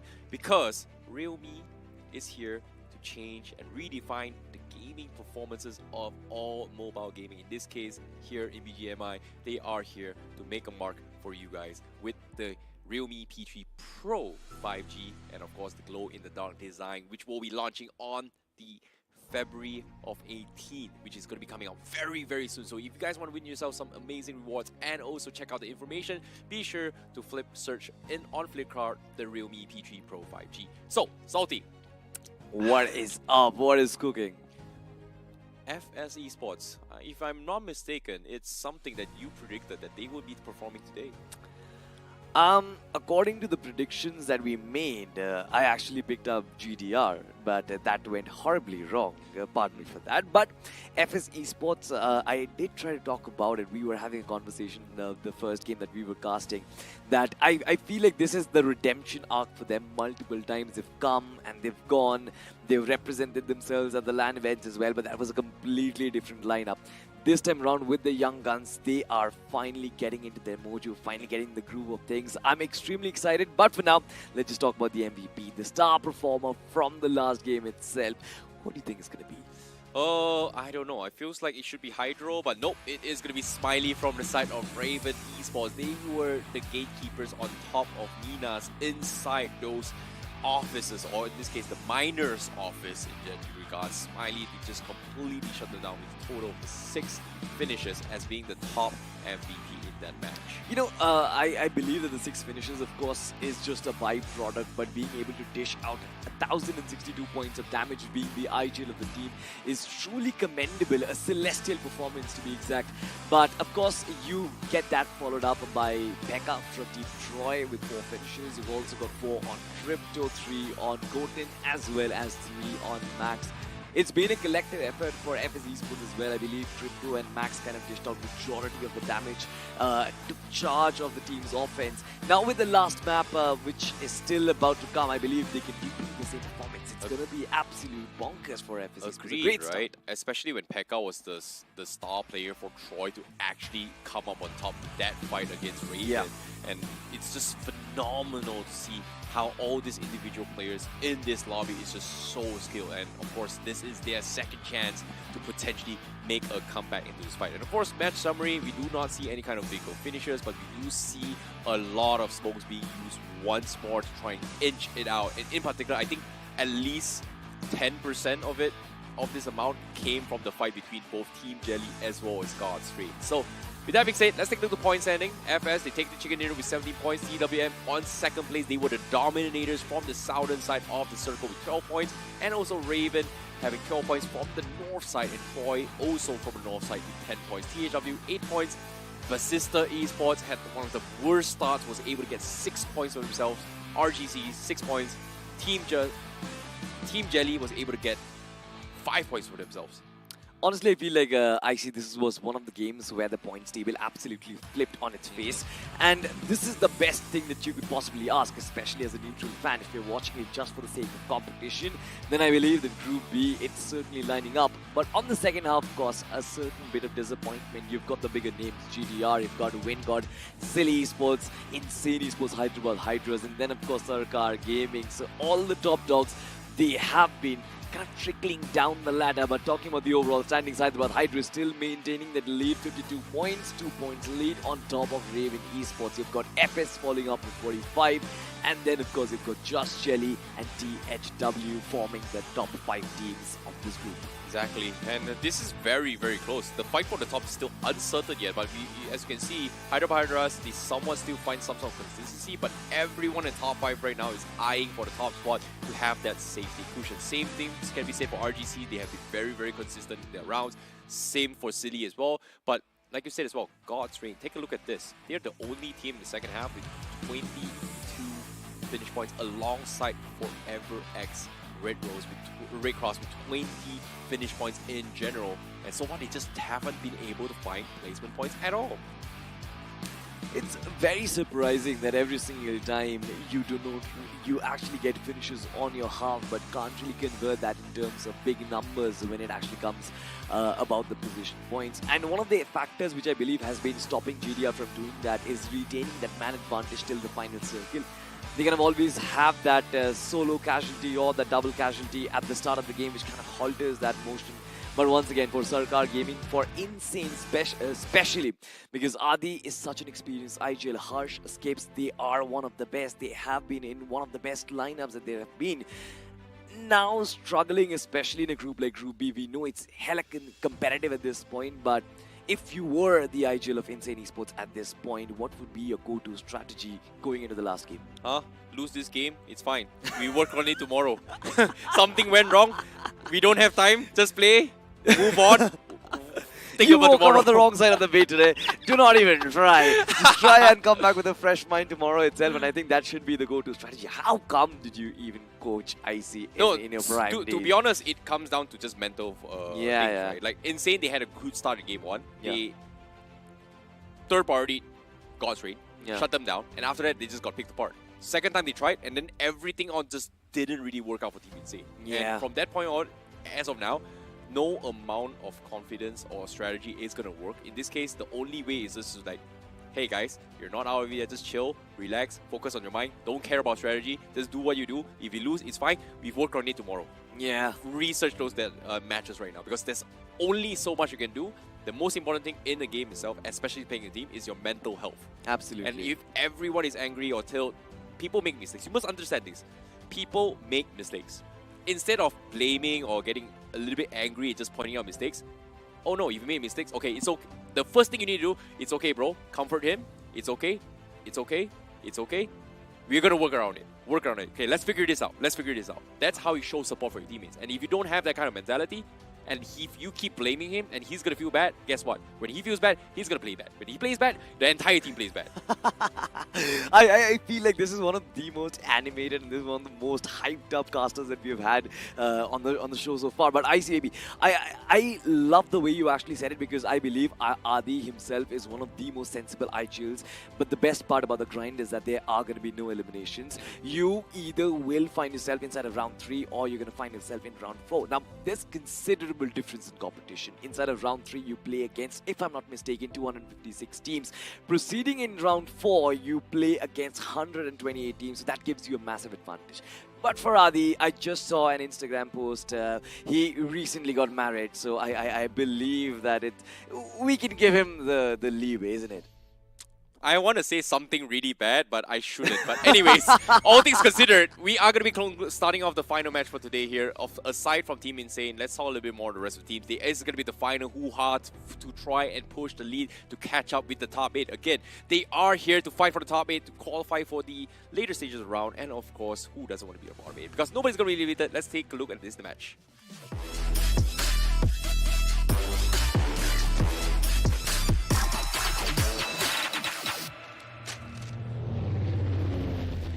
Well, the Big Bird is back up in the skies yet again.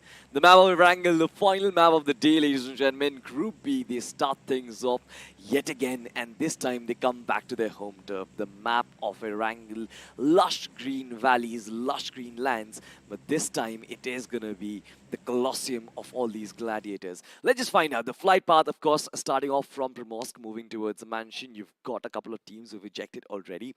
Once again, very usual drop locations for the likes of GDR, very usual drop locations for the likes of Team Troy as well, moving towards the Quarry and the Primorsk region. For GDR, they're going to find the military base relatively open as well, but like we have been discussing, I believe the win condition or the win factor for GDR will be to try and not lose their men early on in the fights where they don't really find their position or possibly find themselves in tricky positions.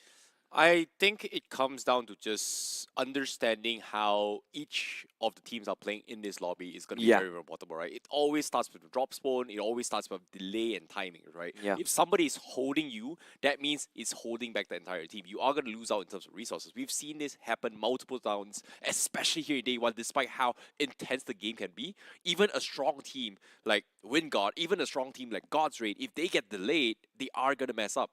And right now, the top of the standings is Hyderabad Hydras. Yeah. They won their chicken dinner early on. They were top 2 in the first game. But game number 2, they were slowed down by Sakar Gaming. And because of that, they just couldn't do well. So it all comes down to tempo. And in this case, flight path seems really, really good. Circle is going to be pretty even on east side as well. So most of these teams will have a decent amount of tempo to efficiently get loots, also efficiently rotate into the zone. Except for maybe... well, God's Rain all the way to military base. Yeah, I think that's going to be a little bit tough one if they get stopped by, in this case, Team Jelly, who's holding in Milta. Yeah. Which so far, we've seen 2 major rounds of clash between both of them.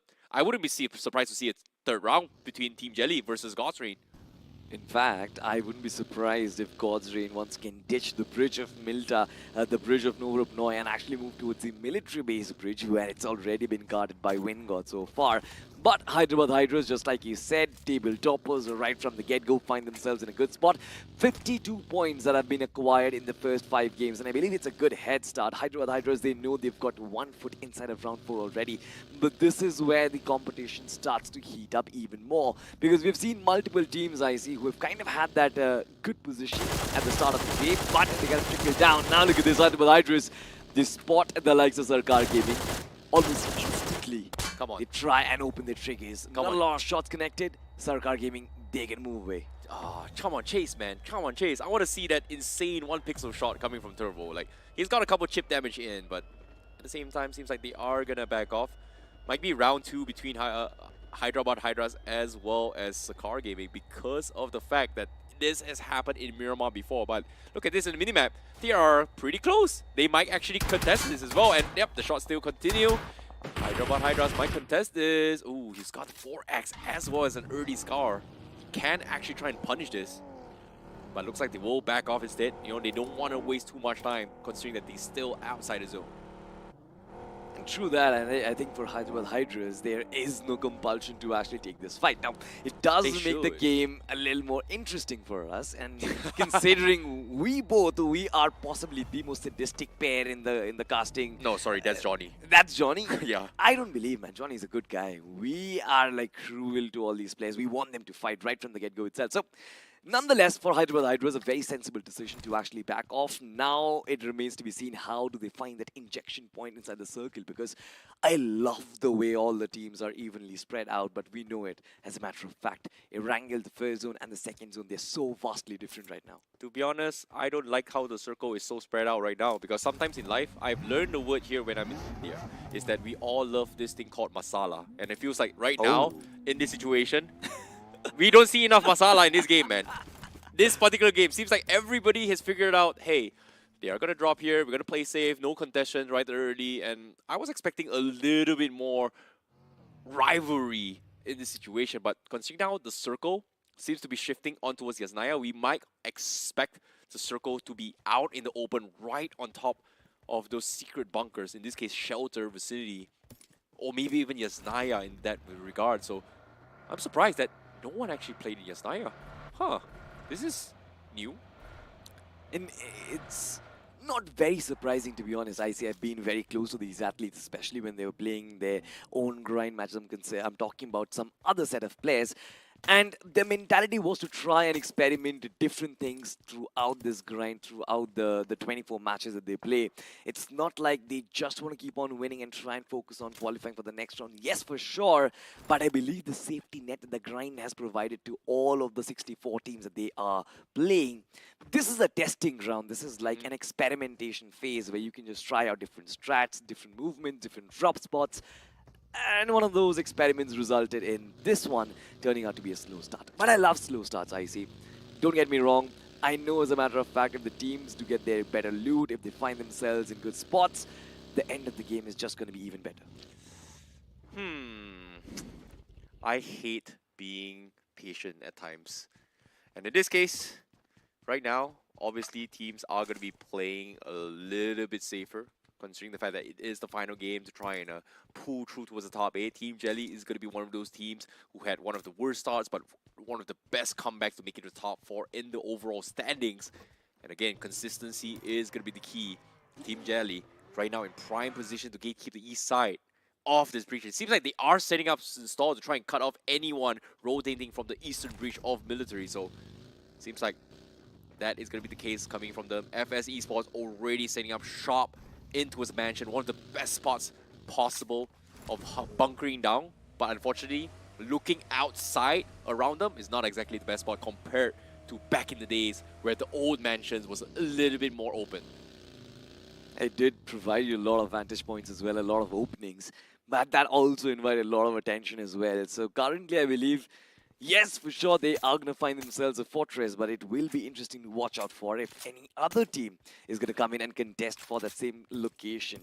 As of now, 2 teams are starting to rotate extremely slow. One of them is going to be Troy.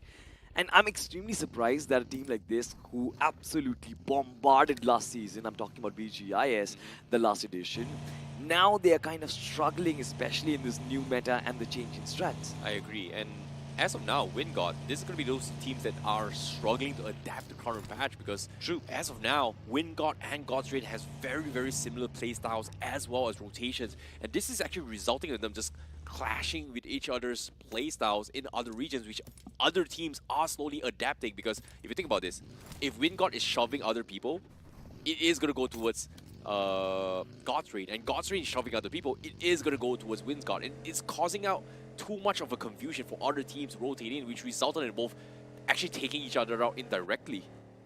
And as of yet, they need to find a place to kind of hunker down before they can make those plays. As you can see, God's Rain, they are going to play in open fields. They want to be on the run. They don't have the best amount of vehicles or ammunition yet. Hopefully, they will find the space as the circle is about to close within 10 more seconds. Where is the circle going to be going to as of now? As you can see, zone about to show themselves. Is it going to be the outskirts of shelter? Seems like it is going to be far east towards prison as well as mansion instead. FS, right, hitting the bullseye over there. And like I mentioned, right, GDR this time making minute adjustment, just being quick on their feet once again, rotating in early. We have never seen GDR do that, especially in the first phase itself, but now they will try and inject themselves. And look at that migration from that eastern edge of the circle, or pardon me for that, the western edge of the circle. It's going to be absolutely pandemonium. You mentioned about WinGod and GDR having similar playstyles. You probably forgot about Forever Red Ross.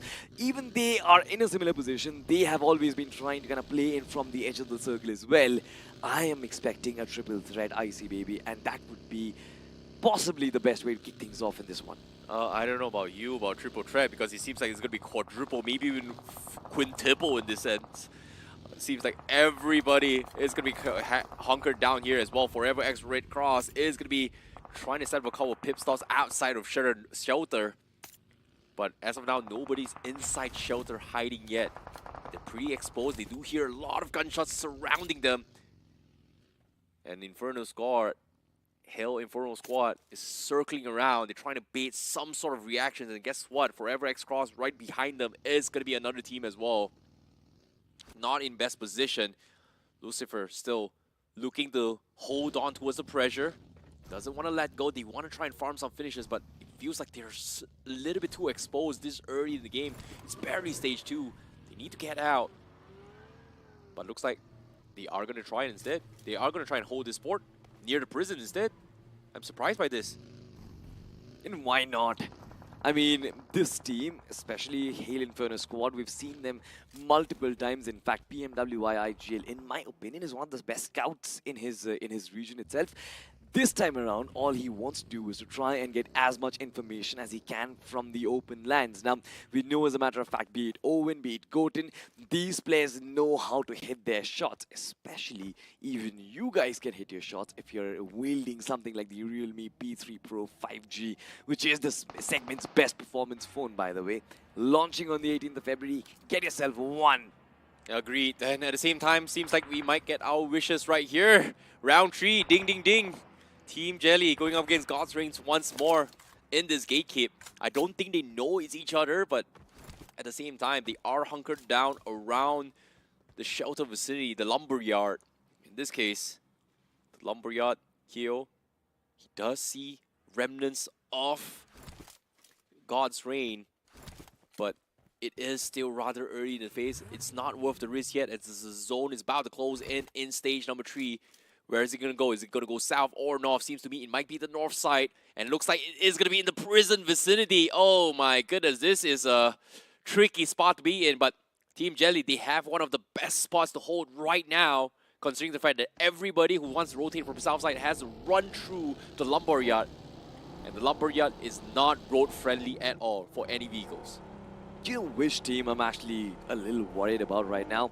It's actually Hail Inferno Squad, to be honest, because initially I felt that the open spot was actually good, but we'll hold on to that conversation for a while because shots have been fired and they are hitting right on the money. This time, WinGod has been caught off guard. GodX brought down in a matter of seconds. WinGod kind of survived utter annihilation. They move away from this fight.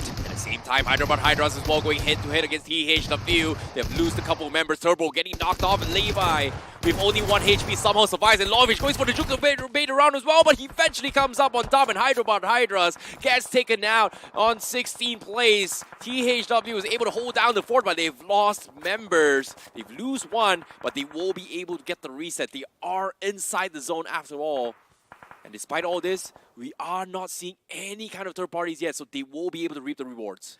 But mind you, I see there is Vasista Esports just hanging around right around the corner, and they can hear all these gunshots. They can also match that with the finish feed as well. So they know, as a matter of fact, that THW have been weakened. They've been brought down to 3 men, about 70% of the initial strength.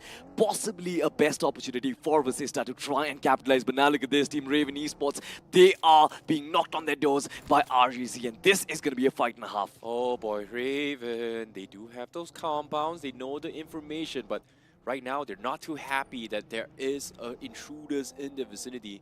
Cooking up the nades, and I'm pretty sure maybe RGC, they might have heard it. Shots about to be made. Akash still trying to save up for the perfect nade, but I think he heard him on the second floor. He is going to try to lob the perfect nade. It looks good, but a little bit out of range, but it does damage the vehicle. So RGC, they know there's company. You have to respect this. But it seems like they are going to try and save those vehicles, because as of now, as soon as I say this, nades has been shot. Another team from the other end, and that's going to be FS Esports going to try and take a jab on this, and RGC makes the quick call to back off. Very, very nicely done from RGC. Scramblings for space at this point. There is no breathing room that has been given whatsoever. And for RGC, I think one of their good things is the fact that DWM, who was just venturing around the corner, they did not decide to strike RGC. They've lost out on the man. Sanchit, he has been knocked out right in the open. Toxic still taking shots, spraying down the vehicle. A lot of damage being dished, but no knocks confirmed. Agreed, but at the same time, fortunately for them, they were able to salvage some losses. But as soon as I say this, I thought they were going to salvage. Honey tried to save Sanchit, and guess what? He got re-knocked as well. Meanwhile, on the northwest corner, we have Troy as well, getting gatekept by Sakar Gaming. And Troy, they're outside the zone, and Sakar wants to clean out the western side, but they are all out in the open. And they need to find a way to actually rotate in. KSR right now down to his last first aid kit. He needs to push into the zone. It seems like he will be able to stop the members from Troy. The rest of Troy going to be split off. Some in the zone, some outside. Pekka will bleed out the zone, and as soon as they go in, guess what? Surprise! It's insane. The insanity drops on them, takes them all out. Team Insane just delivering that insane scar on Troy, the Million Esports, and their hopes and dreams. That was brilliant. They're right at the center of the circle. A beautiful compound to actually hold. But again, they will have to keep in check of all the troubles. Talking about troubles, it's Team Jelly who is troubling the likes of GDR. You talked about a rematch, and this time it's Team Jelly who is on top right now. Round 3, Team Jelly seems to be winning once more. Justin getting burned out as well. It's up to Ninja John to go in for a couple of finishes. But Kyo is going to be there as well. Ninja John finds Sam. He holds on for God's Reign. He's the last man standing for God's Reign. And Team Jelly also getting third party. Guess what? From behind. Lindsay in a little bit of awkward spot. He does get a couple shots in, but it seems like slowly but surely Team Jelly, they want to fight this, but wow, this is actually happening. Guess what? Who's lurking behind is actually going to be Team Silly. So Team Jelly is going to try and back off. They're going to try and run for this as well. Ninja John wants to go for the shots, but he doesn't seem to be able to connect them at all. And Lindsay barely scrapes by, barely gets out, and he's going to get out. And Team Jelly in an awkward situation. 2 men left alive, and wherever he goes, he's getting shot. He doesn't seem to be able to find space. And Kyo might be able to get saved from this. And Team Jelly is going to try. Is he going to? Yes? No? He's about to bleed out. Oh, what? He misses the timing. So unlucky.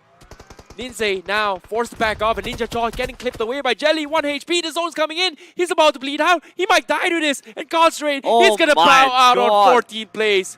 So unlucky. It's unfortunate, and just like you mentioned, it's possibly like for GDR, they just did not have the luck in this one. Team Silly Esports trying to make their way in Sarkar Gaming. It's a triple threat once again. 2 players who are in position, but look at FS, the army, the cavalry is here to strike. 1 player in the form of Skeleton trying to move away from this. He will possibly try and run away from this fight, but he will not be allowed. He's been shut down. Oh my goodness, what a rush coming in from SS Esports. So many things happening as well. South side is so chaotic, north side as well. And guess what? Team Jelly, 3 zeros.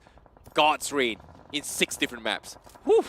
What a game, but as soon as I say this, Just Jelly getting caught out in open, trying to move in towards the inside of zone. Insane is going to be there to pin them in an awkward position. Ninze needs to reset this fight, and guess what? The vehicle is about to explode. They need to back off, and they are stuck in a very, very awkward spot. Fortunately for Ninze, he's going to be able to pick them up. What? How? Stage 4, you're in the open. The only team is insane? That's insane. Team Jelly somehow finds some sort of saving grace. The zone is about to close in. They need to buy time to get out. Can they do so? Zone, where is it going to be? Seems like they are fine for now. It is going to be out in the open, and Insane's got one of the best covers in this map, in this zone, alongside with THW. Absolutely. But you've got to talk about the guts on Team Jelly, right? To be able to just sit out there in the open and perform the revival on your fallen comrade, that's absolutely commendable. But now, with so many of their positions being dished out of the competition, it seems like a couple of these teams and their outliers can actually be victors. I'm talking about Vasista Esports, 2 men still alive on them. If they take out their massive threat, that is going to be the likes of THW. They open the doors to a lot of opportunity, but this time it's Silly Esports who are knocking on the doors of Wingard. The first man has been brought down. It's an absolute overwhelming effort. Oh my god, from Sahil. The first shot did connect, but of course the reinforcements were there. Silly Esports, they absolutely capture the southern territory. Agreed. Meanwhile, another fight is breaking down as well. Forever X Red Cross going head-to-head against Vasista Esports. And as of yet, Forever Red Cross seems to be in prime position to contest it. And guess what? They somehow put them on hostage as THW from afar third parties this and takes them out. And Forever X Reborn Red Cross, as of yet, looks so strong. They certainly do. Apart from the fact that they've been cut down to 50% of their strength, just 2 players still alive. But I believe if they can pull on some sneaky business, they can certainly make it work. A couple of placement points on board, a couple of more finishes. I believe they will have done their job so far. But look at this, Silly Esports trying to make a mark. They are on their 3rd spot already. And now, I believe, with the kind of man advantage that they have, playing from outside the circle can actually be beneficial. Agreed, they've got the high ground advantage as well because it is open view. Snakes are not going to survive this, and guess what? Hail Inferno Squad going to be in a run-in with Raven, and guess what? They somehow hold on, and guess what? Right now, right here, they're getting completely shot from afar. They're proning out in the open, but guess what? I've said this 4 times now. Guess what? Silly Esports sees all of this from outside the zone. They cannot afford to be caught out like this. Not just Silly Esports, I see. Look at the massive split that FS Esports have kind of deployed. The amount of map control that they have inside of this circle is... It's crazy, but they will also have to make use of it.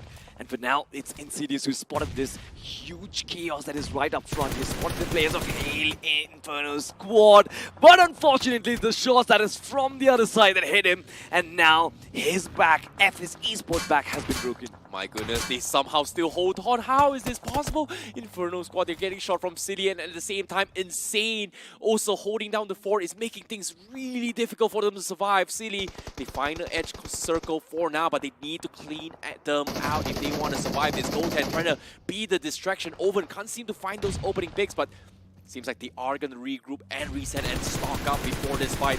Silly spraying through the smokes, hoping to find a couple of stray dogs, but seems like they won't be able to find anything. And meanwhile, out in open, somehow Team Jelly out in the open in the middle of nowhere, they're still holding on. Ninze finally gets picked off, but just Jelly all by himself as well. Down towards the 7th team. They can't do too much, and Silly Esports right at the edge of the zone. Once again, they have to push into the next phase. My god, Silly Esports. They're on a manhunt right now. They're on a mission. Decapitating the likes of Ninze right now. Just leaving Just Jelly alive. But with that being said, I believe now it's time for them to actually make their way inside the circle. And how are they going to do that? Especially in an open zone like this. They're going to deploy their smokes, the cloud of smoke, covering every single visual. But the explosion strikes Jatin OG, a very crucial player in this setup, has been taken down. Goten has been brought down as well. And here comes the reinforcements. Noob in the front lines, players from the back lines as well. Silly Esports, they are on an utterly dominating run. What a finish coming in from Silly Esports. They completely flushed them all out. They waited for the right moment, and now they are able to restock this. But at the same time, all this commotion getting spotted out by FS Esports. They've got circle control. They are going to gatekeep them as well. Silly Esports in a lot of trouble. They do have those smokes. They do have those vehicles. But look at this. FS Esports, they've got about 100 bullets up on Dreams. They need to spray and pray this. Meanwhile, Team Jelly leaving only the in-game leader, just Jelly, the captain as well, somehow survives towards the 6th place, out in the open. No one seemed to be able to spot them. And Forever X Cross might be the target for Jelly. He's got 500 bullets to spare, and he might be able to find one finish from this, but if he gives away his information, he's in trouble. It seems like he won't find the pick. What a shot from Just Jelly. Perfect shot. Final 5 teams. Insane. Heard the commotion. They know what's up. Precision from Captain Gul over there. But on the other side, there's still explosions happening, and this is Team FS Esports trying to fight for their life. And up next, they are going to be facing the likes of THW. I love the duel that is going on over here. 3 players from FS Esports. You've got couple from the backlines, Crypto and Dreams. Beautifully poised, but look at THW. They've got that small little ridge to play across, and I believe this can be a boon, but this can also be a bane, I see. Oh, it is going to be case here. Crypto getting spotted out. He's going to be the first to knock FS Esports in a little bit tough spot, but fortunately for them, THW does not have the numbers. They've 2 person left alive, and right now, they're pretty split up. Levi, gonna be forced to gather them thoughts. They don't know that Max is creeped out pretty close as well. They have a rough idea. They see those smokes. They are right at the edge of the zone, but if Max is able to get that flank in, THW might be in a little bit of trouble. Just Jelly getting spotted out will be picked off in 5th place. Insane also finding members coming from FS Esports. And as of now, Max has only 2 options. Finish THW or just play for placement. In this case, he's out in the open. It is going to be tough. Incredible stuff from Team Insane, actually, to retain the numbers advantage. They had the best spot inside of the circle for so long, and nobody even dared to take that fight against them. But now look at this THW. In spite of being cut short in terms of numbers, they're still keeping up that offense. Finally find that knock against Silly Esports across the field. And now look at this. Everyone is just finding their own pickings. This beautiful bird's eye view gives you the setup. 4 teams, 12 players. We're going to find a winner. But most probably, according to that prediction, it's going to be Silly Esports. Agreed, but this is the first time Team Insane needs to get out of this compound. This is the first time. And finally, as you can see, every single team has been holding on for the longest of time. And as of yet, everybody is going to be looking at them. As of now, they know for a fact that Team Insane has been a thorn in everybody's feet.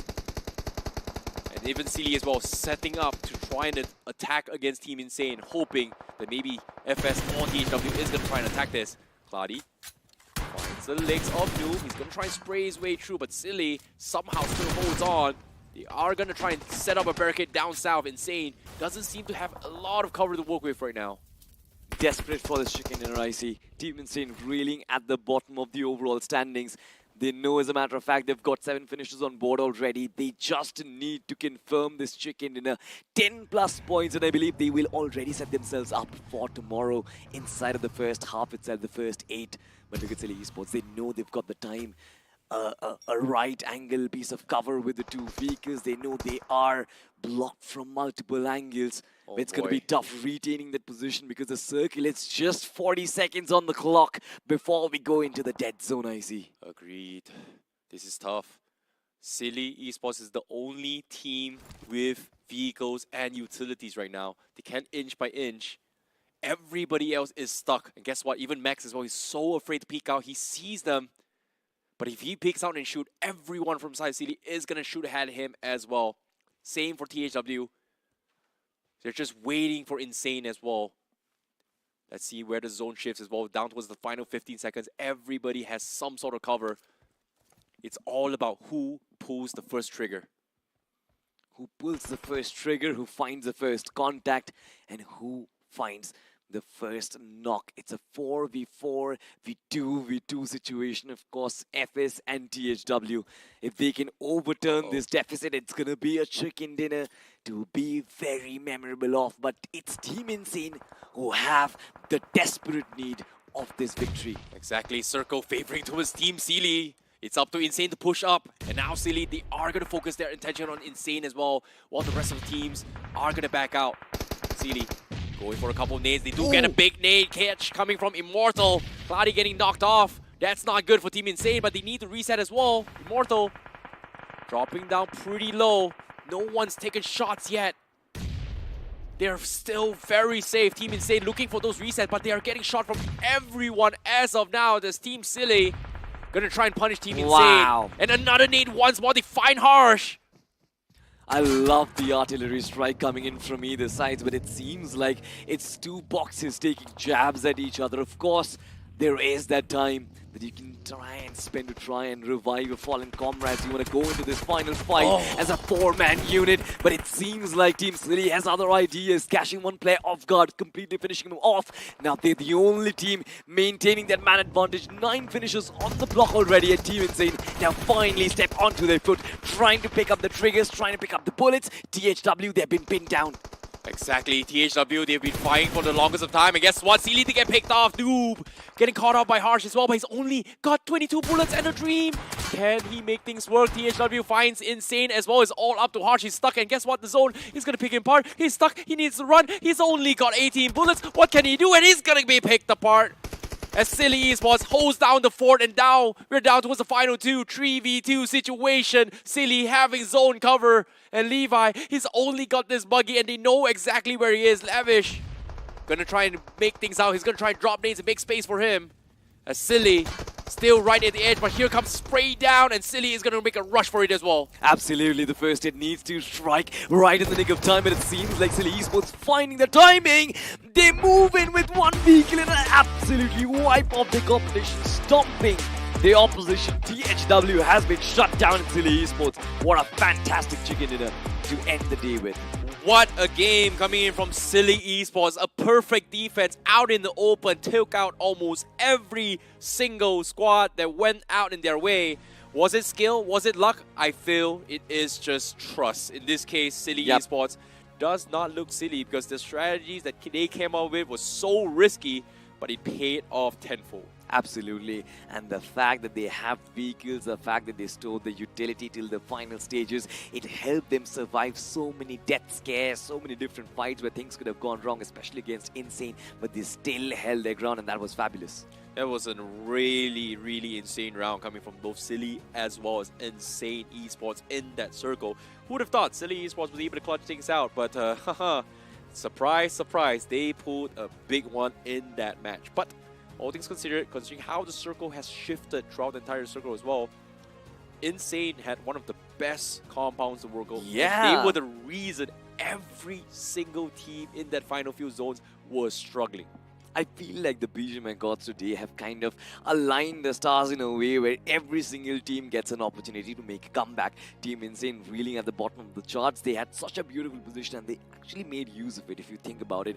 Third position with about 8 to 9 finishes on the block. It's not that bad, I see. I feel like they're well set for tomorrow.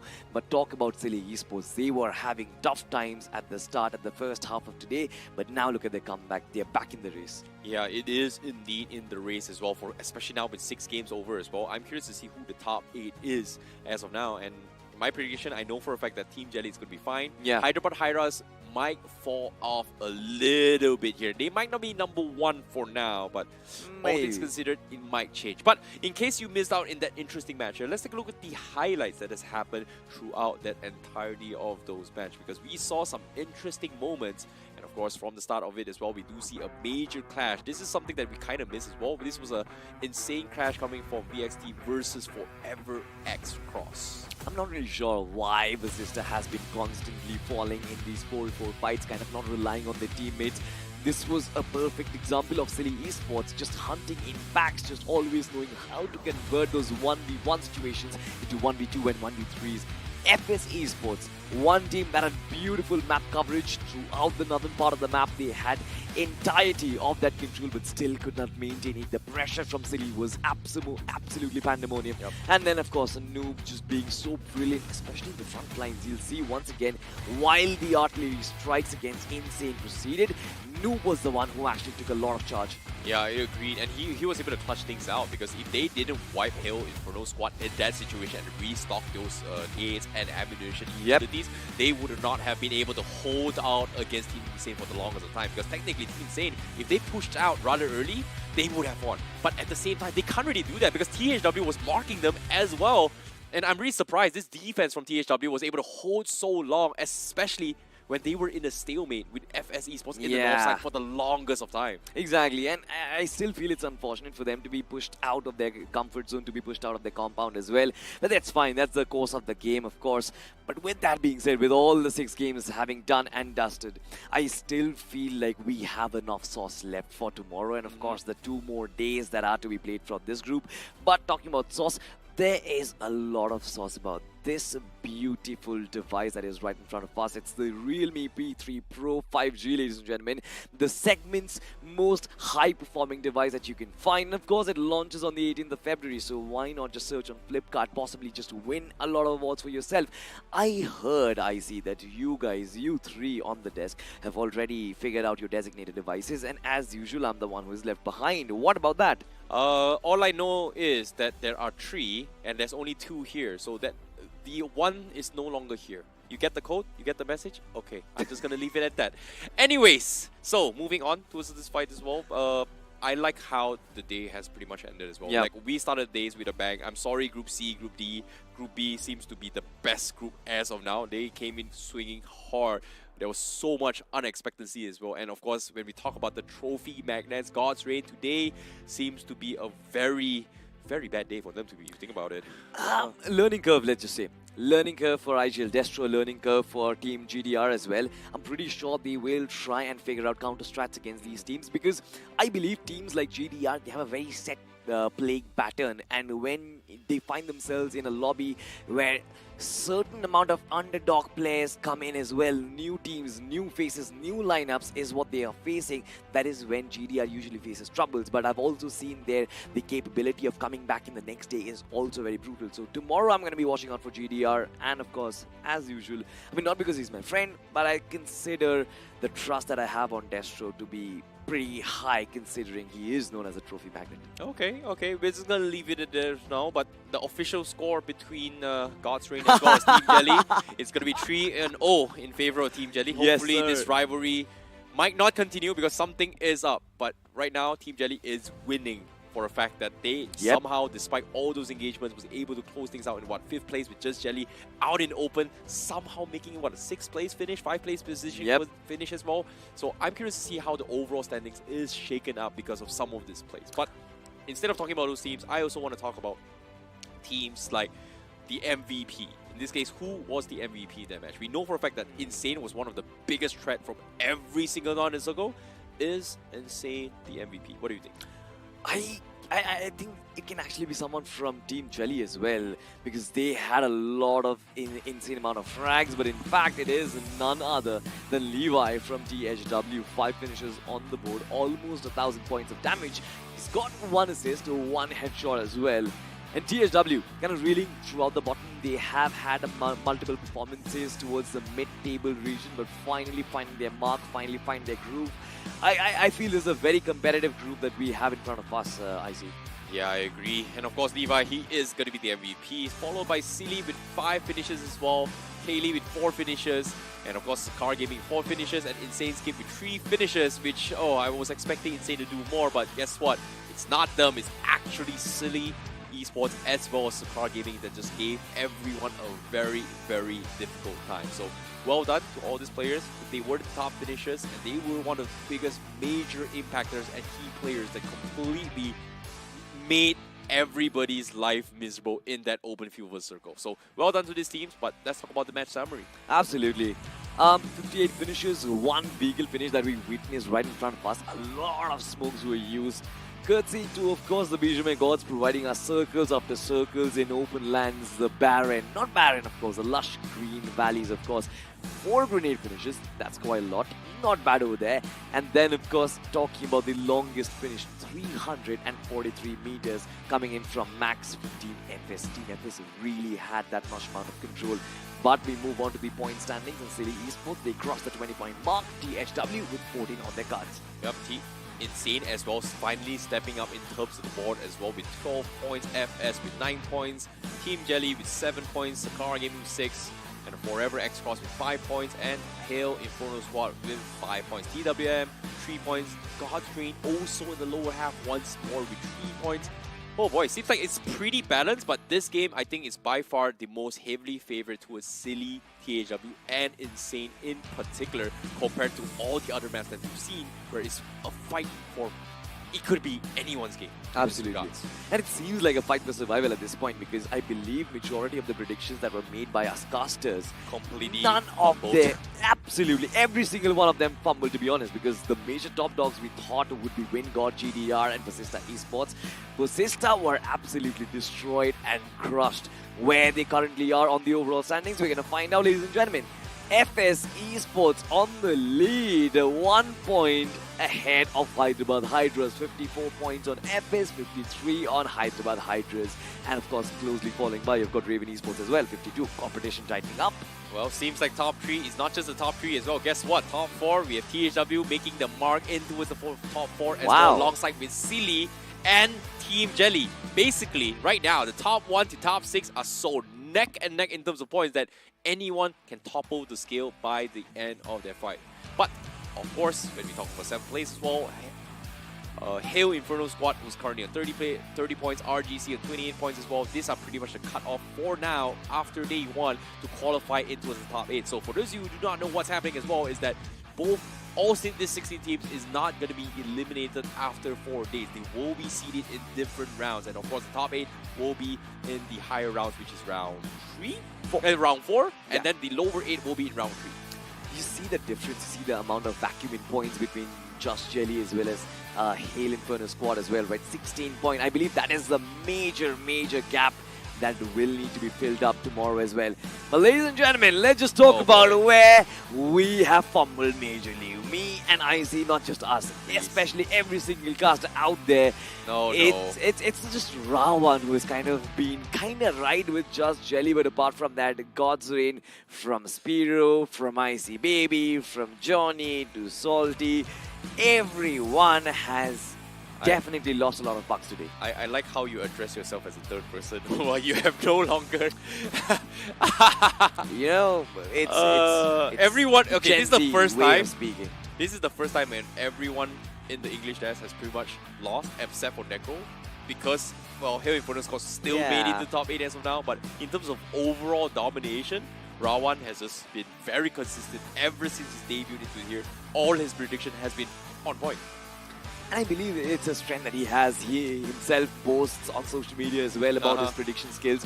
And I just believe it's fluke. I do not believe that he actually gets it right every single time, but it's just some sort of magic that he performs and he gets that. See, I believe he has those crystal balls. I spoke to him yesterday. I was like, did you know I made a video where I have one of the best predictions so far in my history of my career? That's what he told me. And I have a 87% hit rate. That's what he told me. I was like, really, Robert? Right.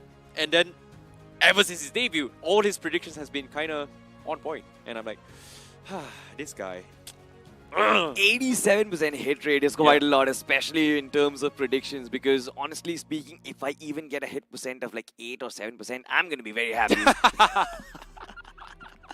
But all things considered here, for those guys watching, we started out with a banger in Group B. We hope you guys were enjoying it because I wasn't expecting what was happening going to happen today. But today was an absolute blast for me when we talk about Group B in the grind. And all things considered, it has been a long day. And it is going to be a very, very long one for some of this team, as they are going to be playing tomorrow as well for day number 2. Yep, day number 2, of course, I believe will be the day of comebacks, and especially for the bigger names, teams like GDR, teams like Visista as well. These are teams I believe tomorrow is going to be the D-Day. Agreed. And all things considered, we hope you guys had a blast. Of course, tomorrow is going to be day 2. We are going to be continuing their journey here in the Realme BGIS 2025, the grind stages for Group B. But for now, my name is ICBB12. He is Salty. We'll see you guys tomorrow, so be sure to come back.